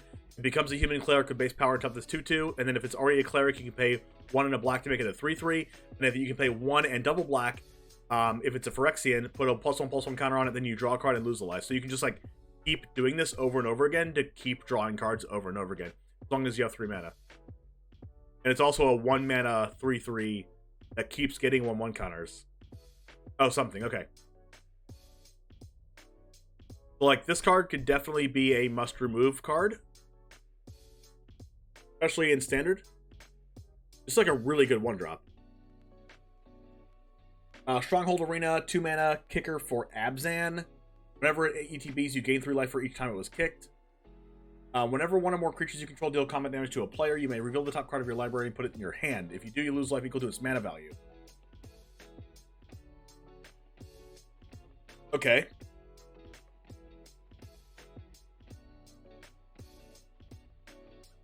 Wait, what's a cleric? Oh yeah, the sleeper is a cleric, yeah. It becomes a Phyrexian human cleric.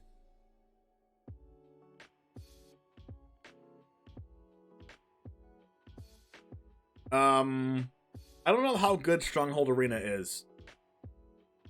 Like, it could be a 4 mana gain 6 life, which is really strong.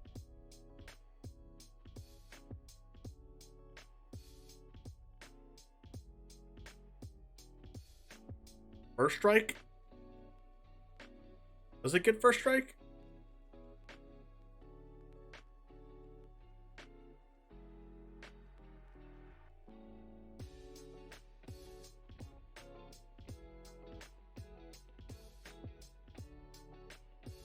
Oh, that's true. Yeah, yeah. If you have double strike. If you have double strike, or if you have a first strike and a second attacker, yeah.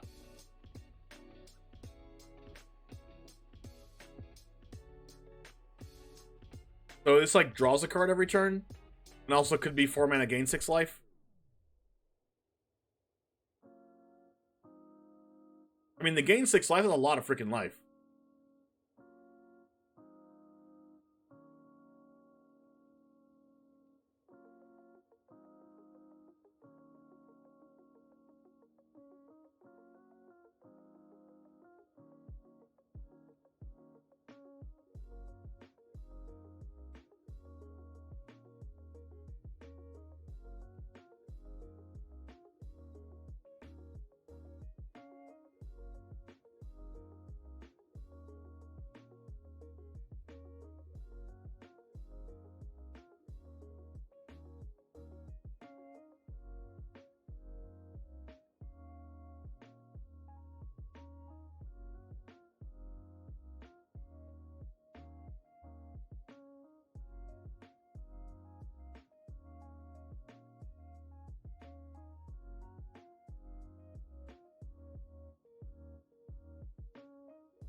Downside is exiles to temporary lockdown. Oh, that's fair. That's unfortunate. Alright, Braid's Frightful Return. 3 mana, sacrifice a creature. If you do, each opponent discards a card. That's pretty bad. Return a creature from your graveyard to your hand. Target opponent may sacrifice an online non-token permanent. If they don't... Okay, that card's bad. Alright, Shield Restoration. Your creature graded to the battlefield. Oh, whoa. 4 mana reanimate spell. If it was kicked, you gain life equal to the mana value. Otherwise, you lose that much life.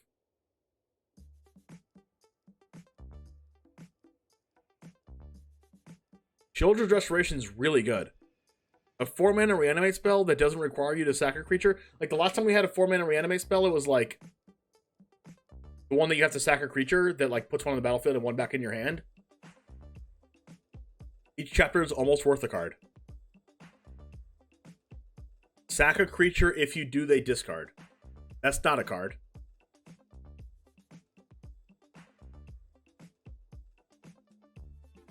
Yeah, Blood for Bones. Return a creature from grave to hand. That requires you to have a creature in the grave. I don't know. There's so many better things to play on 3 mana than that. 7 mana creature, 7 life gone. Well, if you do that, you win the game anyway. And even then, if you play this in a green deck, in like an Abzan deck, you can get back Titan of Industry, which gains the life back.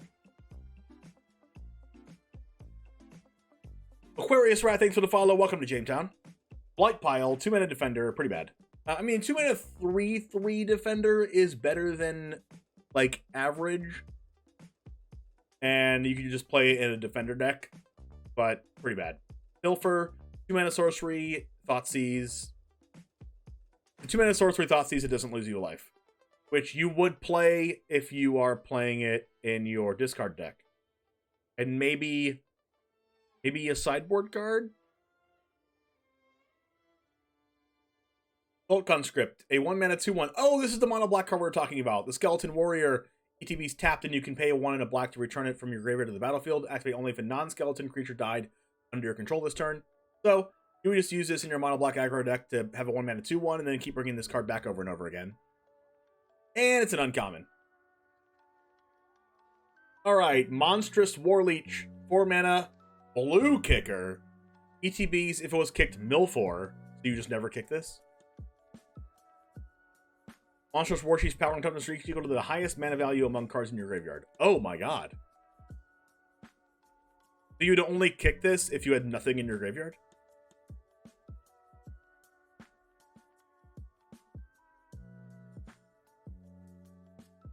highest mana value among cards in your graveyard. So it's probably going to be like 4, 5 at the most.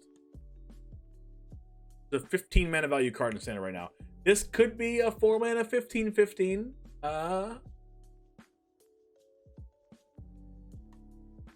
Alright, Cut Down is a 1 mana instant destroy a creature with total power and toughness 5 or less.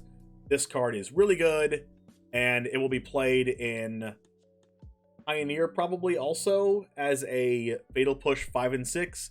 It's worse than Fatal Push, but it could be better than Fatal Push in some rare instances. Notably, like Rafine, like some 3 mana 2/2s like Brutal Cathar. But it's probably worse than Fatal Push. Definitely worse than Fatal Push. But really freaking good in Standard. So this will be definitely... I already have this card pre-ordered from CoolStuffInc.com. And if you want to get your cards pre-ordered from CoolStuffInc.com, you can do that as well. And you also get 5% off by using code James5 at checkout there. So you can do your pre-orders today if you want to. Pre-orders are up on CoolStuffInc.com. Cut Down will be sweet, definitely.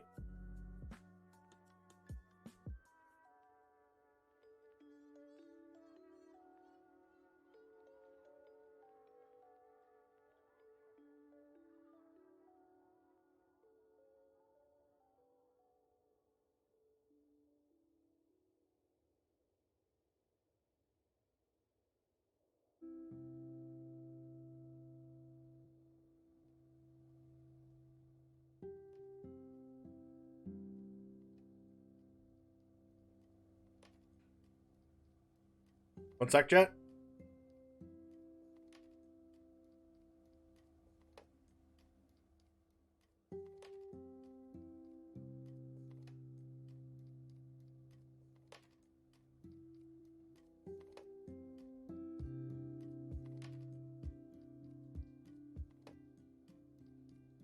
Have you done green cards yet? No, I have not.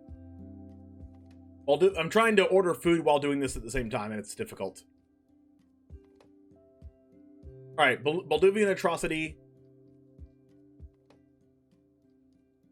Kicker for red. So 3 mana 2/3 menace. When it enters the battlefield, if it was kicked, return target creature card with mana value 3 or less from your graveyard to the battlefield. Gains haste. We had another card that did this, but it was like 5 mana. Wasn't it like a cleric? Return a creature from graveyard to the battlefield. Yo, hello, good game. What's up with the raid? 29 viewers. What is up? How's it going? Woof. What's up? Howdy, Vandal Josh. ETBs, so 4 mana 2/3, return a creature with mana value 3 or less. I mean, it's pretty good, but why would you not play like Extraction Specialist if you wanted to do that? I guess you could play like this in like a Rakdos aggro deck if you wanted to have this as like a top end to bring your cards back. This could find a place, but I think there's probably better 3 mana cards that you could play. Then Gear Connoisseur, 5 mana 3/3 flyer. Whenever one or more creatures die, put a 1/1 counter on it. That's bad. Metal Rage Blessing, 2 mana instant. A creature gains Death Touch and Indestructible. Probably bad. Probably bad. Battlefly Swarm, Phyrexian Insect. 1 mana, 1/1 flyer, and then you can pay a black to have it gain Death Touch. That's like pretty good. 1 mana, 1/1 flyer. You can pay a black to have it gain Death Touch. I mean, it would just matter if like the flyer mattered. I guess if you played mono black aggro and maybe you want this. I'm not sure though. Maybe you play it as like your 1 mana permanent because you're playing the other card, the other horror card that lets you pay them for free by paying 2 life. Eerie Soul Tender, 3 mana 3/1 when it ETBs mill 3. Pay 5, exile it from your graveyard. Return another target creature from your graveyard to your hand. That's bad. Knight of Dust Shadow, 2 mana 2/2 menace. Your opponents can't gain life. So cool mono black aggro or Rakdos aggro, whatever aggro plus black you wanted to play that your opponents kind of are incentivized to gain life against you. This is a really good card. And then you can give it +1/+1 by paying 1 and a black.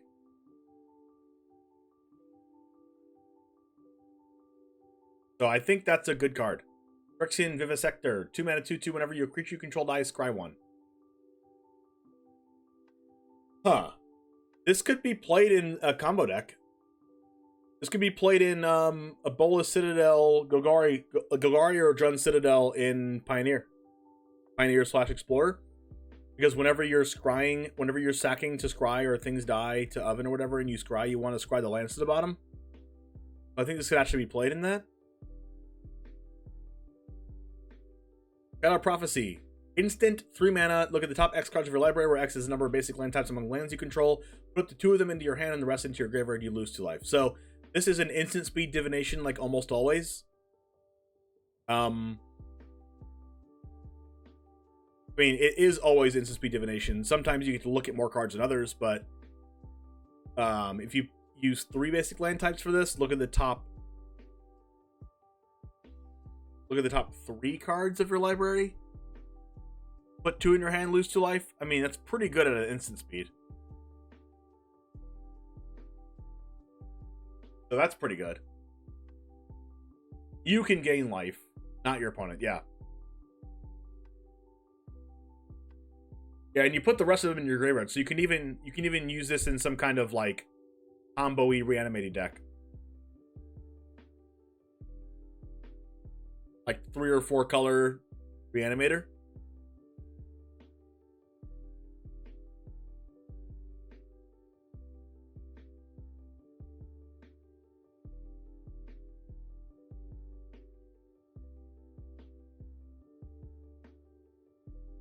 Next up is Splatter Goblin. 2 mana, 2/1. When it dies, a creature opponent controls gets -1/-1 till end of turn. That is like pretty bad. It's like Shambling Gas, but like infinitely worse.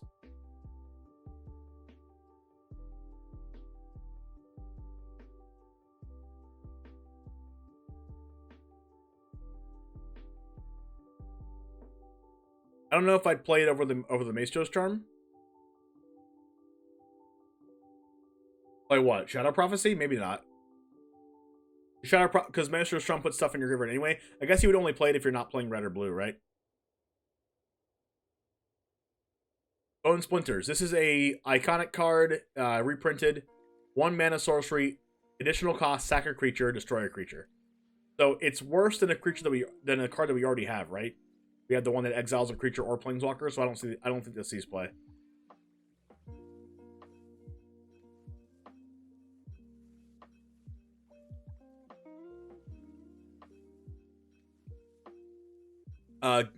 Gibbering Barricade. 3 mana, 2/4, Nightmare Wall Defender, 3 mana, sacrifice a creature, you gain life and draw a card. That card's pretty bad, unless you play like Defender Tribal, I guess.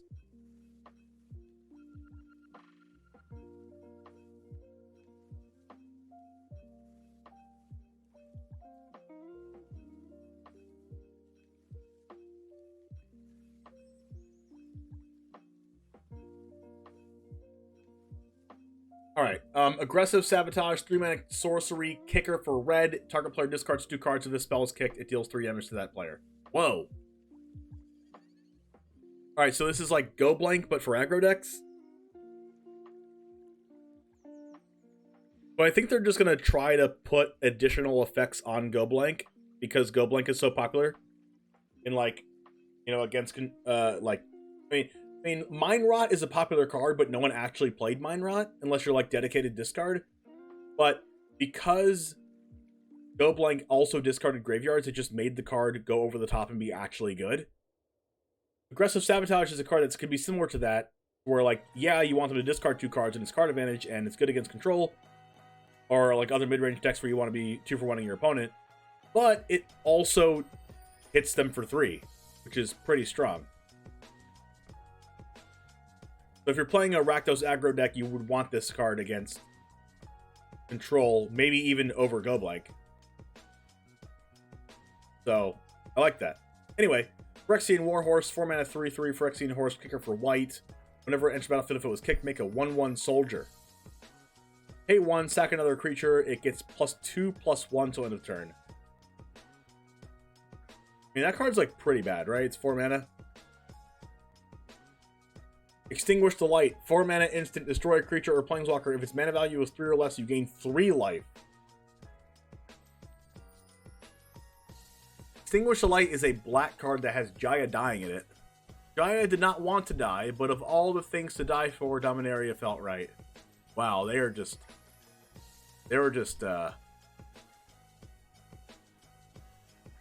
really putting it on Jaya in this set, aren't they?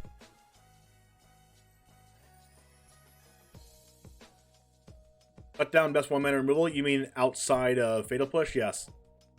Extinguish the Light is a good card. I mean, it's probably the most expensive. You could probably make a removal spell to be good against aggro, but gaining 3 life is really strong. Tribute to Orborg. 2 mana instant kicker for 1 and a blue. Target creature gets -2/-2 till end of turn. Hey, that's pretty strong. If this spell is kicked, it gets an additional -1/-1 till end of turn for each instant and sorcery in your graveyard. Wow. This could be like a 4 mana -4/-4, 4 mana -5/-5. I mean, you would never play this. You would just play like Power Word Kill or whatever instead. Or whatever other card like Inferno Grasp. If this gained life, then it'll be good. No, it's bad. It's bad. It's bad. Phyrexian Rager, 3 mana 2/2. Whenever it enters battlefield, you draw a card and you lose a life. There have been cards that have done this before. This card's much worse for 3 mana. Urborg Repossession. 1 mana sorcery, kicker for 1 and a green. Return a creature from your graveyard to your hand. You gain 2 life. If it was kicked, turn another target permanent card from your graveyard to your hand. I mean, cards like this are probably not good.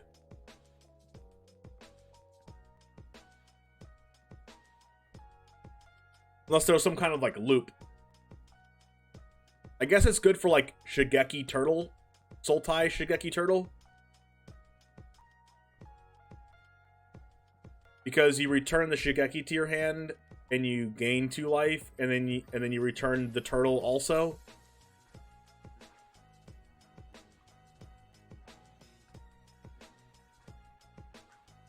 So I think this is good in, like, just the Shigeki Turtle loop deck. Writhing Necromass. It is a 7 mana 5/5. Oh, this was the Paddington Bear one. Zombie Giant. This spell costs 1 less to cast for each creature in your graveyard Death Touch. Oh, we've seen that before. That is the, what is that mechanic? The X for each creature in your graveyard mechanic. Undergrowth. This is a bad card. Toxic Abomination is a 2 mana 3/2 Phyrexian Zombie. Whenever it enters the battlefield, you lose 2 life. But it's a 2 mana 3/2. That's just bad. Tattered Apparition, 4 mana 2/2 Shade. It has flying. And then you can give it Shade Breathing. That's bad. Moving on to red cards.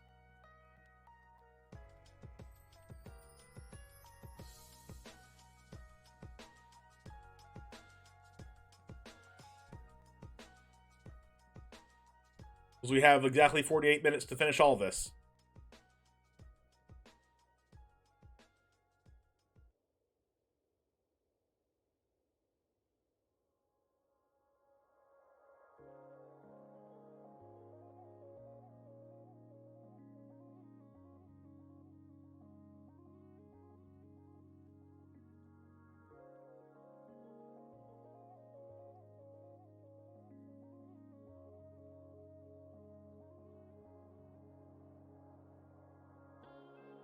Is this a review for Constructed Limited? More towards Constructed. What happens in 48 minutes? Self-destruct? Yes. No, in 48 minutes, we are doing a sponsored stream for TCG Showdown.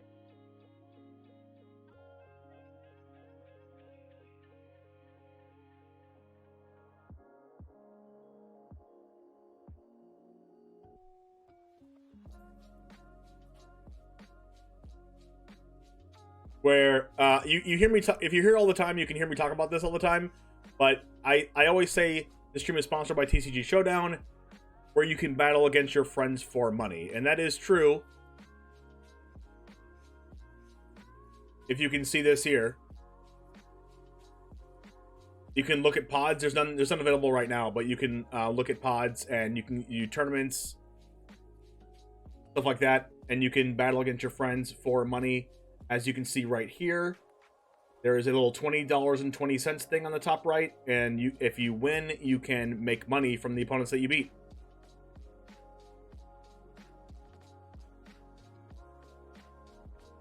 Be doing that in a little bit.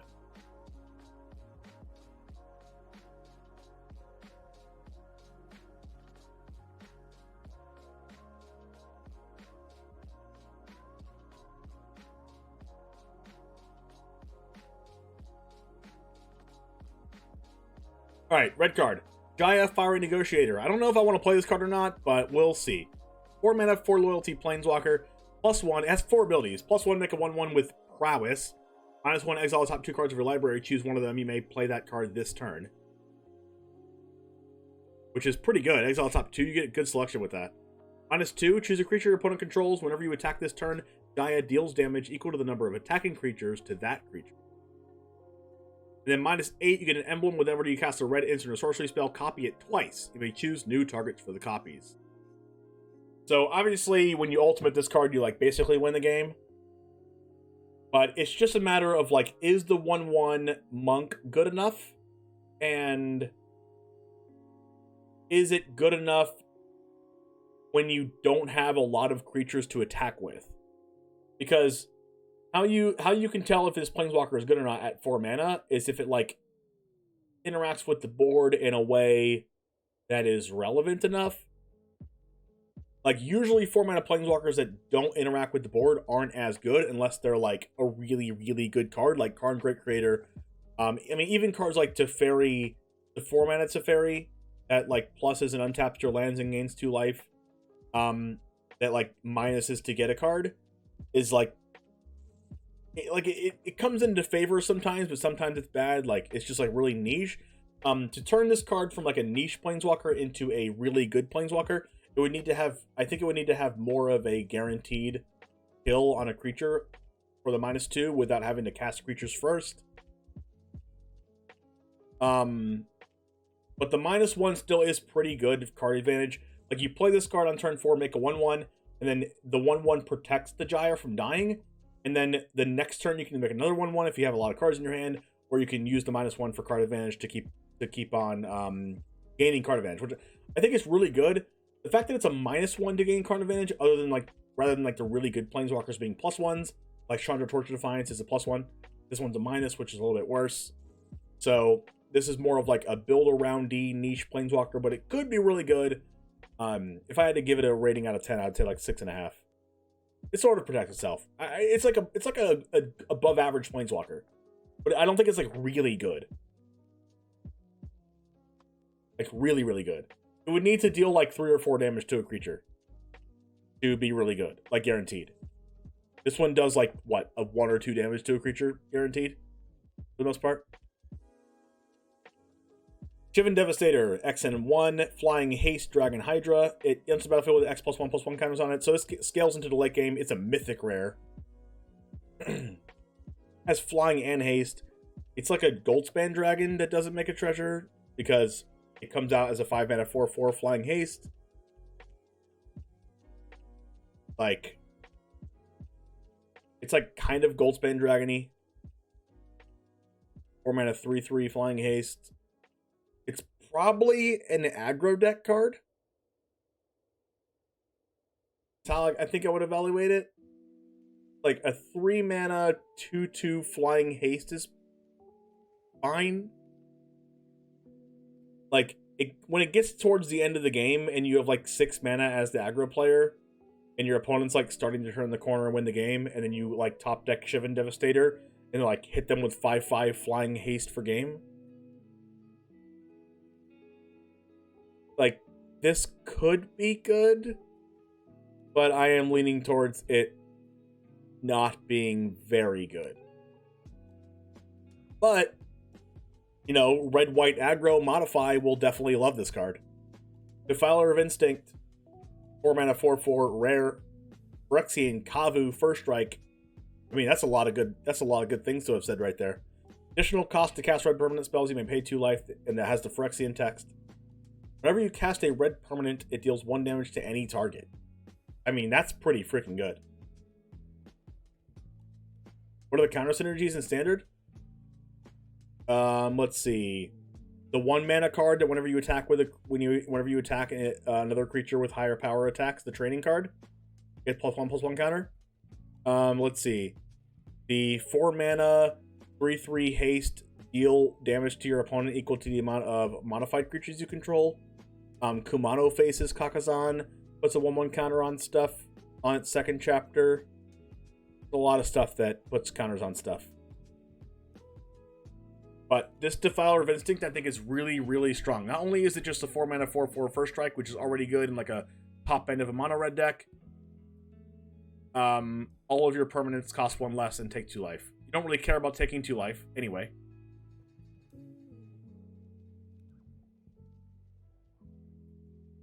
Because you're an aggro deck, like you're probably not gonna, your opponent's probably not gonna be racing you. All of your 1-mana cards cost 0. All of your 2-mana cards cost 1 less. Like, I think this card is really good.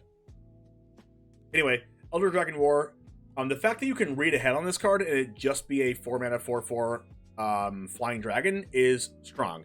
But you can also just have it deal 2 damage to each creature and each opponent also. So you could play this in like a mono red mirror match, or like a mono red or Boros against mono white mirror match, like kind of like an aggro mirror, where you could side this in, and if you don't need the board clear, you can just play it as a 4/4, and if you need the board clear, you just play it as the board clear, and then you'll eventually get the 4/4 anyway.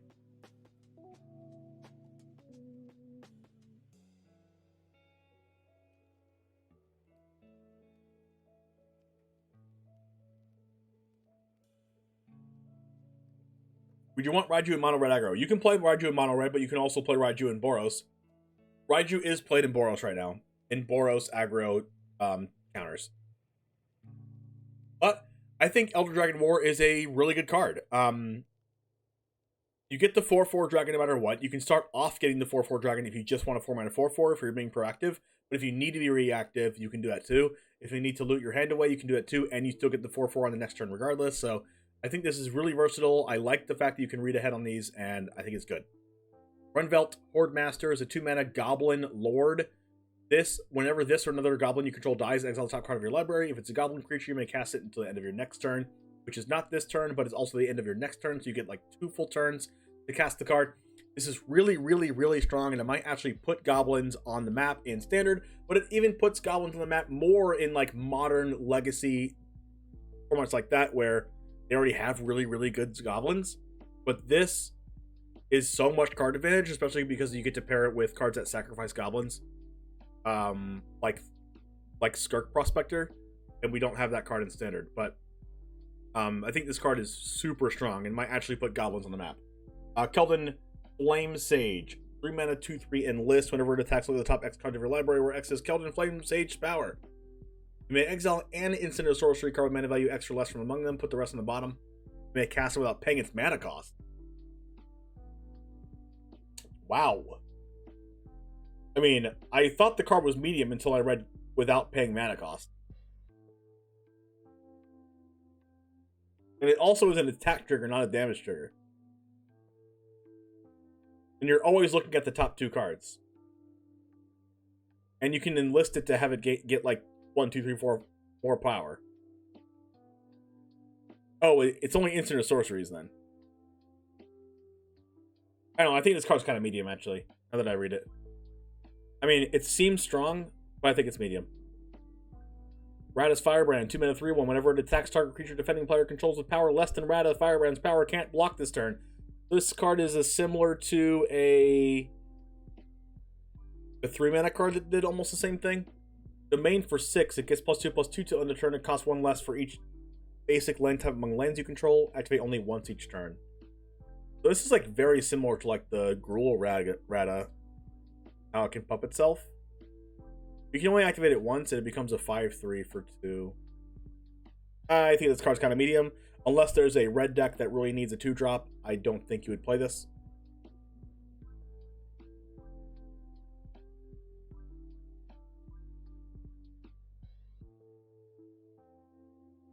Squee Dubious Monarch, 3-mana 2/2 haste. Whenever it attacks, make a 1/1 goblin that's tapped and attacking. This is like similar to like a Legion War Boss. You may cast Squee from your graveyard by paying 4 and exiling 4. So it has escape 4. There's a Legion War Boss with escape 4. Oh, scroll up.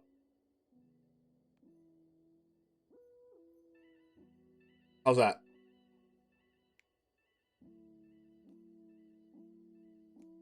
Good. All right.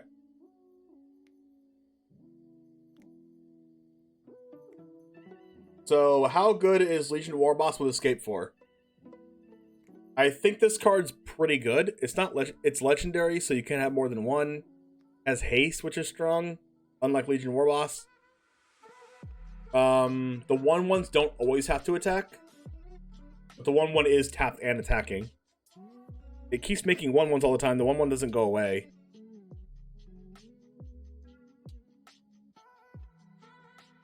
I think this card is really strong, especially when you have red in your deck and you're like a control-y combo deck, and your opponent's gonna take out their removal spells, and you can side this in as a sideboard switcheroo, and just kill them. Is Squee better than Phoenix of Ash? Yes. Doesn't have flying, but like it amasses a huge board if left unanswered. Yeah, Graveyard Trespass was a card. Temple Firestorm, 5 mana, sorcery, Jeskai Kicker. Choose up to X creatures and or planeswalkers you control where X is the number of times the spell is kicked. Those permanents phase out. It deals 5 damage to each creature and each planeswalker. I mean, as long as Burn Down the House is in the format, this card's going to be bad. Is Burn Down the House still in the format? Is it going to rotate? But it is good if you play a Planeswalker-based Jeskai deck. But then it's even more mana, right? It's like 7, 9 mana.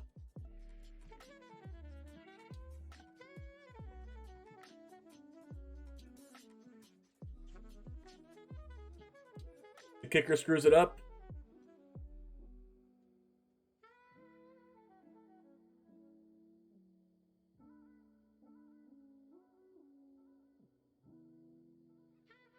Does it screw it up?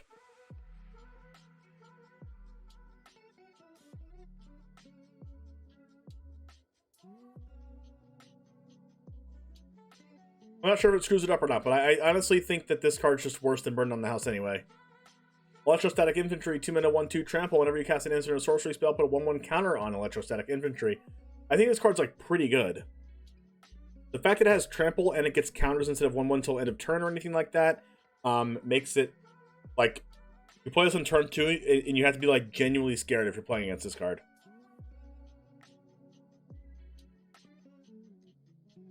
It's kind of like the dragon, right? The fairy dragon. And that card's good. Sprouting Goblin, 2 mana, 2/2, kicker for green. Whenever it enters the battlefield, if it was kicked, search your library for a land with basic land type, reveal it, put it in your hand, then shuffle. 3 mana, 2/2, add a land to hand's pretty bad. You can pay red, tap, sacrifice a land, draw a card. That is weird. Mana 2/2 Goblin. Draws the cards by sacrificing lands? Guess in a Goblin deck, maybe. Purloon Battle Hymn, 3 mana instant kicker for white. Deals 4 damage to a creature or planeswalker. If it was kicked, you gain 4 life. Oh my god. That's pretty good. 3 mana instant deal 4? I mean, usually the rate on dealing 4 is like 2 mana sorcery. Like Lava Coil and like all those other cards. At instant speed, usually 3 mana instant deals 5 damage. But this is a 4 mana, 4 damage Lightning Helix for 4. In standard. I think you play this in a Jeskai control deck. To just lightning helix something for 4. And that's like really, really strong to stay alive.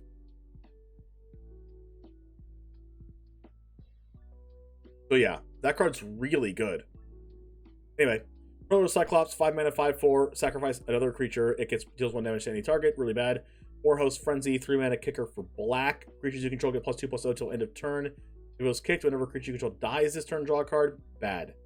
Balduvian Berserker 3-mana 1/3 enlist. Whenever it dies, it deals damage equal to its power to any target. Bad. Rending Flame is better. The life gain is the reason why it's good, though.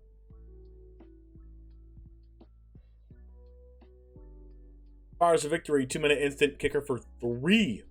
So it would be a 5-mana card with the kicker. Kicked Mind Goblin. Mind Goblin these nuts. If a spell is kicked, draw a card. Fires of Victory deals damage to target creature or planeswalker equal to the number of cards in your hand.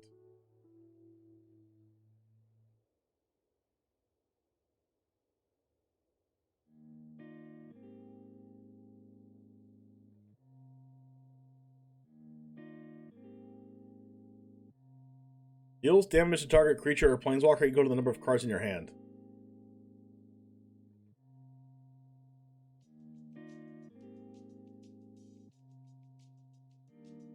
Well, that's an interesting card. It kills, like, everything up until, like, turn 4 of the game.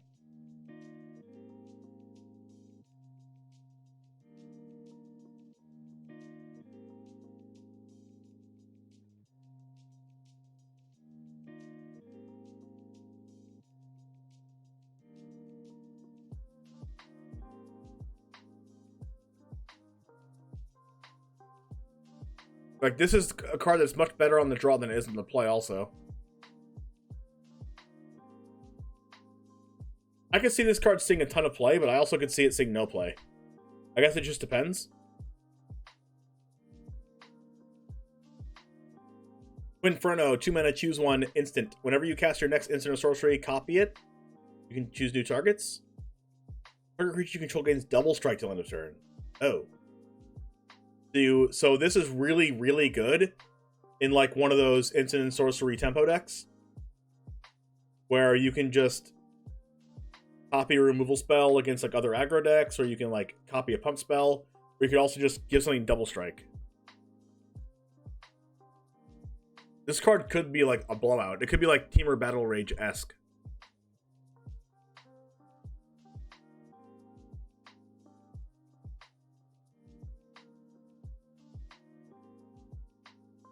Like, none of the cards that say that actually see play in Standard, but this also has the ability to copy an instant or sorcery also.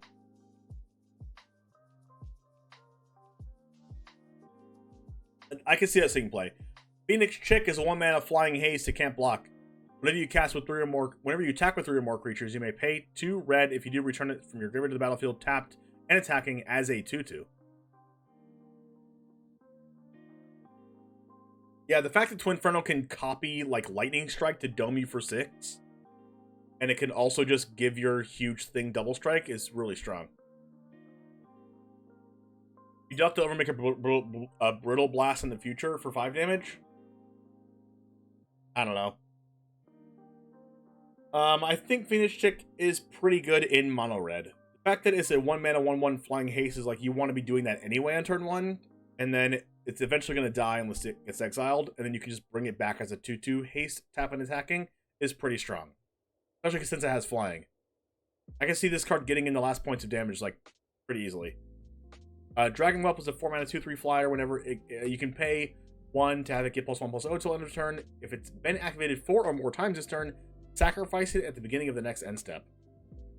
Wow. Why is a Dragon Whelp 4 mana?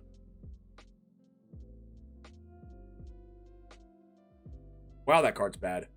Yotia declares war. Create an O2 colorless Thopter artifact with flying named Ornithopter. Ha! Wow. Tap any number of untapped artifacts you control. When you do, it deals that much damage to target creature or planeswalker. Oh, this is only a 2-mana saga.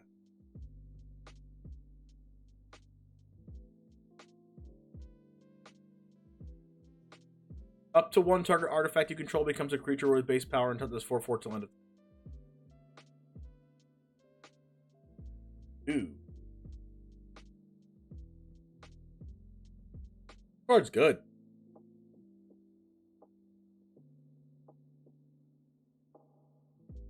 It's a removal spell that also Domes your opponent for 4? What was the consensus of the Torment of Gix Saga? I think it's above average. Yeah, Read Ahead makes things much better. Coalition Warbrute is a 4-mana 3/4 and list trample bad. Glowstone Infusion, 1-mana instant. Target creature gets +2/-2 till end of turn? Oh, whoa. Since when does red cards deal -2?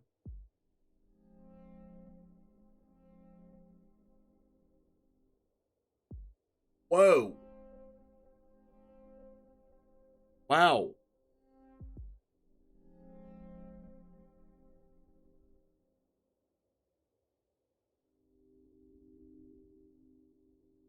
Wow.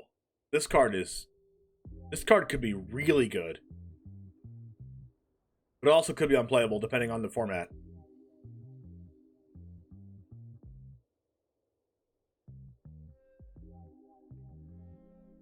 The fact that you get to pump stuff with this.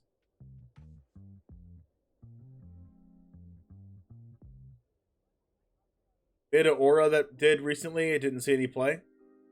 Oh yeah, I remember that. This is an instant though. But if Eldritch Reborn had Read Ahead, would it be better? Oh, 1,000,000%. I mean, it was good already, but if it had Read Ahead and you can choose what you wanted to do at whenever you wanted to do it, then yeah. Glowstone Kavu, 3-mana 2/3 menace. It gets +1/-1 till end of turn. Bad. Fury Spello, 2-mana instant. Target creature gets +3/+0 against first strike. Bad. Goblin Picker, 2-mana 2/2. Goblin, pay a red, tap it, discard a card, draw a card. Bad unless you're playing Goblin Tribal. Hammer Hand. This was like a really old reprint, right? Enchant creature, it can't block this turn. And a creature gets +1/+1 in haste. Oh wow. It ETBs on your own thing, it gets +1/+1 in haste, and you get to choose one of your opponent's things to not block. This card's pretty good. Just like, I mean, it's okay. It can really, it's like a gotcha card. It's like you get them with this. Do you have a blocker? Then you see it can't block. Give your creature haste. Which is better than New One or Eldritch Reborn? I think Eldritch Reborn's better. Might buff some older sagas in Alchemy and get them Read Ahead. Fable could use some help. Amaria's Outrider. Oh, it's decent with the Phyrexian card. Yeah, because it's a 1-mana permanent. True.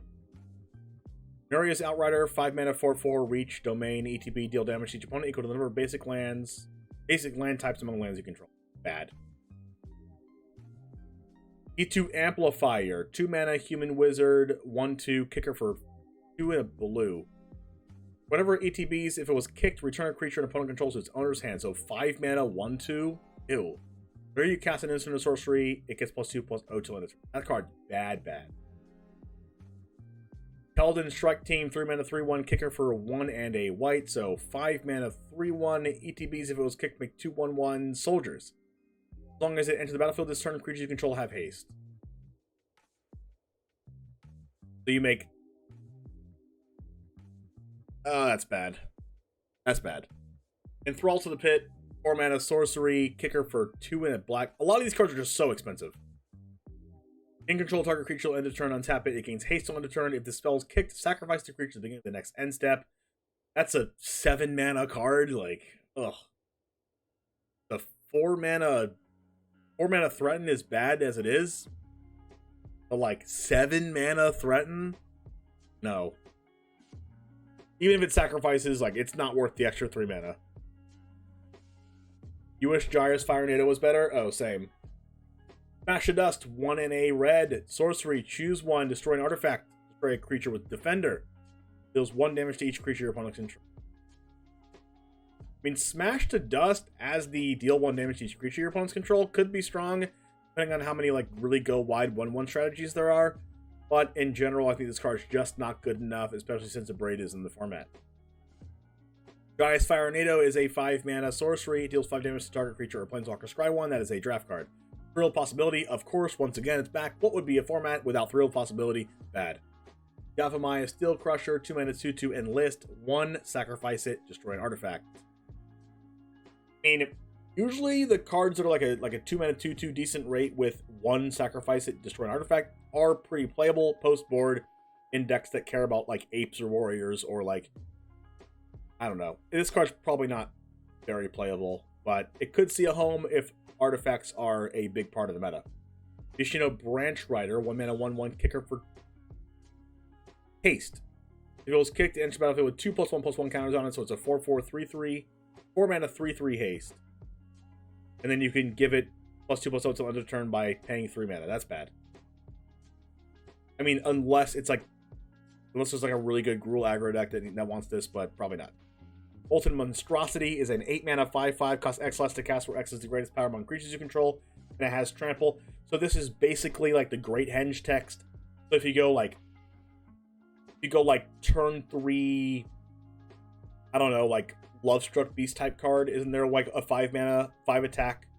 Is there a 5 attack 3-drop in standard? I think there is. Then you can play this on turn 4 that costs 3 mana.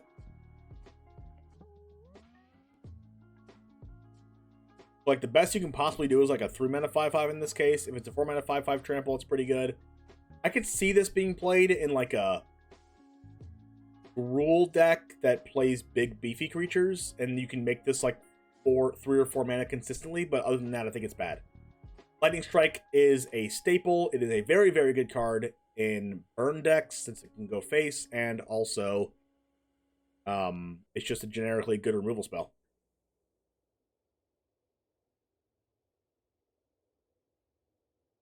We have 19 minutes to do all the green cards.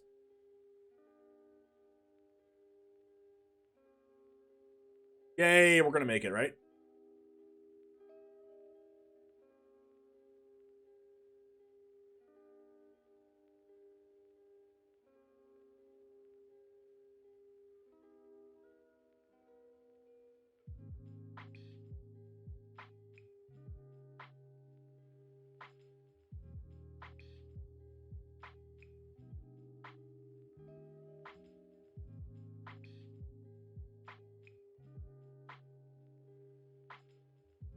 There is a 6/4 at 3 in standard. Oh yeah. There's the...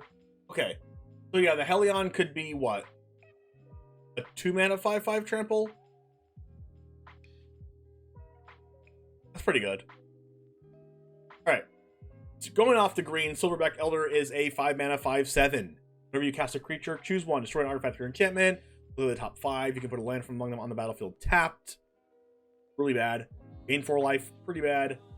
I don't even know if this card should be worth being a mythic.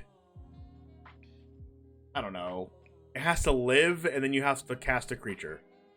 Even then, it doesn't, like, pay off huge. It's already 5 mana. Like, what do you want to ramp past 5 mana into? I don't know, 7? I don't know. This card's just not that good. The World Spell, it's 7 mana. But it says read ahead. When I read this card at first, I was like, you have to pay 7 mana to just like add a card to your hand. That's awful. But then I read what read ahead meant and was like, oh, this is 7 mana, and then just like vomit your hand on the board. Put up to 2 non-saga permanents from your hand onto the battlefield. So you could have like 2 huge dumb idiots in your hand and just play World Spell, and you just like, boom, get the 2. So it's like, wrong in that case, but it's 7 freaking mana. It can't be good. It's like 7 mana is like way too much mana. I don't know. Maybe it's a good card in a ramp deck. Maybe ramp gets there. I don't know. Leafcrown Visionary is the Lord of the Green. Other elves get +1/+1. Whenever you cast an elf spell, you can pay green, and if you do, draw a card. That's pretty strong. I don't know if there's a lot of elves in the format in standard, but I know in older formats this card's pretty strong. Yeah, it is kind of like Tooth and Nail, but it's only Tooth and Nail if you 7 mana do nothing on the first time you cast this. Second time, you get another card, and then the third time you get to put the 2, but like that's like way too slow, right? Leafcrown Visionary is really good. I don't know how many elves are in standard that this cares about, but pretty good. It also works with the Green Defiler too when we get to that.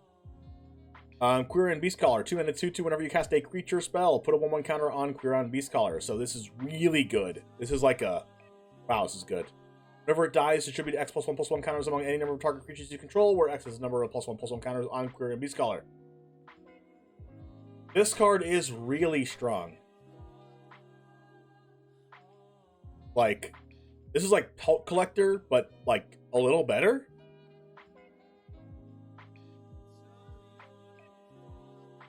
But this card's really good. Alright, Llanowar Green Widow. It's a 3 mana 4/3 Reach Trample. Domain for 8. Return it from your graveyard to the battlefield tapped. It gains if this permanent would leave the battlefield exiled instead of putting it anywhere else.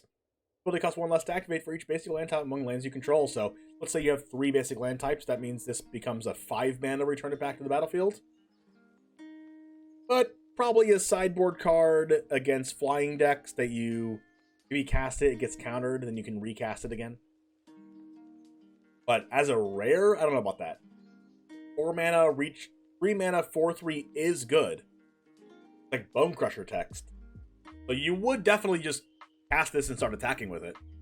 It's also just a reacher, and also has trample, so it's definitely borderline playable. I wouldn't be surprised if it's all play though.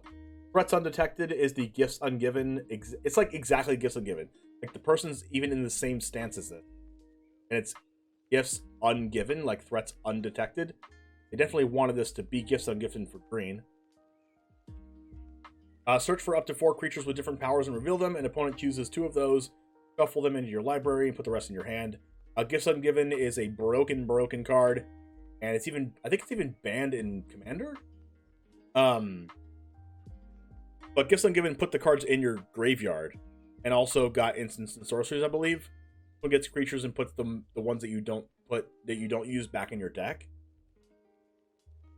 So like, is this worth it for 3 mana in your creature deck? Probably not. I don't know, maybe it is. Defiler of, but it's probably a rare just because it's probably broken in past formats and really good in Commander.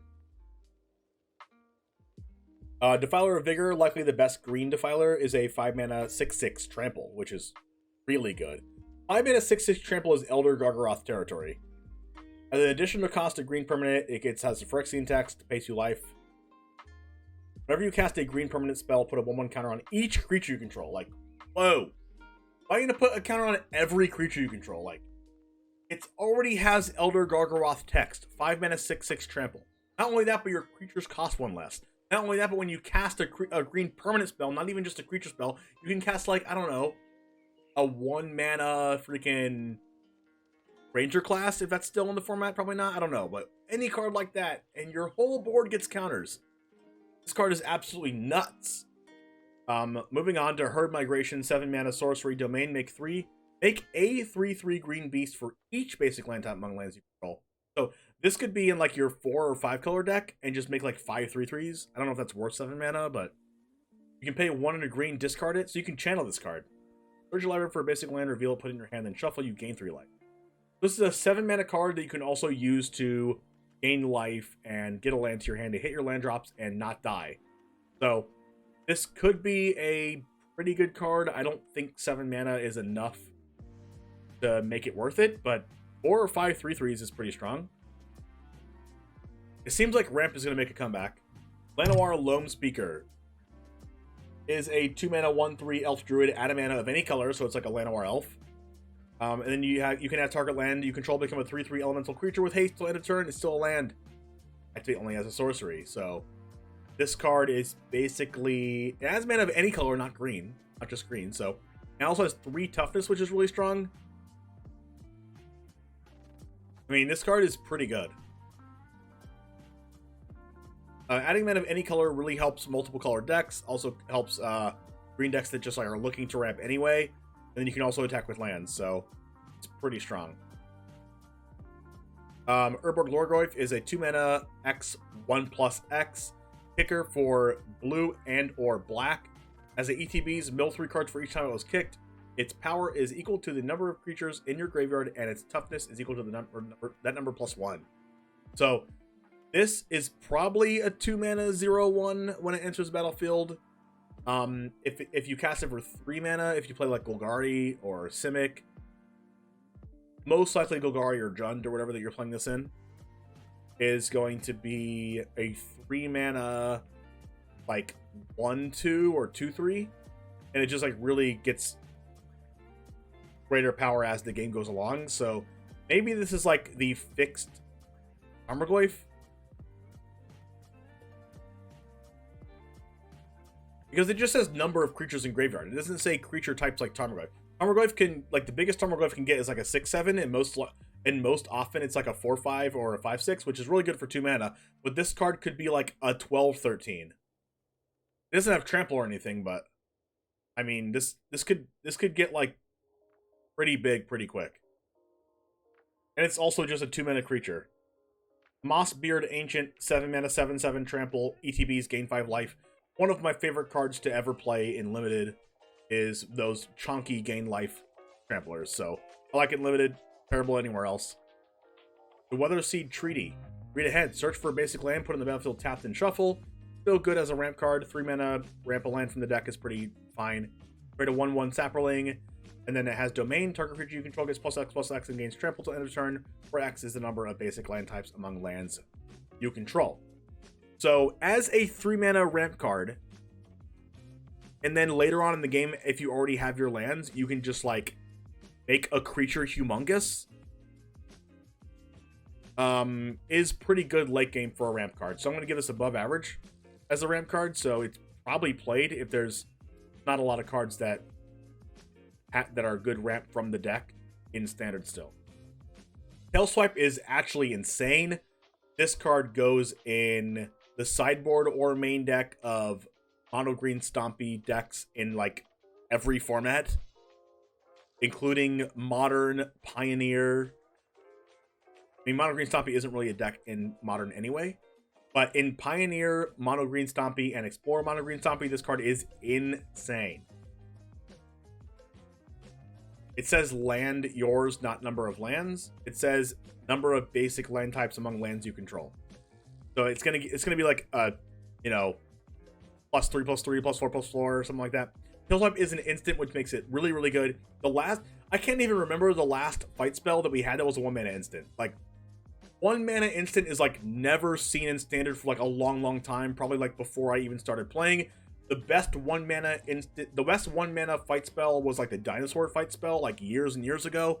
That one wasn't even a sorcery. This is an instant. This card is really, really good. Yeah, this is just so good. It's just the best fight spell since Blizzard Brawl. And Blizzard Brawl's a sorcery. It's the best instant speed fight spell I've ever seen. Yeah. Anyway, Linebreaker Bailoff is a 5-mana 4/5 enlist. It can't be blocked by creatures with power 2 or less. Pretty bad. I mean, unless you enlist this for like a huge amount. Terra Sunder is a 2-mana instant with kicker for 1 in the black. Exile an artifact or enchantment, really irrelevant.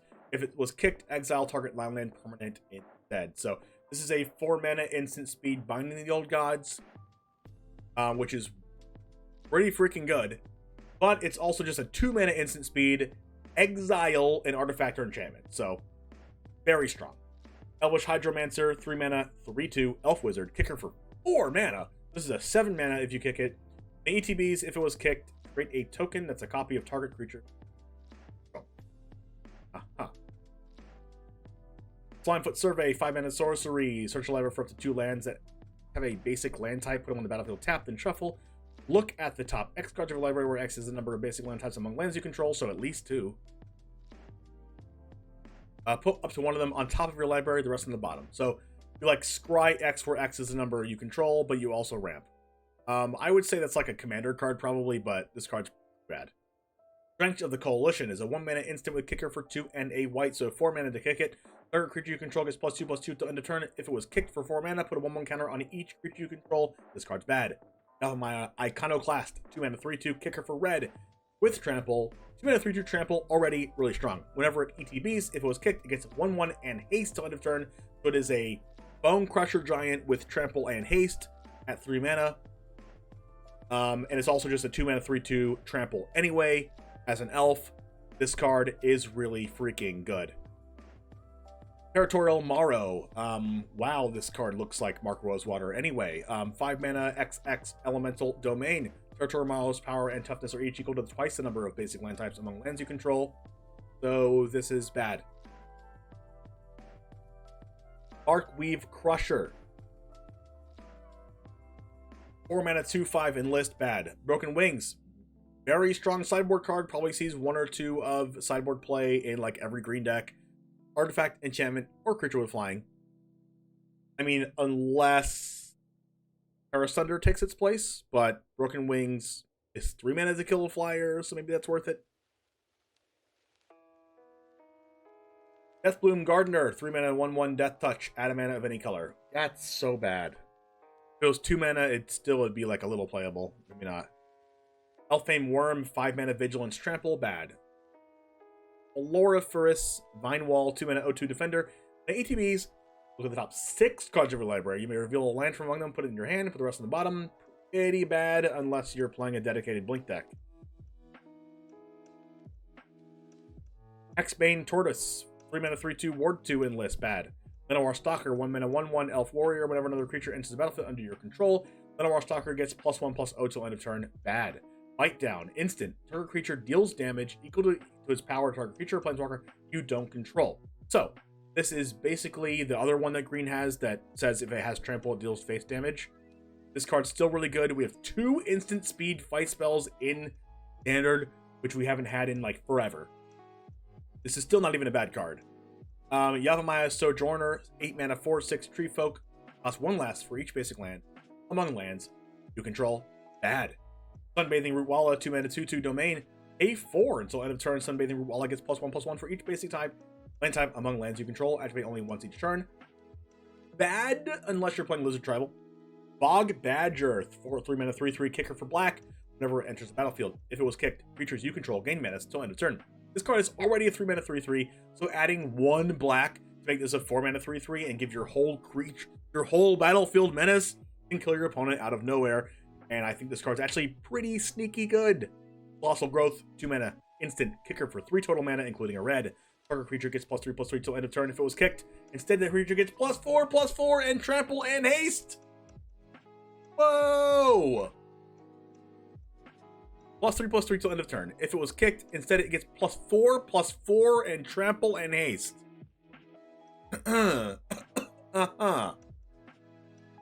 Whoa, I'm gonna die to this card. Hopefully I don't, though. What is this card? Gaia's Might. For a green instant, target creature gets +1/+1 till end of turn for each basic land type among lands you control. Oh gosh, it's a 1 mana instant. This card, wow. Yeah, look out for this card. That's a big old pump spell. I mean, it's probably better in like modern. What's the modern infect? It's probably so insane in modern infect, but might not see play standard. Got the Wilderness. 3 mana kicker for 2, 1 and a white, so it's 5 mana to kick it. Search your library for a basic land card, put it on the battlefield, tap, then shuffle. If it was kicked, create 2 1/1 soldiers. I don't know. If you're playing a ramp deck, you play this. If you don't, you don't.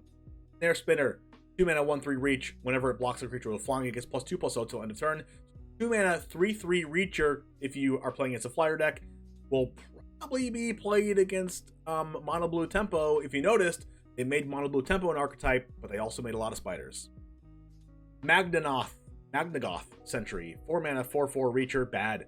Vine Shaper Prodigy, 2 mana 2/2 Elf Druid, kicker for 2, so 4 mana Simic to kick it.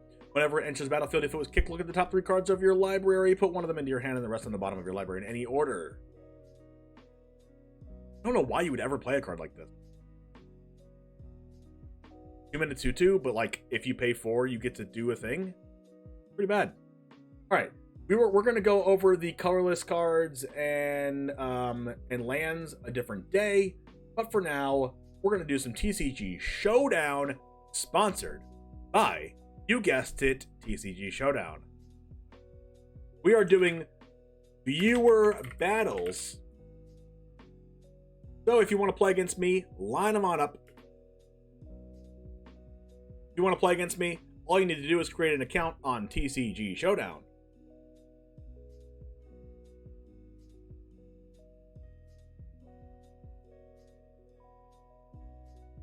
It takes 2 seconds, and also you get free $5 from yours truly, and yours truly is me.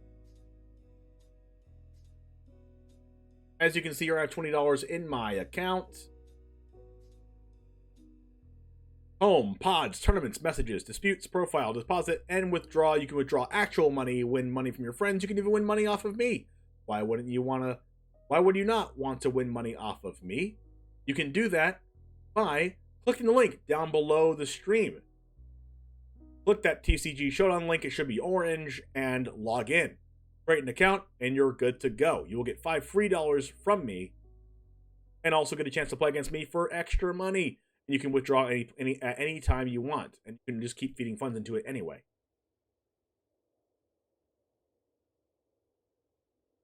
So, let us start.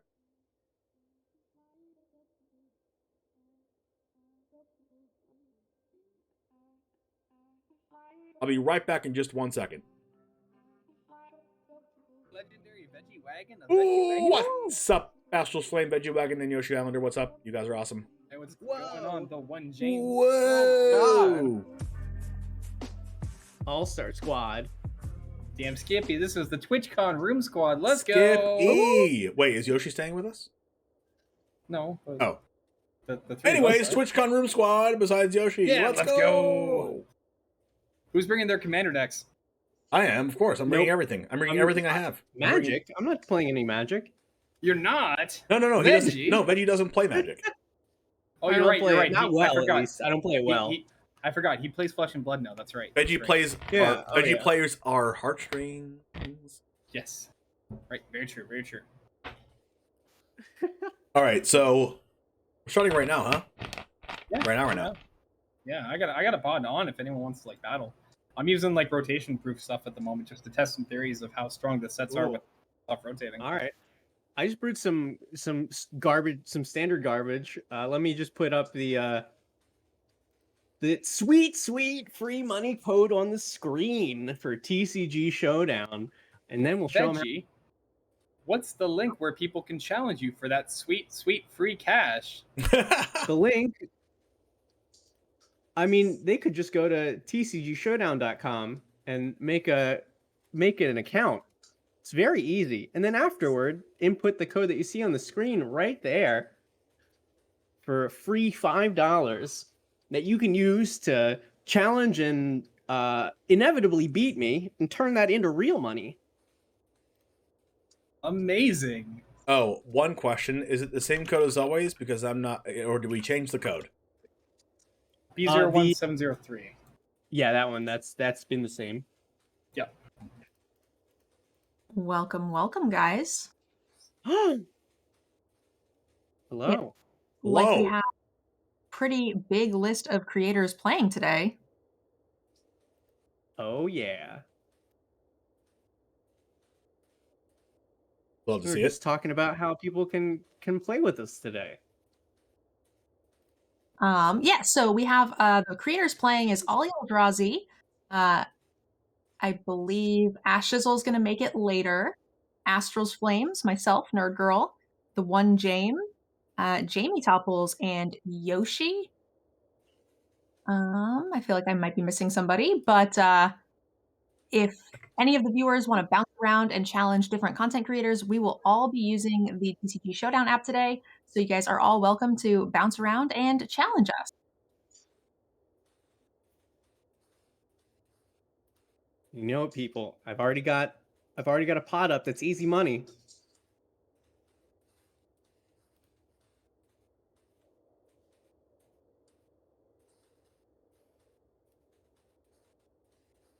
All right, I am going to go to.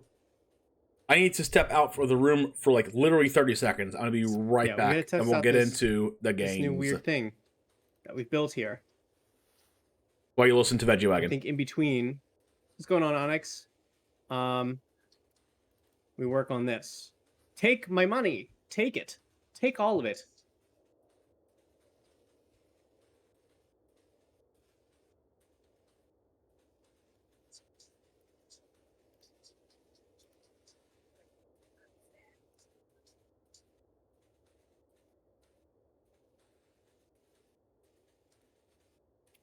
We were talking about okay.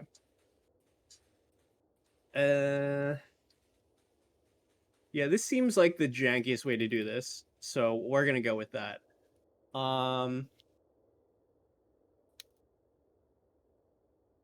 If it's turn 4,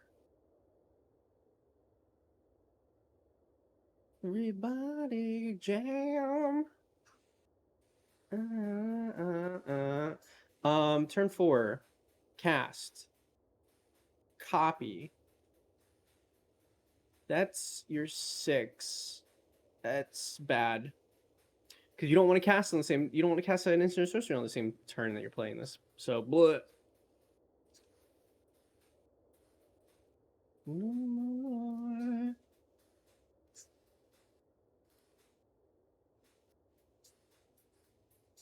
Let it go.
All right, so what we do here is we go to our pods veggie wagon.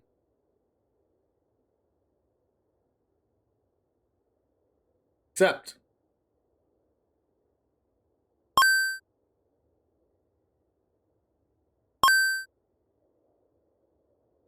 So now all we do is go back to here.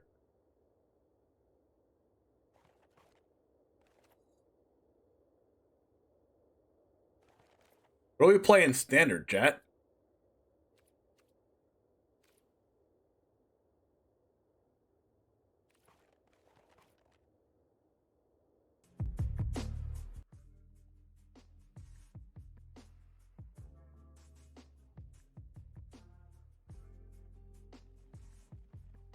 Standard best of 1.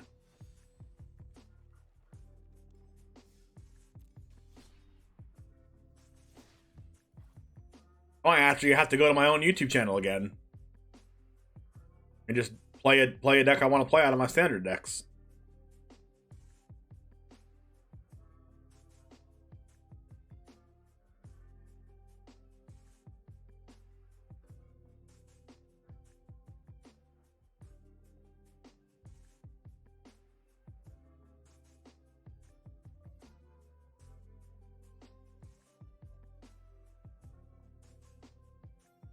If my YouTube channel would cooperate with me.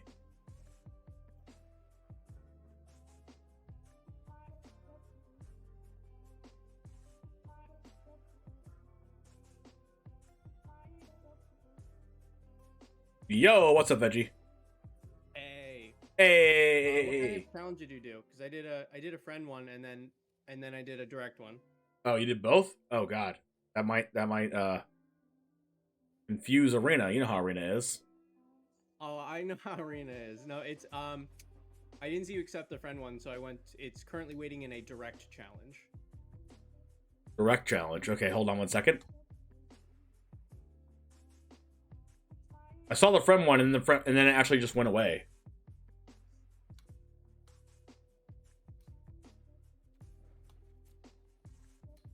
Hold on 1 second. Where did the friend one went away, though?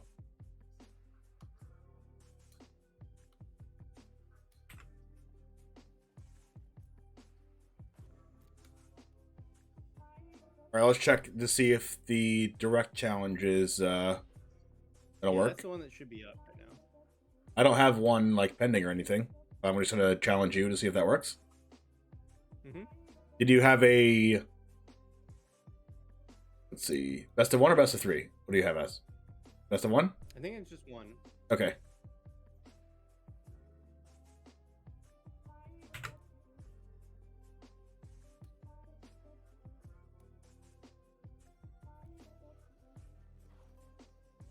Here we go.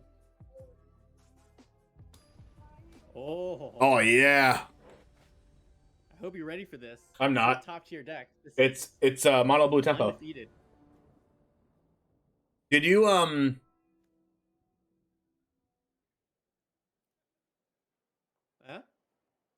Did you see the new mono blue tempo cards? Oh yes, I did. Oh yes, I did. Nice. Oh, they're beautiful. They're so beautiful. What do I keep here? We talk one more time. I want to make sure that my chat can hear you. Yeah? Hello? Okay, I can hear you. Chat, are you out there? One of my people said that the code is not working. The first time it tells you to do the code is not the place. That's what we're talking about, right? Yeah, that's the one tricky part about it. Yeah. You have to make your account first, and it'll ask for like a referral code, and that is not a referral code. That you put in afterward once you've already made it, because then it gives you it's a money code and not a referral code. Right. This code is a money code to get the $5. The referral code is the one that's like when you first log in. You have to like get past that with no referral code first, and then put the money code in.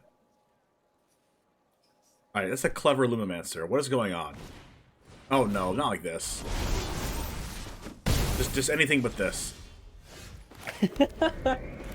I'm not doing anything till turn 7. Good. No, just meat hook me. I wish I could.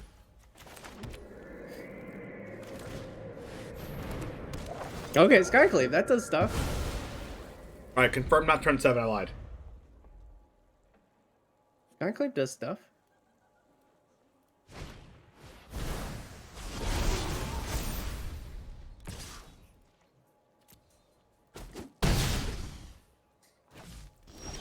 That's too strong.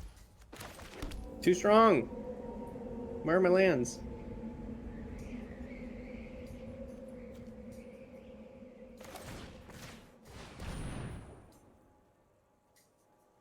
Check for traps. And I need you to cast your protection spell now. No traps here. Oh my god! Yeah, What the which heck? one? Which protection? I spell don't would you know like? which one.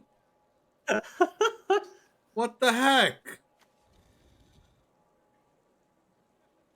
What the heck? Well, I beat that.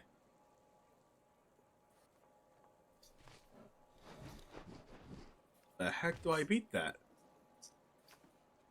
See everybody, tier 1 deck, tier 0. You Can't mean be beat. T-E-A-R, right? Yeah, tear.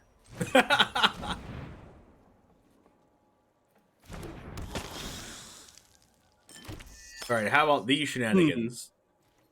How you gonna attack me now?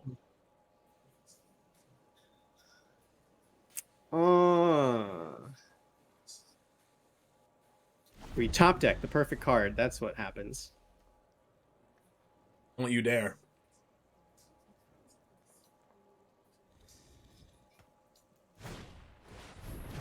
That's pretty good.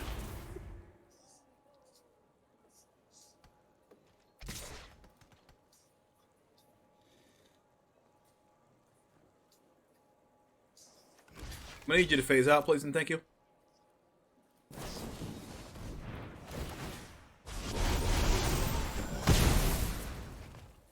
That hurts.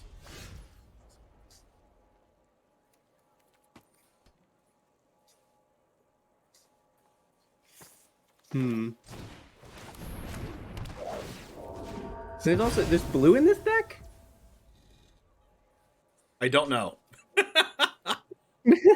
I think it's just a land that taps for black-white that can cycle. Okay.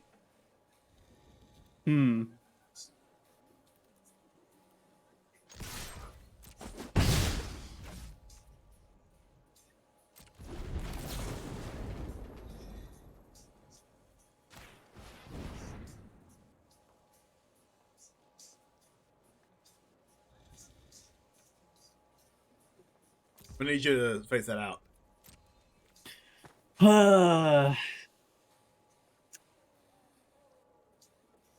Fine. I don't got anything else going on right now. I'm just making room for my creature to play under the Assassin's Capture. I don't need you top deck in blue mana or anything.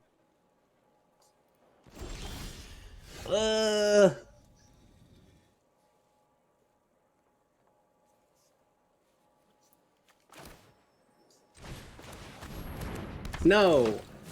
Stupid card.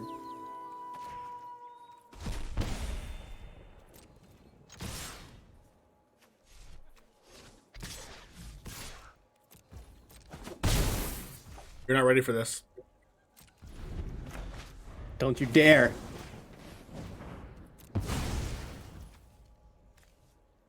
Don't you protect it. Alright. Perfect.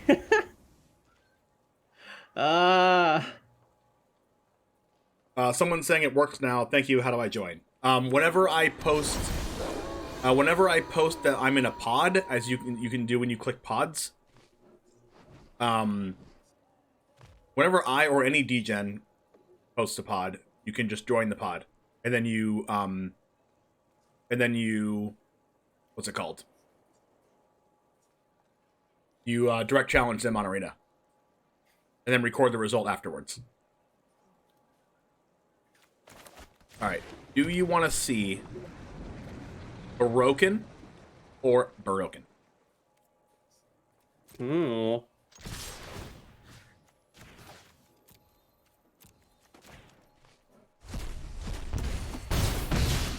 Down to 5. Down to 5. Yeah. This is totally fine. Hey! Oh. Get out of there. Oh.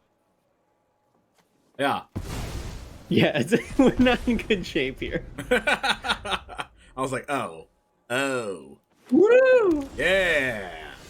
We made it to 4 mana. I will give you some satisfaction. Yeah. Oh, I can't even put it on your creature. Oh, dang it. Not even fair. I drew Fable the Mirrorbreaker for turn, though. I had that one. You like my Mardu midrange pile? You good cards deck plus check for traps. I like it. Good cards deck. Just check for traps. Cast your protection spell now. How about 3 of them? Yeah. Yeah. So all you do here is I'm going to show them on my desktop. All you do here is go submit results, VeggieWagon wins, and then just kidding. Don't do that. I won $1.80. You see how easy that was? Easy pickings, easy money, and that's why VeggieWagon has had to re-up his money on here before. Anyway, I didn't say that. I've needed to do it many times.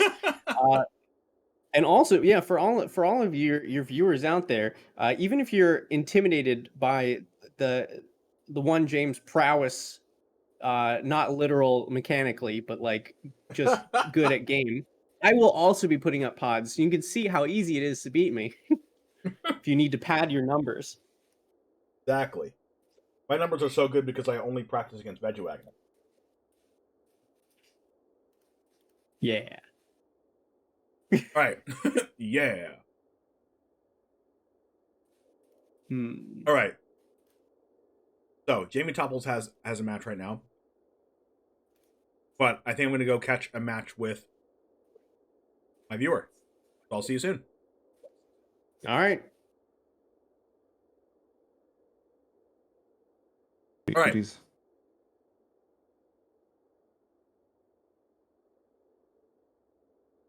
So what I'm going to do now, Captain John, you can hear me, right? What I'm going to do now is I'm going to create a pod. Do I take big bets from drunk, sleepy players? Yes. Take them for all their money. I create pod, go to arena. We go to, let's play Explorer. Best of 3. 2 players, $1 entry. And then you give me your arena ID, agree to terms, create pod. Do you want to... Are you waiting for somebody? Or do you want to play? I'm playing against a viewer right now. Gotcha.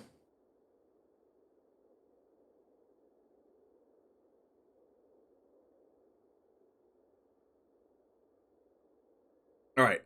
Pod created successfully. View details. Is this your...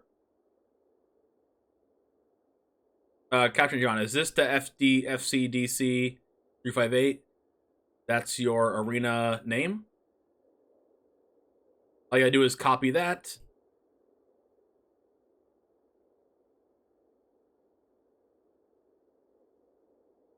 And then I'll direct challenge you. Challenge match. Whoa. Okay.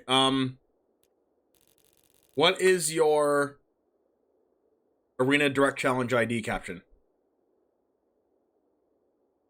While I eat this.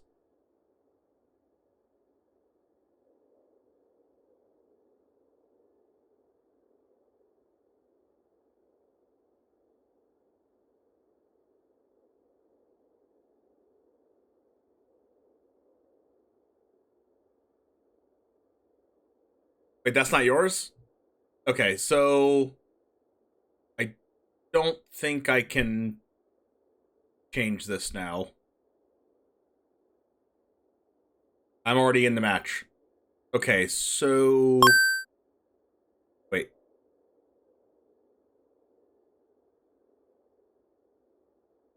Wait. How do I get out of this?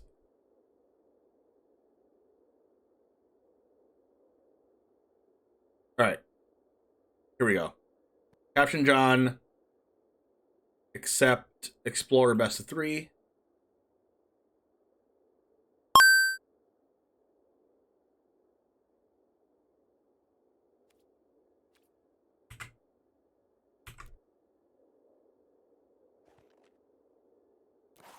And then just do like challenge match best of 3 here, like it says on mine.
Are you up, Captain?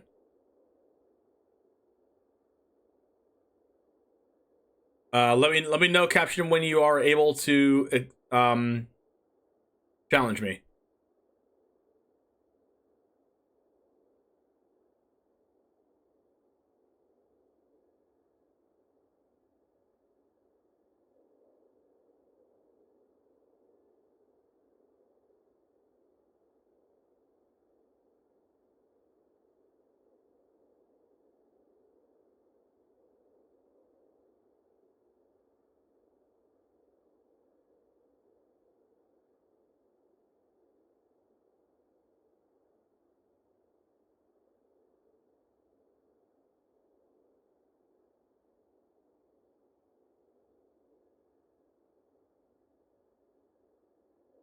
Caption, are you there?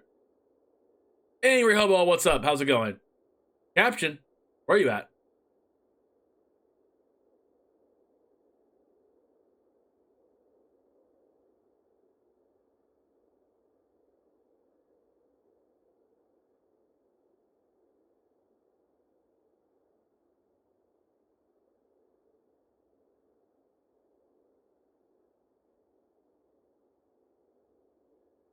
He fell asleep. I mean, I'm gonna eat. I have food in front of me that I'm gonna eat while we wait. But whenever you're ready, Caption.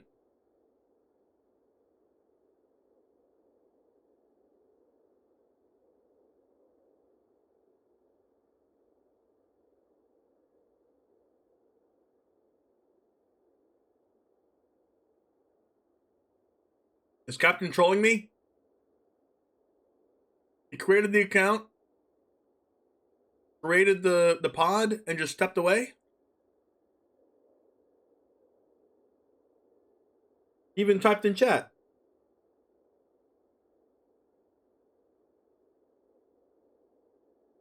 Caption. What am I supposed to do?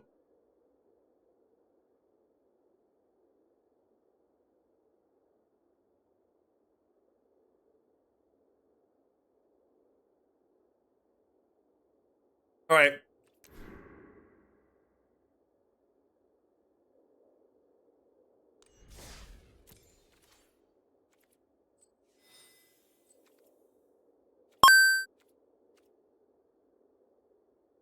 I cannot wait.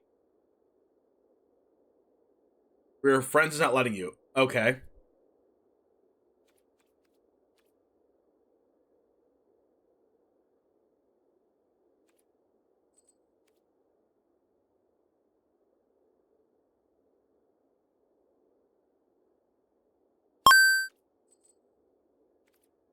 So, 1 second. Where are you on here?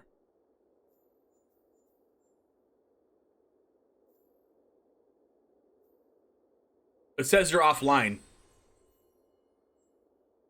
Wait, no, that's not you. What's your name on Arena Caption, John?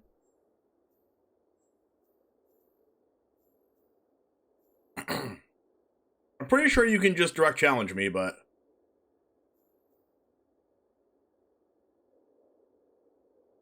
let me know what your arena name is, Captain John.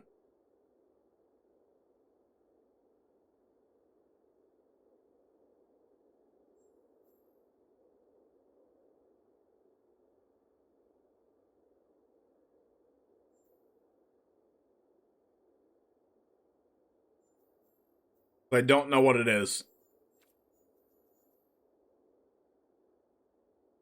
It says you're offline.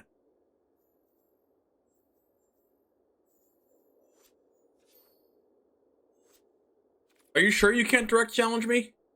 In the top right?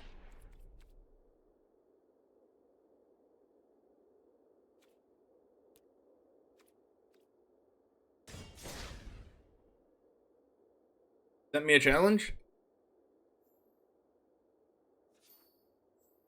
You might have to turn off Arena and turn it back on, Caption. Because it's showing offline for me.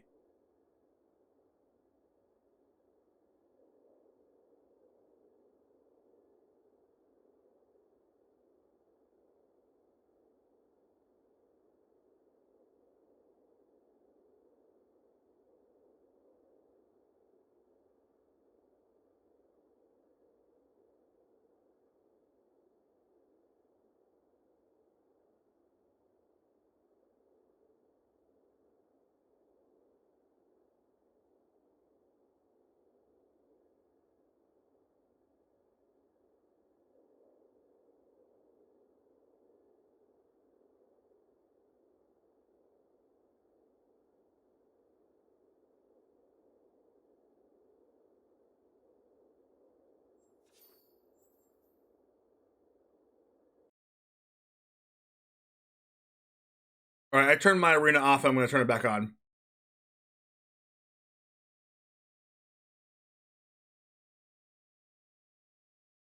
But if it doesn't work for us, I'm going to have to choose somebody else because I need to play for a TCG Showdown instead of waiting. Unfortunately.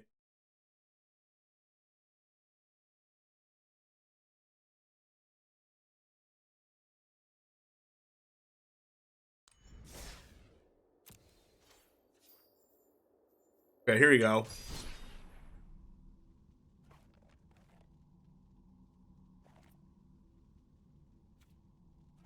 Alright, I just challenged you.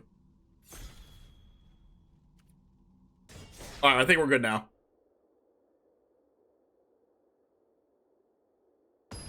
Alright, perfect. We're in! Let's go! Alright, Captain. Don't look at my screen. I trust you.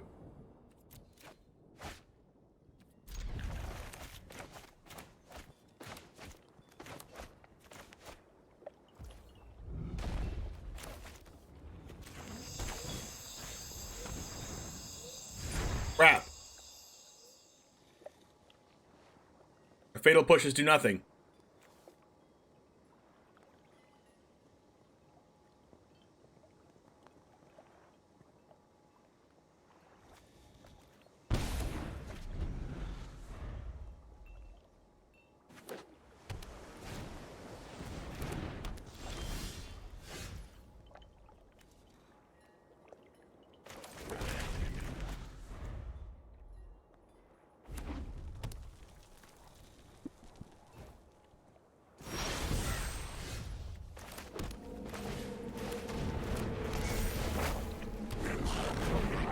Alright, that foretold card is Behold the Multiverse.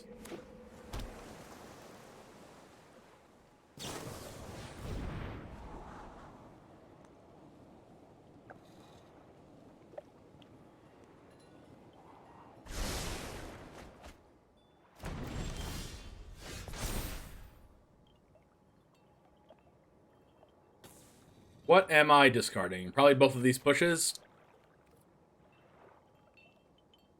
Actually, this push and this Heartless Act.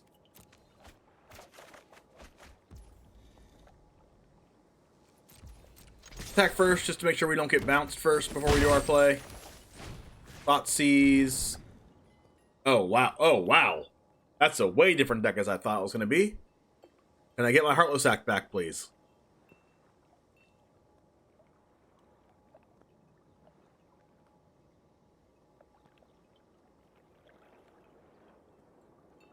I guess I take the Glorybringer.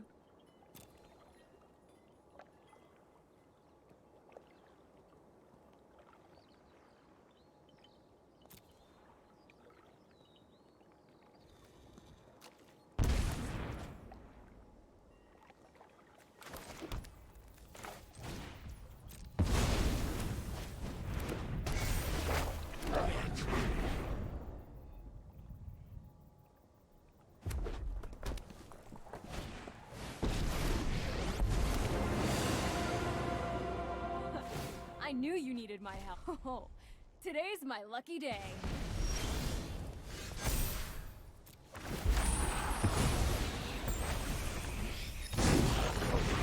Looking for a land?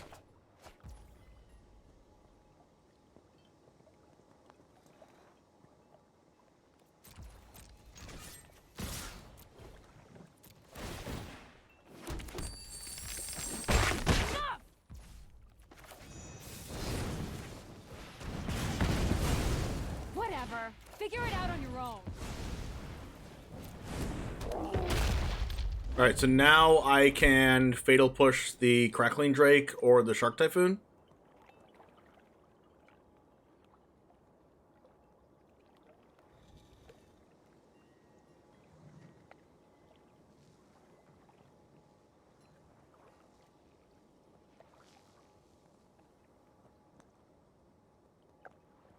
I think my plan anyway is to attack with Hive and then create the token and then Fatal Push after I attack with the Hive.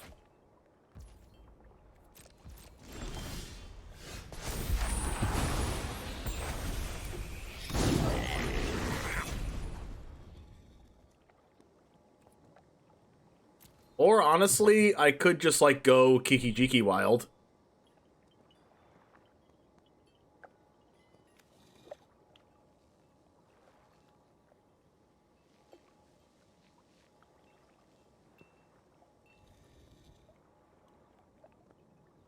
But I think I should just attack with Hive, though.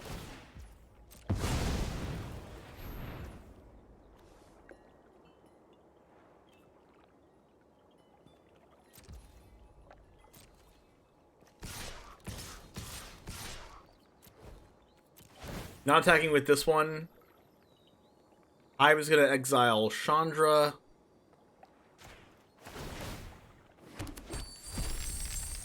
This is going to kill Crackling Drake. And I'm going to use the last mana to copy Bone Crusher. And on the end of turn, if they don't heated debate me, just hard cast Shark.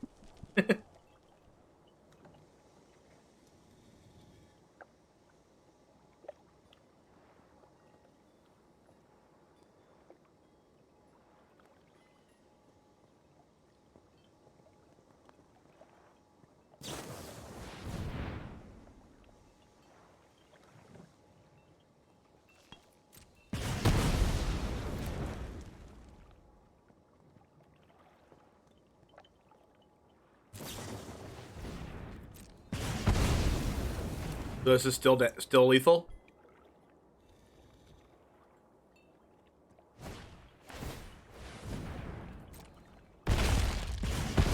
Still lethal.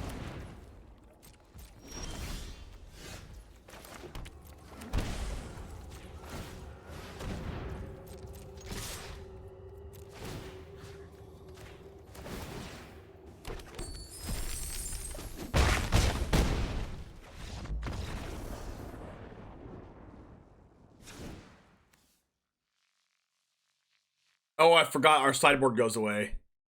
That's terrible. Click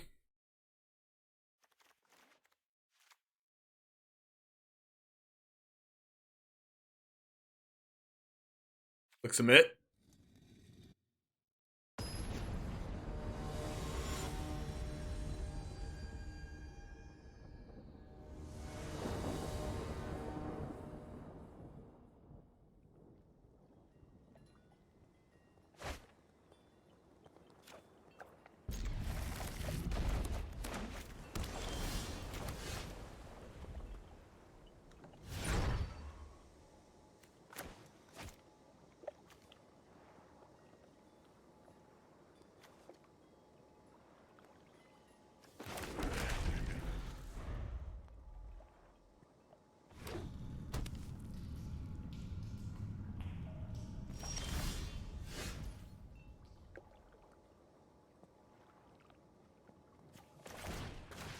Go play around Sensor or Jawari and not play this out.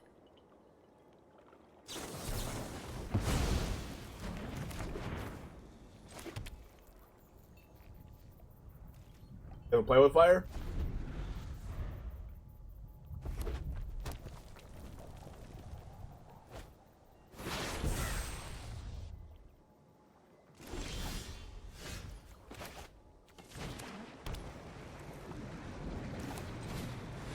I think they had play with fire, so I'm not going to play out the Fable.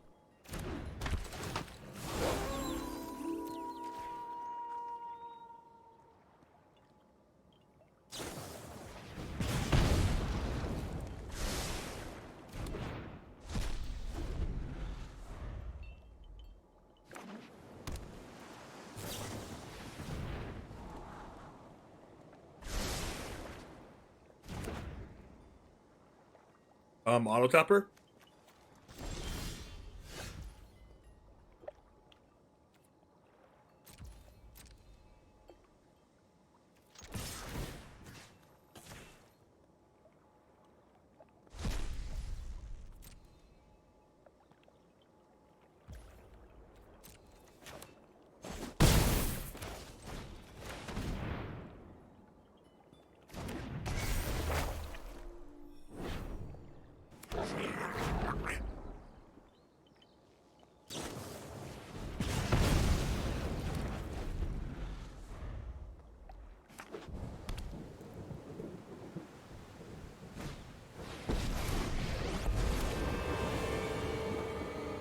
My turn. This'll be easy.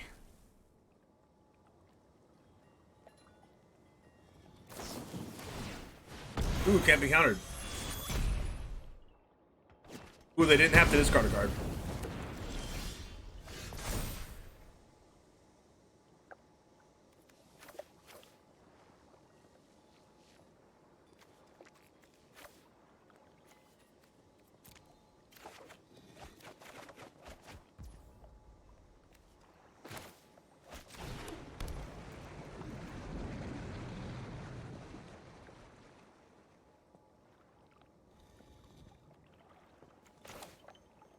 Yes, viewer battles, Kronos. Viewer battles.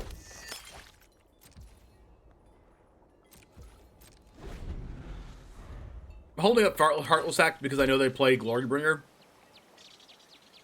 Yeah, there's no user in the queues. The way to viewer battle me is to go down below my stream and click on the TCG Showdown link. Make a free $5 account, and you'll be given $5.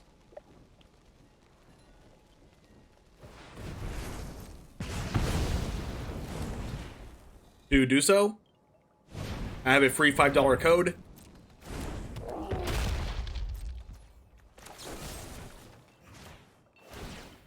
And then you can play against me. Into land. Perfect.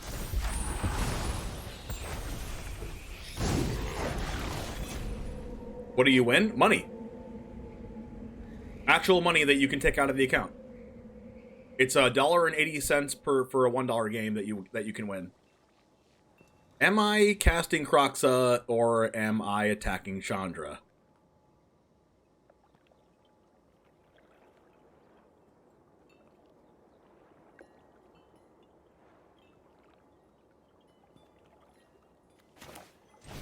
I'm casting Kroxa.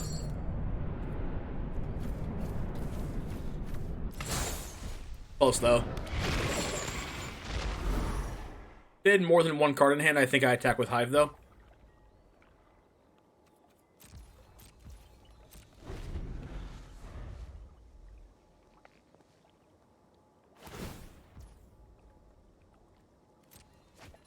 Yup, you're going down.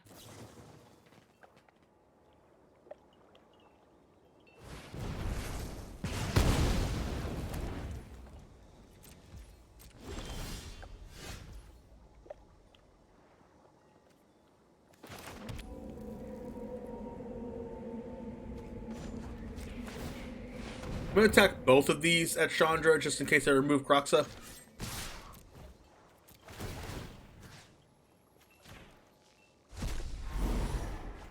Rackles. I am out of here. Then I have Fatal Push for Den.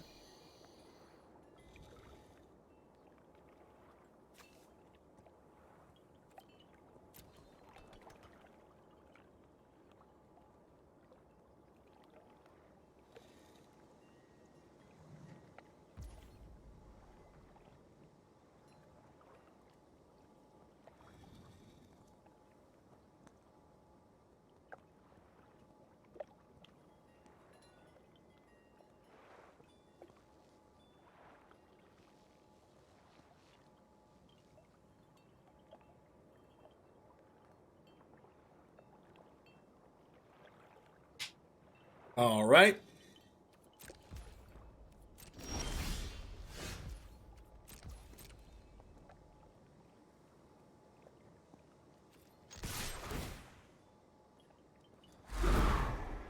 That's a shark? Did they just... Whoa. I would have hard cast that shark if I were them.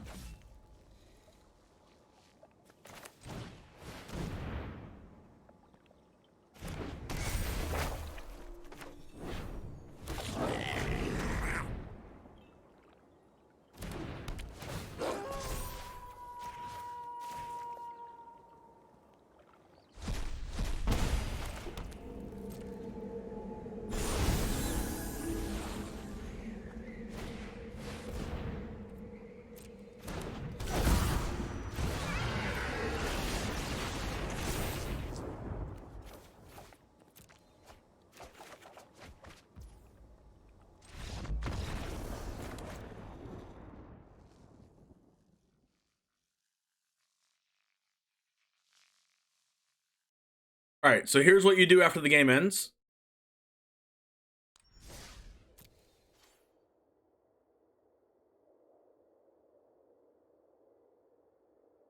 Your pod did not receive any clicks within 12 hours. It has been deleted. Please create a new pod. What? 12 hours? No pods. What?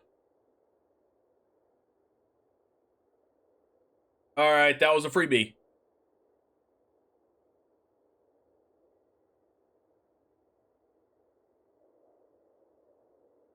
That was a freebie. I give it to you. I would have gotten money, but I didn't because something happened.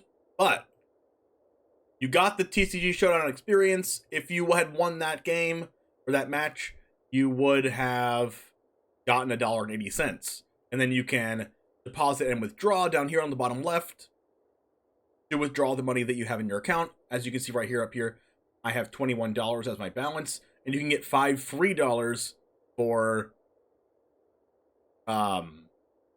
creating an account on TCG Showdown and using the link that I have in the chat, which is, I'll retype the code, using the code B01703 right there to get $5 free for TCG Showdown and play against me.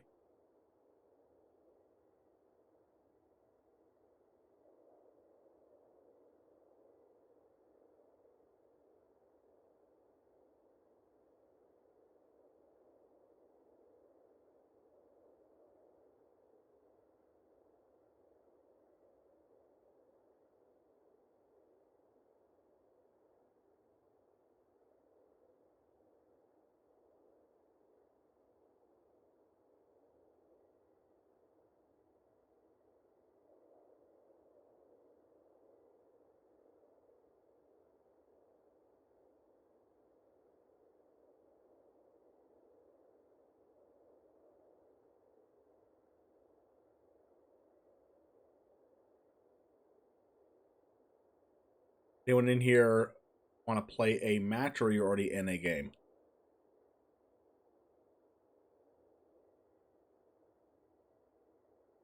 I am just about to challenge a viewer. Sorry about that. No worries.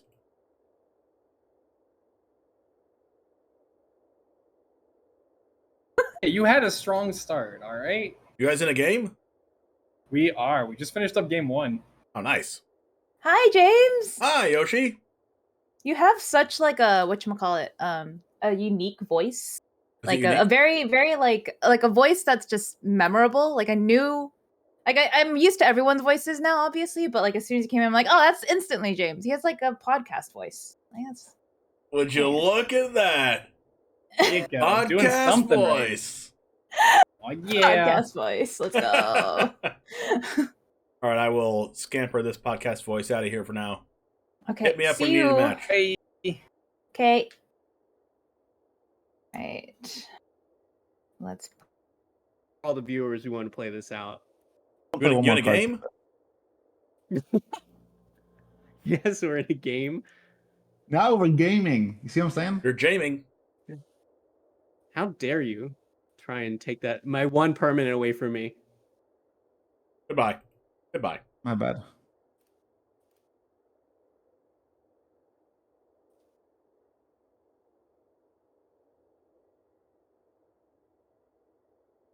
All right, we will try to get a match. I am here in the pod. If anyone wants to create an account, free $5 to join me in the pod to make $1.80 off of me. Now is your chance to make money off of me. You've followed. You've subscribed. You've been here. You've been a part of Jametown. Now it's time for you to take a bite out of my wallet. It's time to win $1.80 from me. Who is up for the challenge? Only $1.80. What could go wrong? I mean, I could also win $1.80 from you, but you could also just beat me and, win $1.80. It's also fine.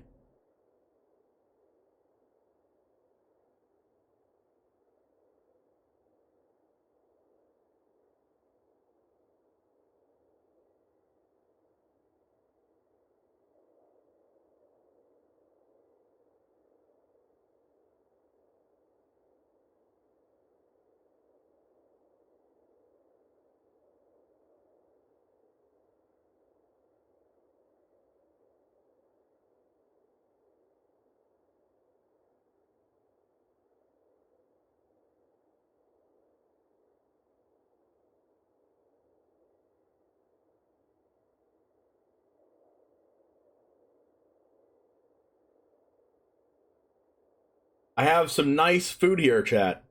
I would like to play some Magic the Gathering. You know, considering I'm a Magic the Gathering streamer and everything.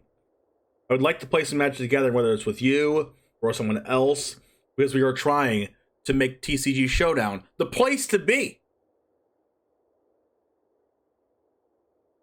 Explorer, best of 3. Let's go.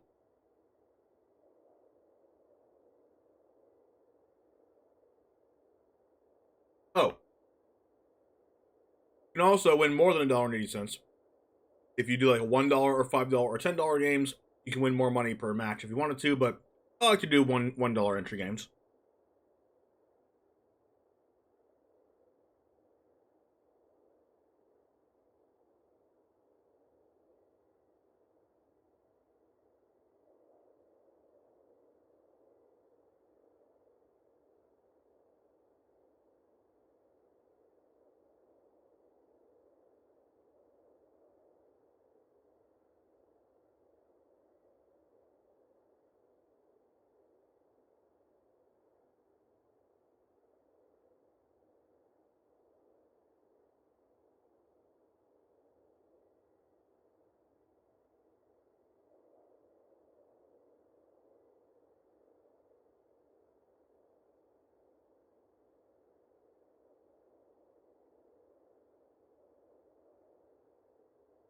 We are currently waiting for someone to click this pod button or one of the other degens to finish their matches against each other.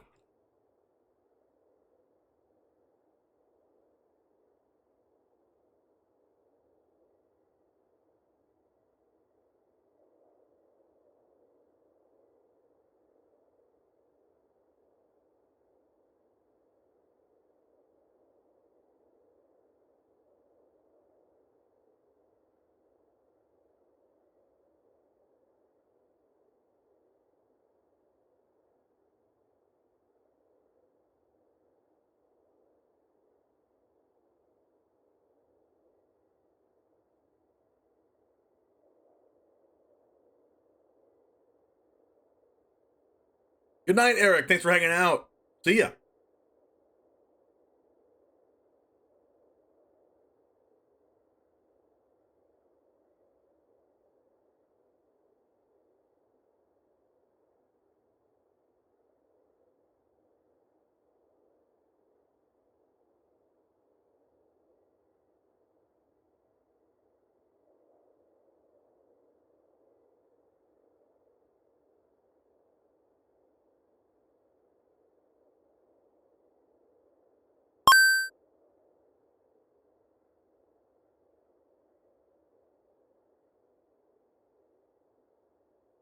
Fight me, Ali. Fight, fight, fight. What? Hey, someone in chat is trying to. Oh, just kidding. That's why. But I'll play you afterwards if you want, or next time whenever we can. Yeah, that works. All right, cool. Fight, fight, fight, fight. Oh, ooh. No, yes, no. Yeah? What's up? Fight. Fight? Fight me? Yeah, I got a pot up. Let's go! You didn't see my pod already? No. Wasn't on there for you? No. Weird. Explorer, best of 1. Yeah. I wonder what you're playing. Are you doing a friend or a direct? Correct. Okay.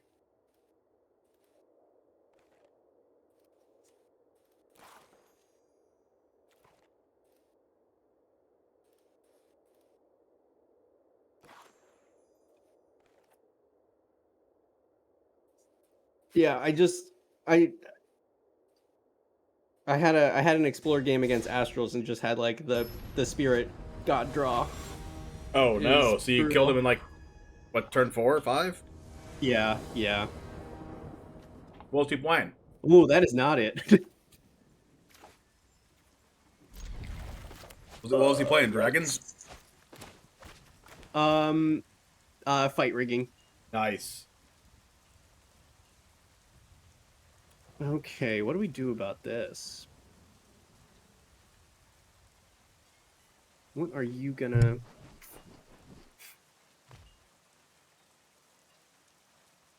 What are you gonna be playing in Explorer? And what do I need to do to get around You'll it? never know.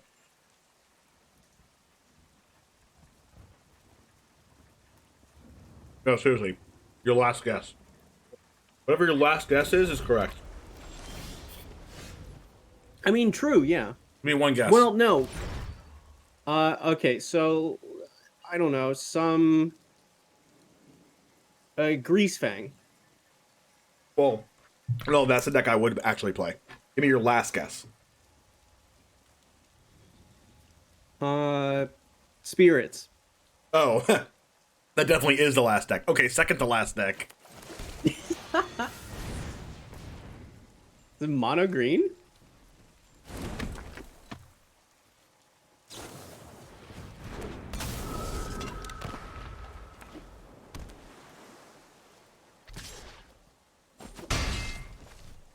Hmm.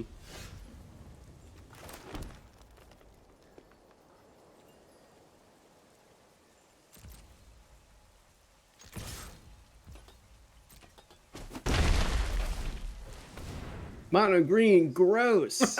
Ew. Ew. Geistlight Snare or Flash Fire? Right? There's so many decisions. So tough, so hard, So many so difficult. decisions.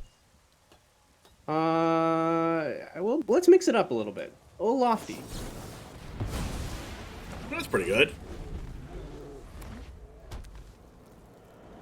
Glad I saved that Geistlight Snare. Yup. Yikes.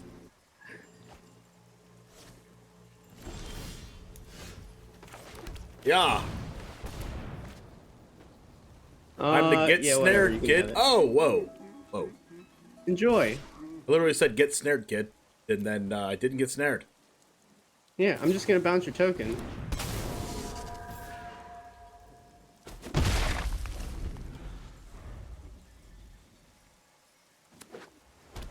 I figured you had the rattle chains.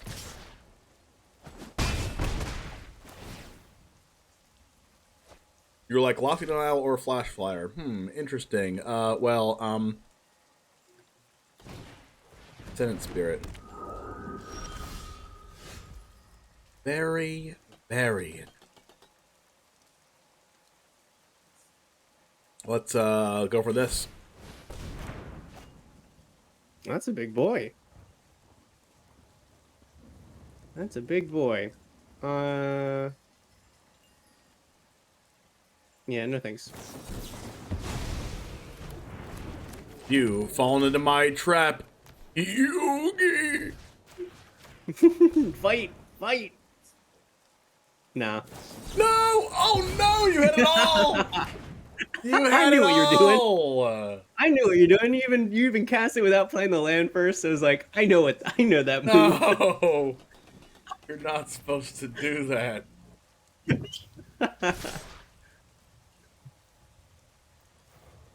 You're not supposed to be actually good at Magic. You don't even play Magic. I don't even play. This game's easy. This game's it's a children's card game. Come on. Not like I gave you any other Spell Pierce target earlier on in the game anyway. What a god top deck! You did which one did you draw off the Curious Obsession? Just curious. I don't know. I don't keep track of that. Dang. I think it was the Spell Pierce. Dang. Would have been so good for me.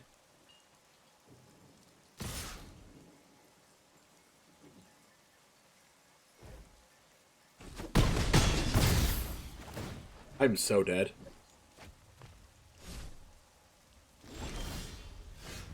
I'm so very dead. Green board wipe. Spinning wheel kick. Oh, I wish.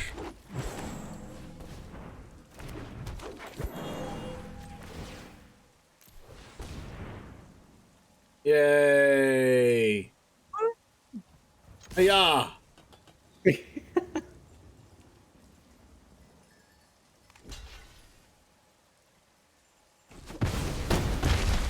I should have 6. Be enough. Yeah. I have a Voiding Clux in my hand. What? I know. Wait, actually? Actually. I didn't know that that ran that. It doesn't.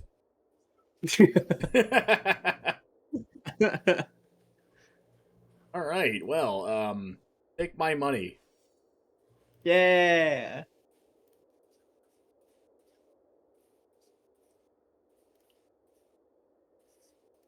Thank you. Yeah, that's the only thing I can play well. I guess I can draft. I can draft. I'm gonna go see if Jamie is available to play. All right. Well, good luck. I'm gonna need it.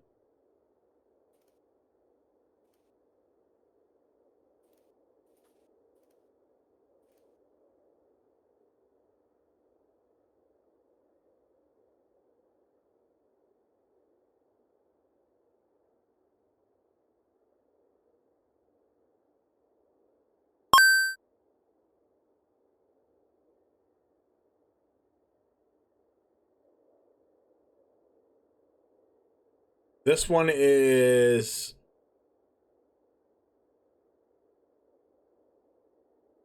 Explorer Best of 1 with Jamie Topples.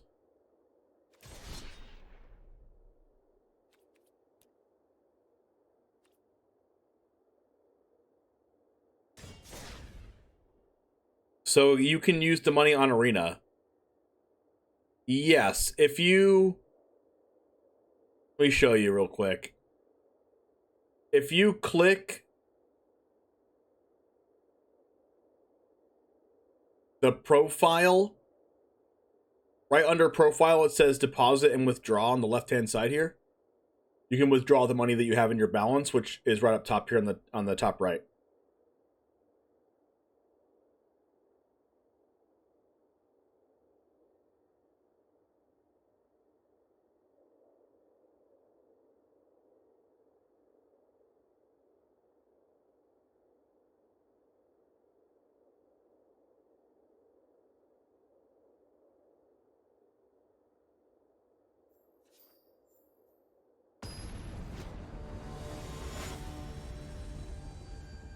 Explorer, best of 1. Here we go. That's a hand.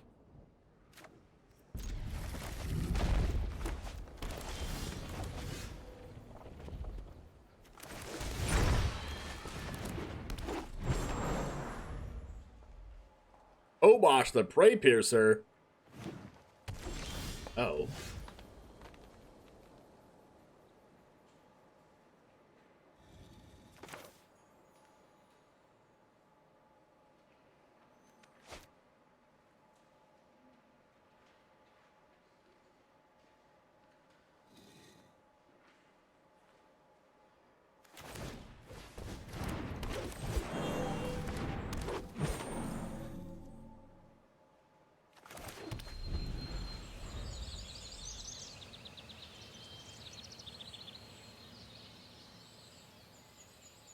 All the ramp.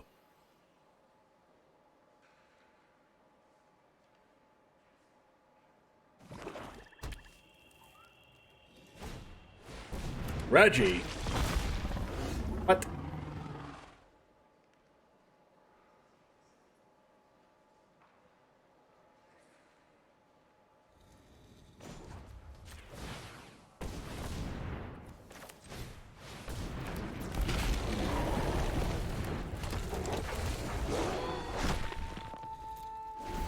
Oh, this is fight rigging.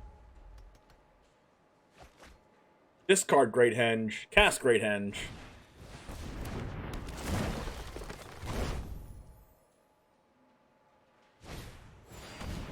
Oh my. I don't know if I can win now.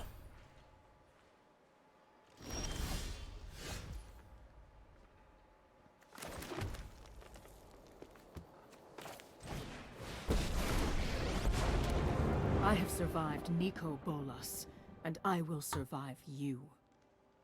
I mean, Death Touch Trample's pretty good.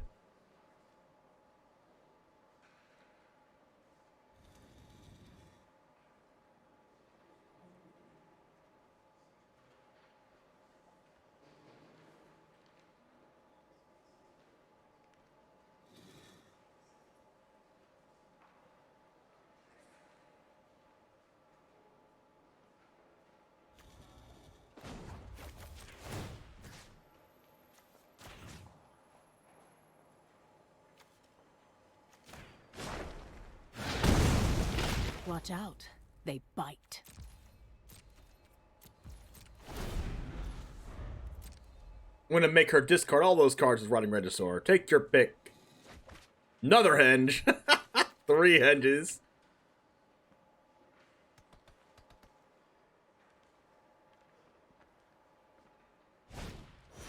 Doggy pants. Oh no. I beat this.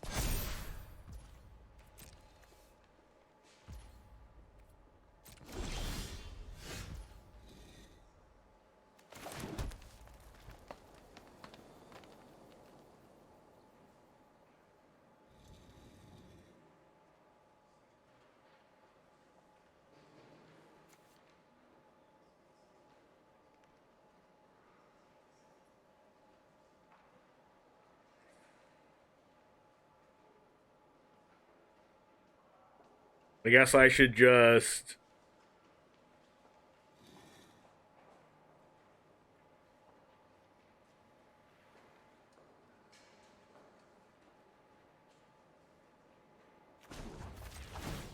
do that? This'll be fun to watch.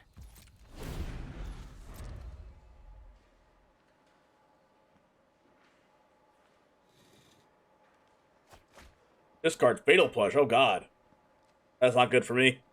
He plays removal spells.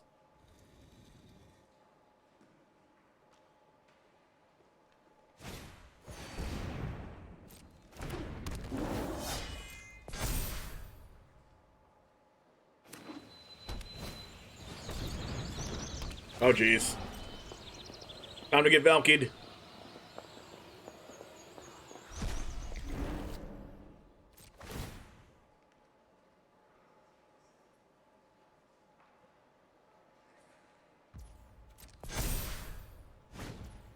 Another Regisaur. Ow.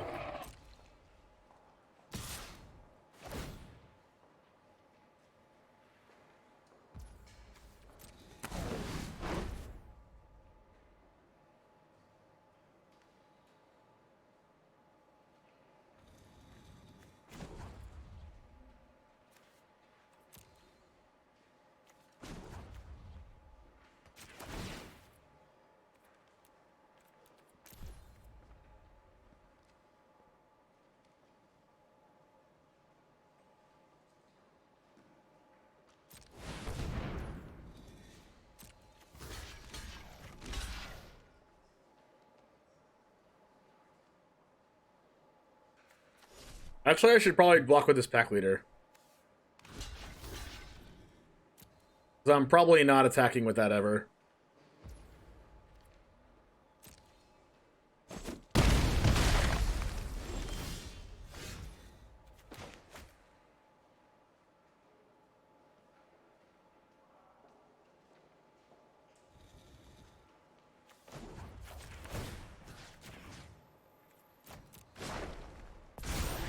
We're fit enough to survive.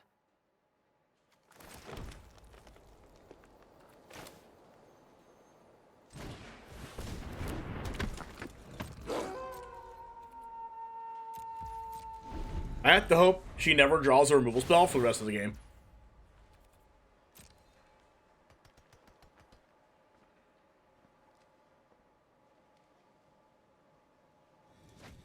Discard Riding Regisaur again. Draw Deathcap Glade. Titan of Industry. Oh, it's the chunky deck. Oh no.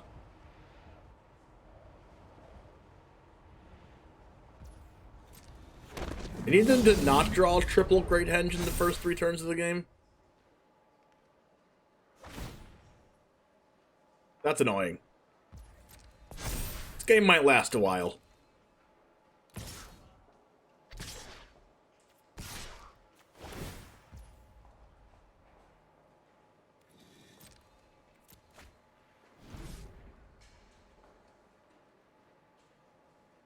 Let's see here.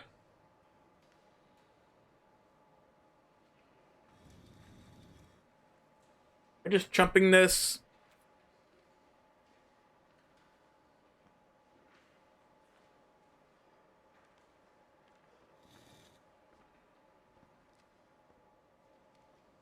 I guess I'm blocking with Lair.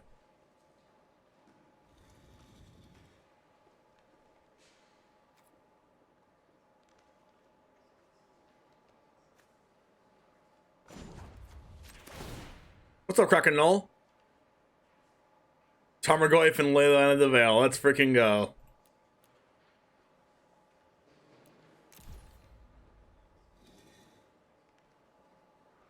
Access 4? No, I can't do that.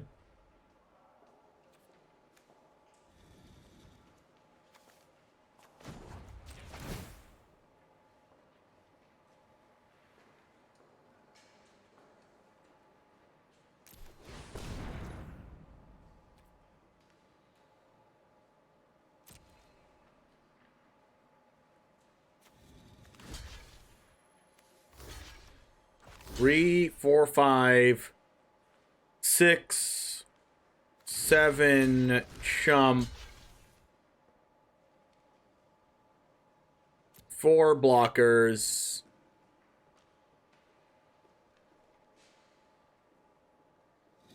So you're gonna play Historic with Tarmogoyf and Liliana of the Veil? Yeah.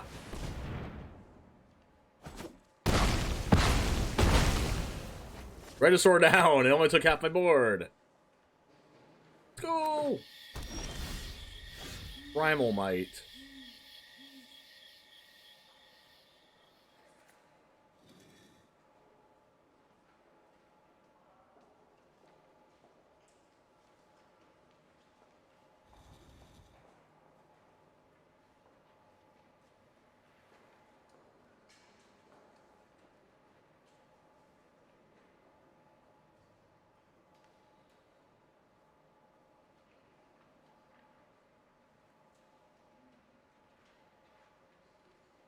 Well, you see, if I fight the Titan with the Questing Beast, I still can't attack with it. However,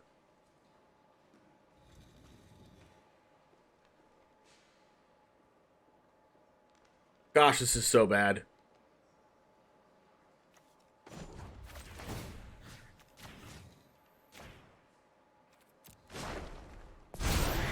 We're fit enough to survive. So now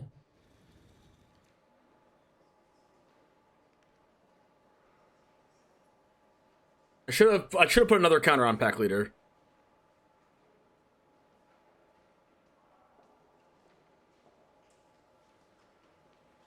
Because now Pack Leader dies if I fight anything besides this. But what I can do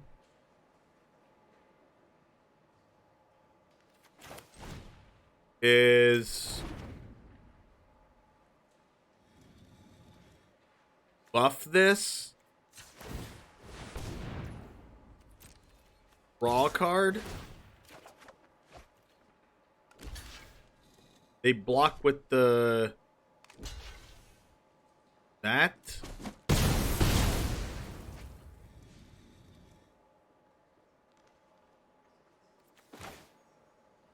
Primal Might.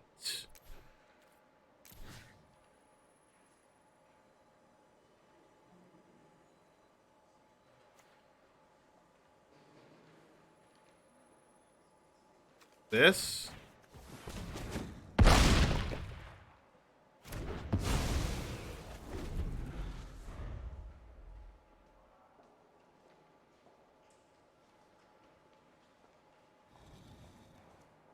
If I put another counter on the pack leader. If I put another counter on pack leader, then the Titan of Industry would have blocked it, and I'd be able to kill the Titan.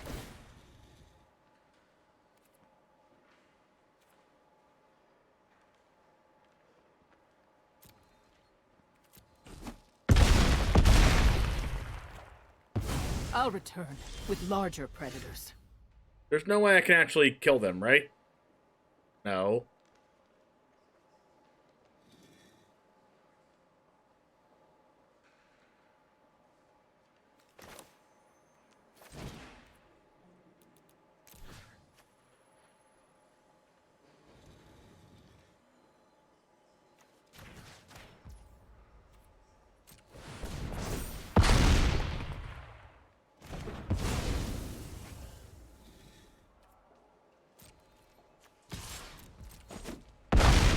And then since this is legendary, I can Besage you the Great Henge. Not that I'm going to win this game, but we're putting up a fight.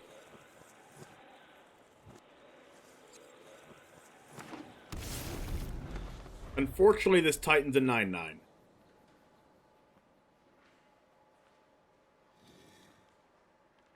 But now they don't have infinite guard advantage. And that Titan of Industry with a shield counter on it's really freaking annoying.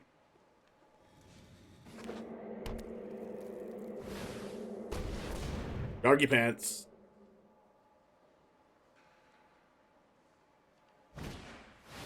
Gear Hulk. Yikes.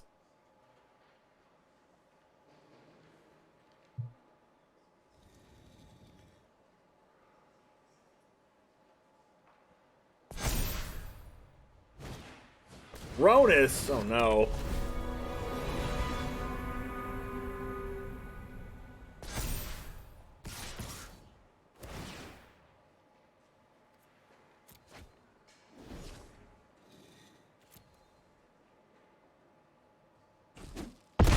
Ow.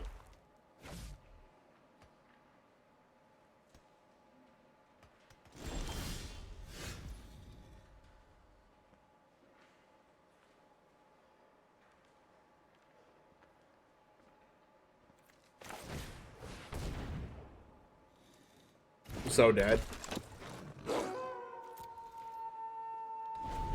This deck goes a lot bigger than me.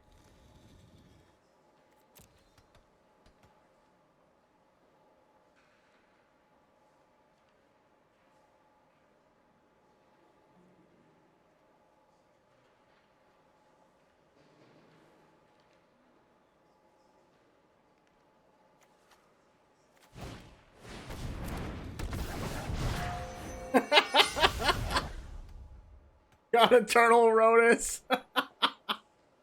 As if their deck didn't need to get any bigger than it already is.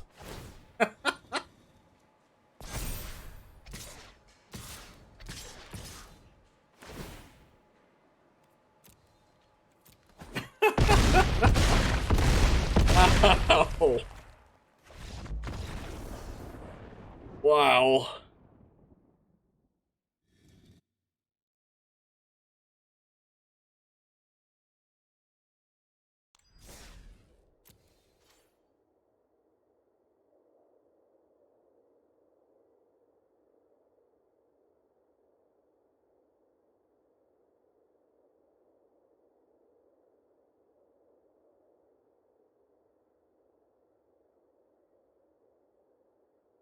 Wait, did me and Jamie even ever play? Hopefully this isn't glitching.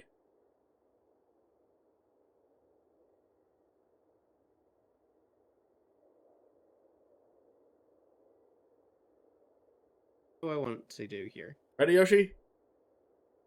Oh, James, I just got in a game with Veggie. But you know who's probably free right now? Astrals. I am free right now. Yo! Would you like to play an Explorer Best of 1, James? Yes, I would love to. Let's do it. I don't play RAKDOS, so don't worry. This is like glitching a little bit here. Anyone else have problems with like right after the match finishes that? Oh, there we go. I always have to refresh, but Yeah. as long as I do that, it never has any problems. Astrals. Explorer, best of Yeah. one. Let's do it.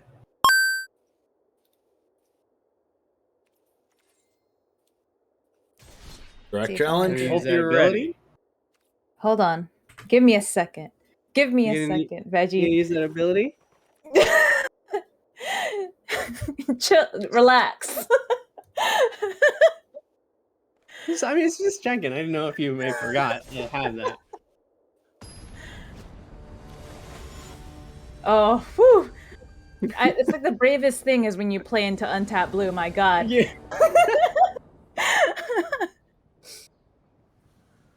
Okay. Yeah, this is gonna be rough. I'm going to keep. Oh no, Yorian. My what? Again, James is pulling a Yorian on me. I didn't sign up for this. Sure you did. Draw the play. I'm gonna mull it. That's fine. Trust me, it's the least Yorian deck that you'll ever see. Oh, so it's Yorian Fires of Invention? Can't tell you that. That'll be You could. cheating. How's that cheating? Me. Perfectly legitimate. Because it's too good. Oh no. It's worse than I feared. Jukai Naturalist. That's not a Rotting Regisaur. Who plays Running Regisaurs? What? Nobody. Exactly. Now you get it. Now you getting it. Yeah, portable hole. Alright.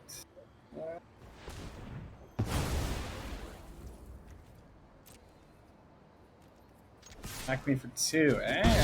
Alright. I see you. Just gotta make up for my shock damage, you know? Makes sense. That makes sense. Abzan Yorian Jukai Naturalist. No, God! Oh, no. Oh, God. Oh, yes. What the Oh, yes. heck? How am I supposed to beat that? Well, you pay 2 and make it lose hexproof, and then pay whatever other mana you have. That's to remove terrible for me. it's great. What are you talking about? Terrible for me. Like I said, it's great. What are you talking about? I'll add this to my hand and pass. Do All right. that. Hey! Come on. You don't even need him. You don't though. Don't you dare. You were doing well without him, so you're a strong, independent boy. Not 2 null hides. I can't I even want it, deal though. with 1. It's okay. No. Just let it. Fine, this is Just let fine. it resolve. Then everybody wins. I swear, Astrals, I have an answer to this in my hand, but I cannot pay the 2. Yeah, look, you can choose to not pay the 2. I feel like this is a good deal. Yeah. Ow! Why is this thing a 6/6? Because it's fairly statted? Elder Gargy Pants, that's not fairly It's okay. statted. As long as I get rid of 2 counters, it's worth it. Yeah, you got the 2 for 1. You So. want to see my out to it that I have this tap land for, so I can't pay the 2? Is it Wandering Emperor? It's this card that would deal with both of them. Oh, Deputy. Oh, let's go. It would have dealt with both of them, but I couldn't pay the 2. Oh, this is difficult. Who said it was difficult? I The did. little angel on your shoulder. Ah, fair. Just look to the left. Look, I'm completely tapped out, Veggie. You should just swing with everything. Yeah. Where's the aggro player in you? Just go in. Veggie, great gosh, idea. Astral, stop drawing insane. I am known This for my isn't, for my this aggro isn't even play. insane drawing. This is slow for this deck. I mean, double null hide Ferrex that I can't answer is pretty fast. Well, I mean, it was a turn 3. Usually I have something out on turn 2. All right, let's see what I want to do here. Oh wait, okay, wait. That reminded me. Now you all can help me with this. Okay, go Veggie. I have a video that's been like a concept that's been floating around my head for a little while. Where I'm gonna have like the angel and devil on my shoulder. I know I like who that. I have for I the like angel, that. but I Okay. need to figure out who in the Magic community would make a good, like, devil on the shoulder? Wait, isn't that Chris Von Doom? Who? Or it's either him or the other guy that cooks that has the long hair. I don't know who you're talking about. Oh my gosh, who is that person? What's that person's name? Person that cooks that has long hair that just posted the video today about their dog. Oh, Hermit? Yeah, Hermit. Nathan? Hermit. Actually, I could see that. And I feel like he would definitely be down for that. That's definitely an option, and I think it would be funny considering who I would have for the other person. Keep it vague. Keep it vague. Looking forward to hearing about it on the Patreon because we get those extra. Wait, Astros, did you just BM me? No, I misclicked by accident. Oh, yeah, right. Wow, I didn't mean to into tap this. it in like that. I was like, I have 2 Feroxes. I meant one life, and he just cast I made that Bone Crusher entire Giant thing out of up his just- hand. Yeah, no, instead of that was stopping my my bad. That was video my at all. bad. I didn't mean to tap there. I lost what you said, Veggie. Sorry about that. I made that entire thing up just to distract you, so you wouldn't be thinking about the The faceless haven at the top. It worked. It was very good. But still, looking forward to hearing about it on Patreon. Alright, okay. This would have been great if I could just answer the Take Feroxes. I'll go to 5. Hmm. Means I could take a spawn hit, not take a night hit. All right, we gotta play that again, Astrals. Okay, we can do that. We can do that. If I would have deputied both Feroxes, you'd have been upset. I do run like a plethora of Feroxes in my list. Yeah, but if I got the deputy off on both of the Feroxes, you would True, have yeah, been, if you did. you would have been upset. You want to do that? I had you a want fight to do with that? though. Here, I'll make a new pod and we'll do Explorer. There we go. Losing money. Attaboy. Not Pod is up. Pod is up. losing money. See, if you win this though, James, you break even, right? So then it's fine. Problem solved. The only thing I can hear is break my heart. Don't go breaking my heart. Wait, why is it asking me, are you sure? Breaking my heart. Are you sure? Are you? Lay it off of me. What? Wait a minute, why is it asking me that? Because the game knows you made a mistake. I don't know. Oh, by the way, I threw guys, back up I the had challenge no there. clue how many people just I'm wanted so to name confused right now. their own Shocklands. Wait, name their own Shockland? What? Did anyone see the Twitter threads that I have about naming your own Shocklands and being creative? No, I completely missed Yeah. that. It didn't show up on my timeline. You missed it with the whole 900 and wait, hold on. Yeah, it was. How it was come good. 76,394 people saw this and you were the one person that didn't?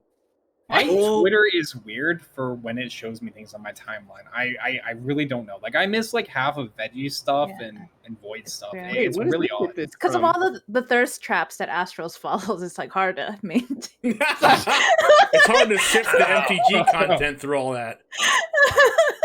The thirsty MTG content. That's what Where I'm, is this coming from, Yoshi? I'm still Jeez. salty from the last game. Okay. I'm sorry I had Ulamog. I'm sorry, okay? Astros. I'm You sorry. can't see it, but I am making a heart with my hands. Wait, you cast Ulamog on Fight Hearted Rigging hands.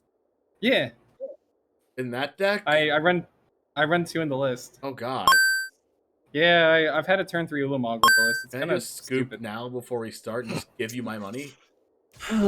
If this hits me, James, the list go I to was playing has a 2, 60% win rate to right now. 1. It's actually legit. attacking a creature is only good How's for your me. spirits matchup? Discarding card is only good for me. If I'm on the play, I'm good. If I'm on the draw, it's You can't block 60% favored in the Spirits game. 3, 4, Spirits can 5, just out counter me if I'm not on the 6, on the 7, play. 8. So if you're playing Spirits, you have a good chance.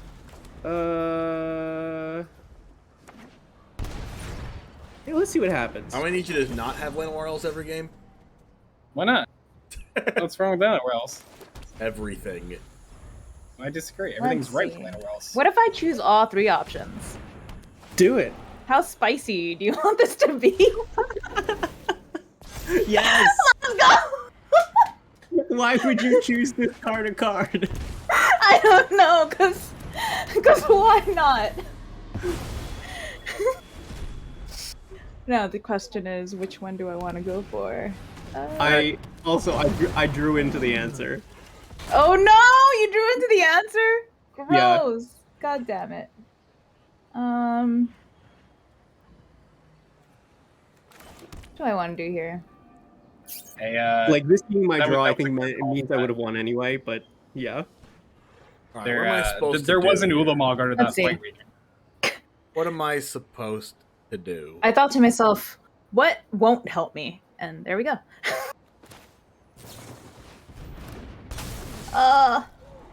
Cool. Rattle. Rattle, rattle. Rabble, rabble. Battle cattle. Rattle, rattle.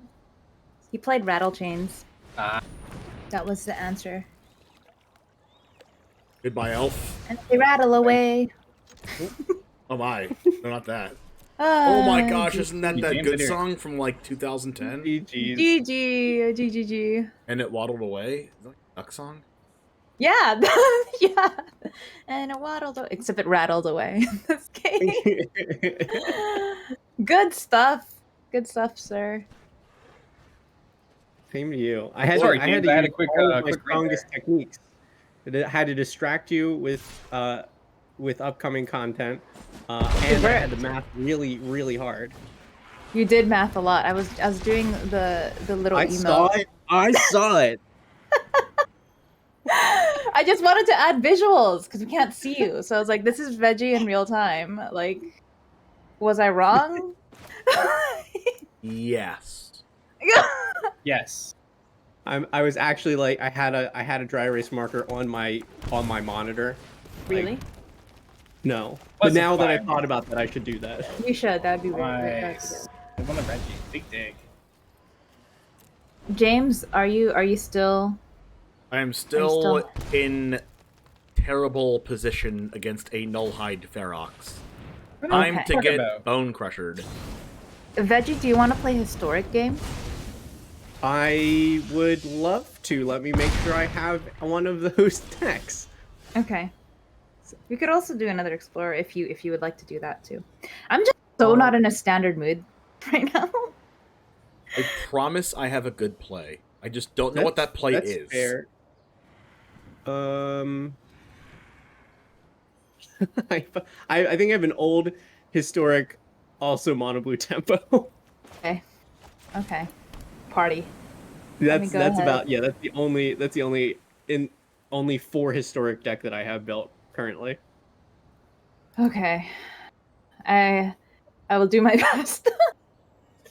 I created a pod. It's very old. I don't think it's been updated for a while. I'll play something that I have a lot of fun with. It's I'll give you a hint. It's like a color All right, so I can do that. is on the rainbow. Man, I always lose to the orange decks. So Those orange decks, they Yeah. come and get you. I'm gonna cast Moonbless Cleric. All right, well here, let me put up. Oh, did you just I make did. one? Or- I created a pod. Oh. Pod a poddle. And it poddled. On top of his deck. Okay. Okay. Accepting. All right. Let's party. Do do do. I'm gonna play my favorite historic deck right now. Relevant versions. Okay. Yeah, I don't know anything about historic. It's okay. The only This- reason I have this Huh? deck built is because it was when Explorer was not on Arena, and I wanted to play mono blue. and you Okay, couldn't do fair. it in standard because it was bad. It's a hand. This is Okay. a funny hand, so I'm gonna keep it. I'm gonna Yeah, keep yeah. it too, merely because you're keeping yours, but I wouldn't normally keep this. Solidarity.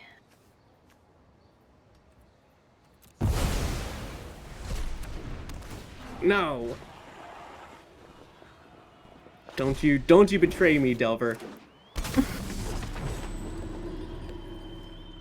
Ow. There's so many of them. You only need one. What about 3? Gross. Sweep them. 1 damage to everything. Oh my goodness. That's a Dang cool it. one. Wingman incarnation. Okay. See, comment. All right, can you deal 4 damage to me, Astral? Even Please even don't. Chad is asking, why are there 3 Delvers? That's a good question if I can or not. That's why I kept the hand. It was not good otherwise. I was like, At the moment, no. I need 3 Delvers. I need to keep this. All right, now what's the play? I see. I see. Which one is the one that you last played? Hey, don't stop looking at them, okay? They I did not don't do know if anything to you. I don't know if this is the right one. Oh, all right. So here's the grand decision. Oh. There's a spell pierce on top. Do I draw it, save the Delver? Don't do it. But if I leave it, it means the other 2 Delvers flip. You know what? I'm gonna let you be this emoji again. Ugh, so sad. So sad. But Right, 4 in the air. I'm gonna leave it up to fate. yeah. 1 plus the sacrifice. All right, come on, come on. I was nice and I saved you, Delver. It means you have to flip for me now. Don't do it, Delver. Interesting. Flipping's overrated. Oh, that's cool. That's cool. And then deputies and everything flash back. Very nice. I like it. This is a cool list, James. I like this. Thank you. I want to do it. Do I want to do this? Yeah. Oh wait, no! I left myself dead. Style point. No. That's Wait, what? Uh-oh. No, Style I didn't- point. No, you were so What do you mean bad. style point? This is good. Wait, why didn't your stuff come back? Well, there's Wasn't other it- stuff You I could've oriented, done. right? Because I Yorian looped it. Wait, But it began- I was I supposed don't Oh, flip you did it at the end before step. before we lose. Because Enigmatic does it at the beginning of the end step, and the Orient triggers at the end Yeah. step. Oh, So the next step's no. mine. Oh, I thought they would come back. But they Lesson flip. learned? Can you Why did DM I me your come list? 'Cause back? that's super sick. Why did I they have come to. back? I have to, so I don't lose. It didn't come back because it has to wait till the beginning of the next end step. We were already through the beginning, right? Yorian's That's true. Yorian's at the beginning. Well, I should have just got And- Kenrith and just gained 10 No. life. Yeah, You knew I had that. Kenrith would have done it. I don't know why. James, can you DM me your I'm list? so That's super sad sick. about it. I'd love to try that. Yeah, I will. And that was awful. I like your deck. That's sick. But I threw the Oh my game God. very. I threw Precarious like one. really a lot. I mean, misplays happen. I know, but usually misplays are like, whatever. I'll get past the misplay and win anyway. But yeah, that was. I suppose I'll let that resolve. Wouldn't Thank beat you, yourself thank up you. so much about it. It happens. This, I was this sick too? though. This Like too? to see that interaction, it's still sweet. I'll choose to allow that. Here, to I'll send you Yeah. my fight rating list if you want to check it out too. See, I need to make a change though. I need to play For sure. Terror of Ooh, instead Terror- of Cavalier of Dawn. Got the money back. Terry Good would be game. good, yeah. Yeah, see? Because when you have Chat double says enigmatic that incarnation, mono red plus sacrificing veggies equals themselves, you can roasted get veggies. Yarok plus Terror, and then you And can then you have double you trigger. can double trigger Tell- Yarok or Yarok plus Tulsimir, and you can I'm conflicted double as trigger to Tulsimir. whether I like the joke enough That's to spicy. allow That's spicy. the slander. But I the- think I the think I list- think I like the joke enough, and I Yeah. will allow it. the list Roasted should have veggies are changed. delicious. They could have said burnt veggies, which is kind of rude, but roasted veggies everyone likes. So, The or list grilled veggies even. Should There's- be a little bit different than what it is right now. I'm not supposed to be playing Risen Reef. I'm supposed to be playing something else, but Thank Also you for check it out. monies. I'm looking for some cool stuff to try and explore because I've been jamming like a lot of fight rigging. Like that list we were just playing with. That's I've played about 105 matches overall, including tonight with it.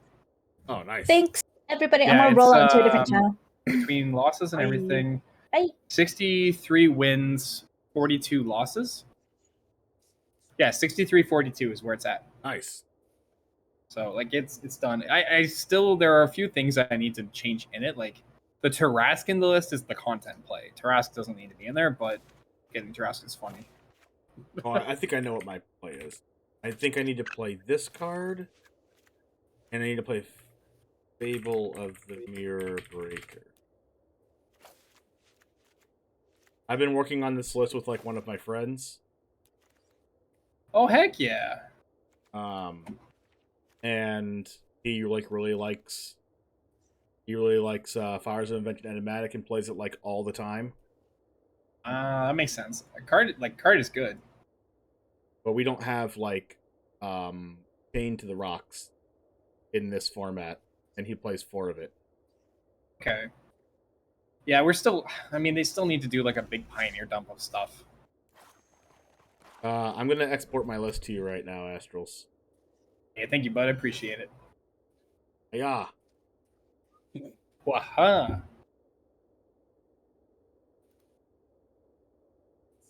Got it. Thank you, friend. All right.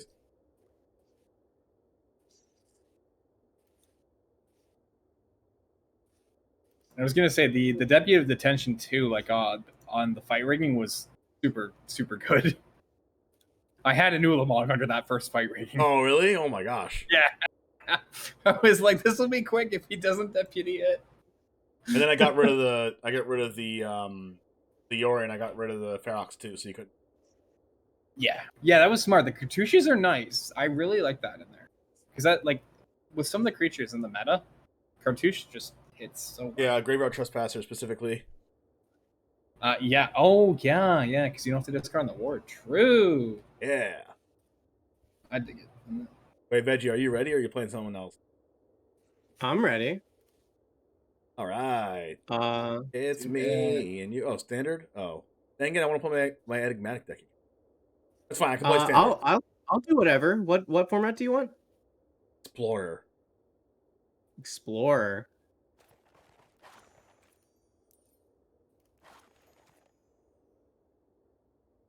Best of 1. Probably only had time for 1 game anyway. Yeah. All right, I put a pot up.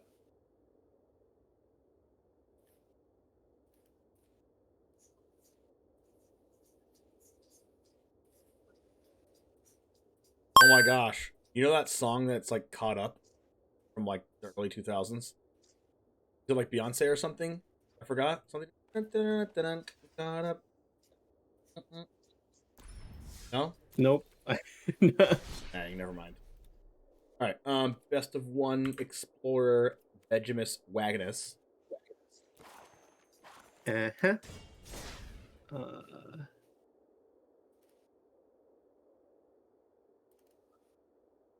give me 1 moment. Just finishing up a deck here. Okay. And then yes. Which way did you challenge? Correct. All right. I have a brand new deck for you. You're lying. I would never do that.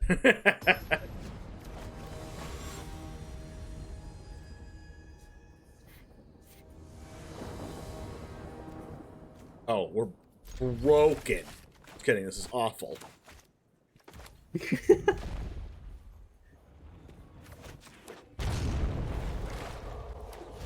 Oh god. It's the same deck but slightly different. No, it's exactly the same I deck. know.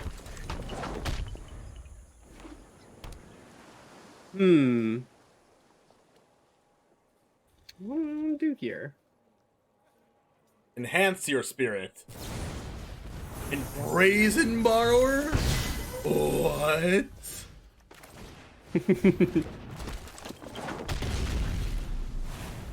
I wasn't gonna cast anything anyway, literally. You think my deck isn't filled with a bunch of 5-drops.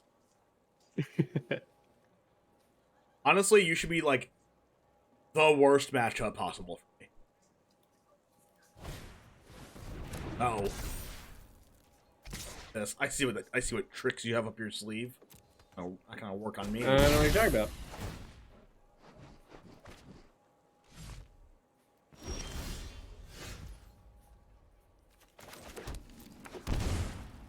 Yeah.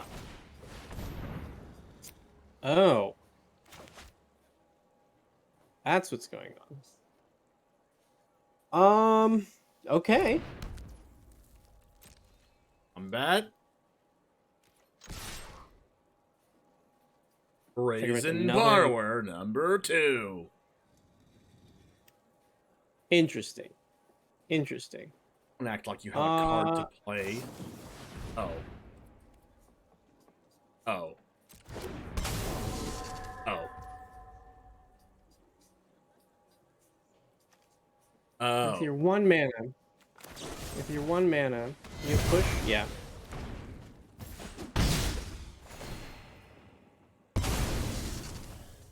Alright, what are we getting? Nothing that can deal with your thing that has hexproof.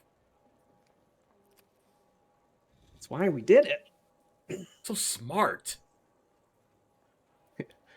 You're like search up -2 the board. I don't know what creature that would be, but smart.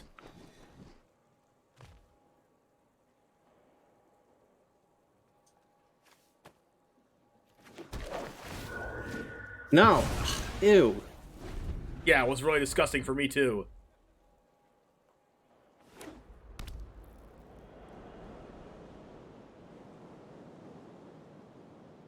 Don't you dare interact with me. Interaction. Yeah, it's not really my thing. What do you mean you have so many counter spells? What's up, Pappy Slappy?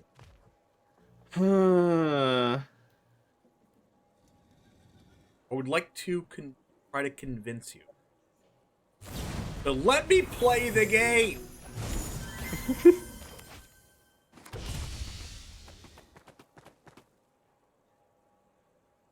Not that I'm going to play 2 borrowers? There are many versions of this deck, James. Maybe I'm an innovator. Oh, that's a guy fight snare.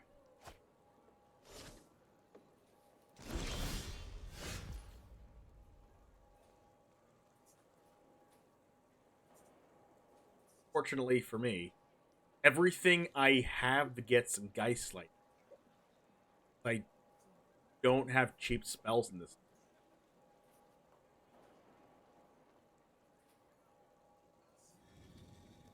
In that case, we full max grade. You won't have it. Don't have it. All yours. Take it. You don't have it. What? No have it. way. No way that resolved. I'm in heaven, but I'm still going to. Let's see.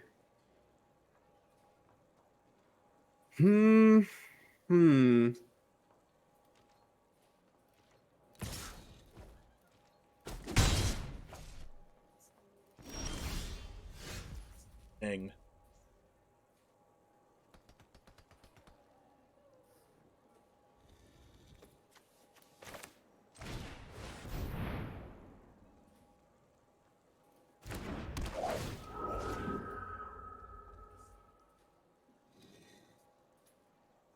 Little slippity outy?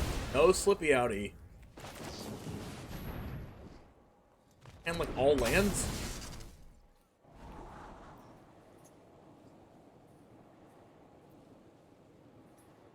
I'm just being really generous right now. That's That what is it not is. true. I hate to see my good friend James not get to play his spells, so that's all. Totally not true. Here's the 3rd borrower. Didn't think 2 was enough.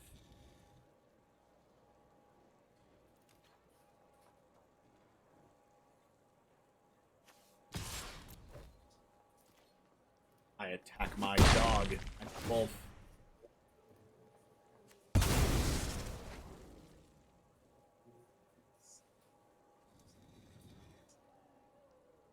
Let's go ahead and get this. Value. What are you? Permanent you control left the battlefield this turn. Return target permanent with 9 value 2 or less in your graveyard of the battlefield. Huh. Alright. That's called value. That's nice. Thanks.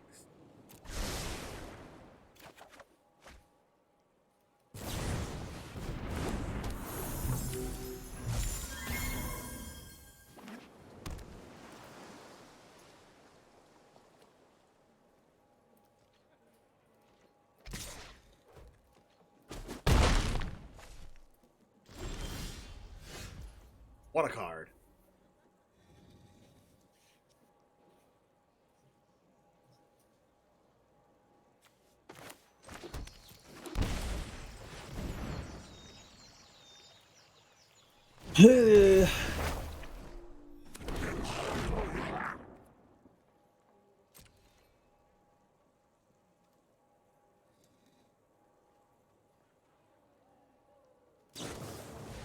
Nebelgast Herald.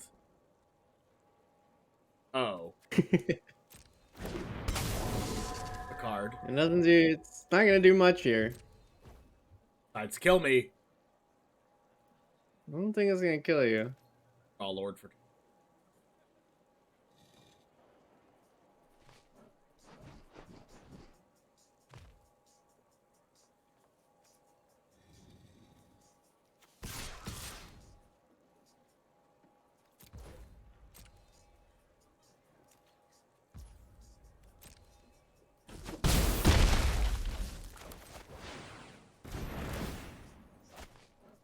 All right, let's see what else. The next goodie. Next goodie is.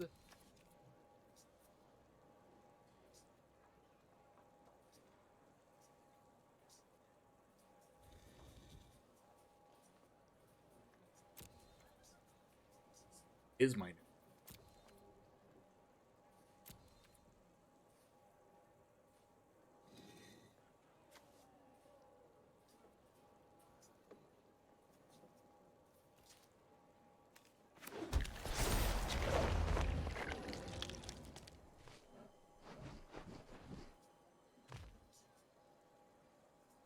I am going to...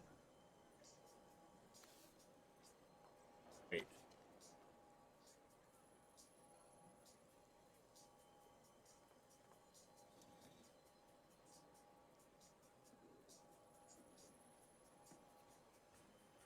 Interesting. This one.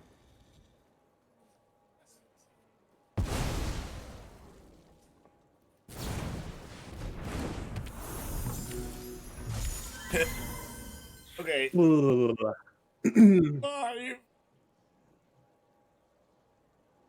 Okay. Okay. Please, James.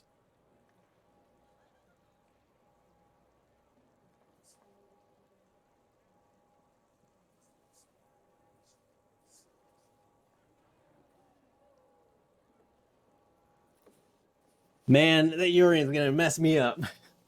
You're just gonna counter it. Yep. With all of the many counters that I've drawn this game. You have drawn 0 counters this game. Which means you're due for one.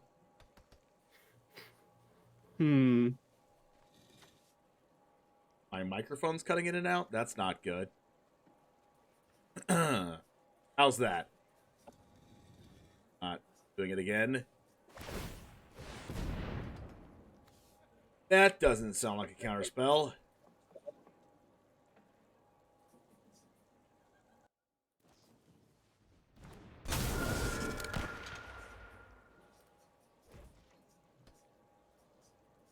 Tippity tappity.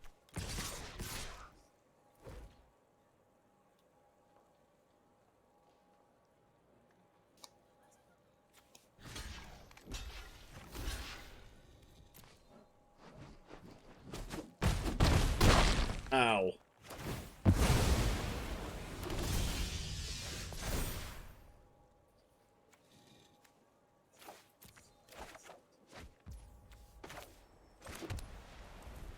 What could possibly go wrong?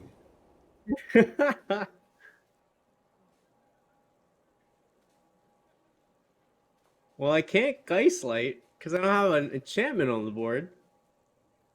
That is true. So this would have to be the spiciest, like, deck tech for 1 mana. Leave it to you. You would. All right.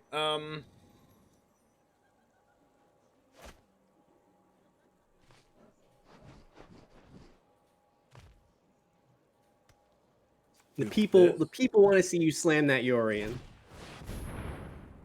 Fires. Spell Pierce.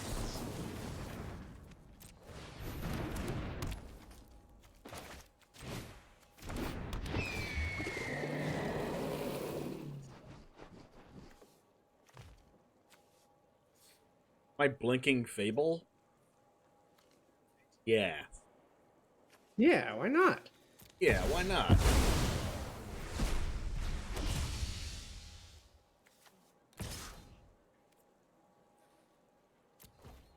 This time it will come down during the end step.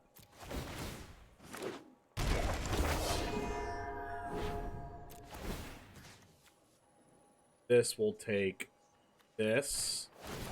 Renegade Rallier will bring back this. Tolsimir.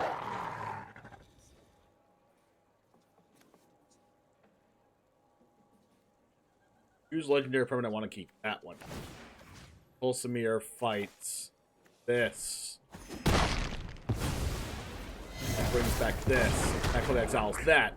Enigmatic exile or sacrifices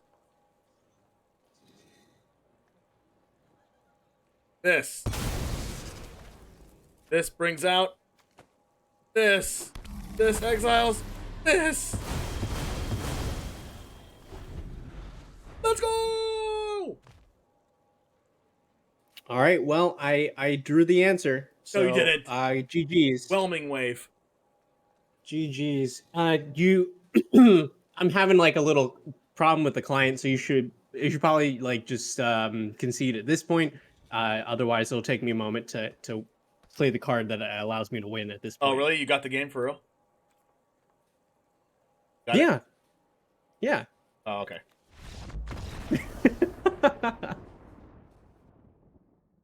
What'd you draw? The Whelming Wave? GG's. Huh? You drew game, right? You drew 7 damage up top. Yeah. I drew. It was direct 7.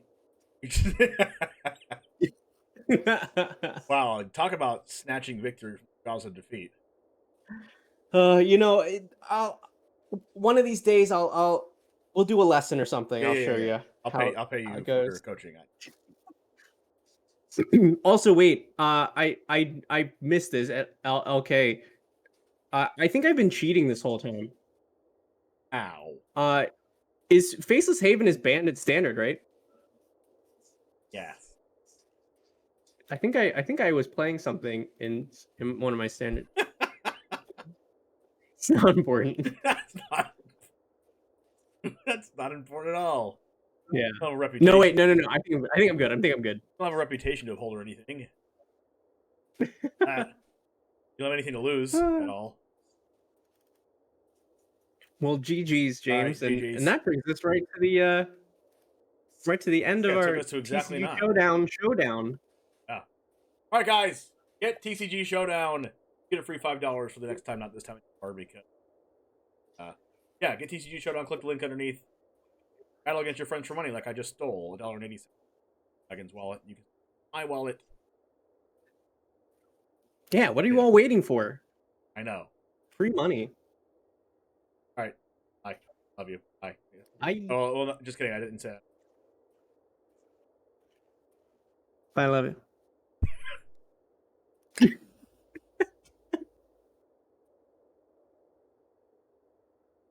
All right, guys, let's go ahead and raid one of our friends that provides all this for us. Let's raid MTG Nerd Girl. Girl is live now, right? Yes. All right. Thanks for hanging out. I'm going to go to coolstuffinc.com, and you should too, online, and use code James5 to save 5% off your order. Even pre-releases of the new set. Go get cards. I'll see you tomorrow. As always, Goose Gang out. Let's go!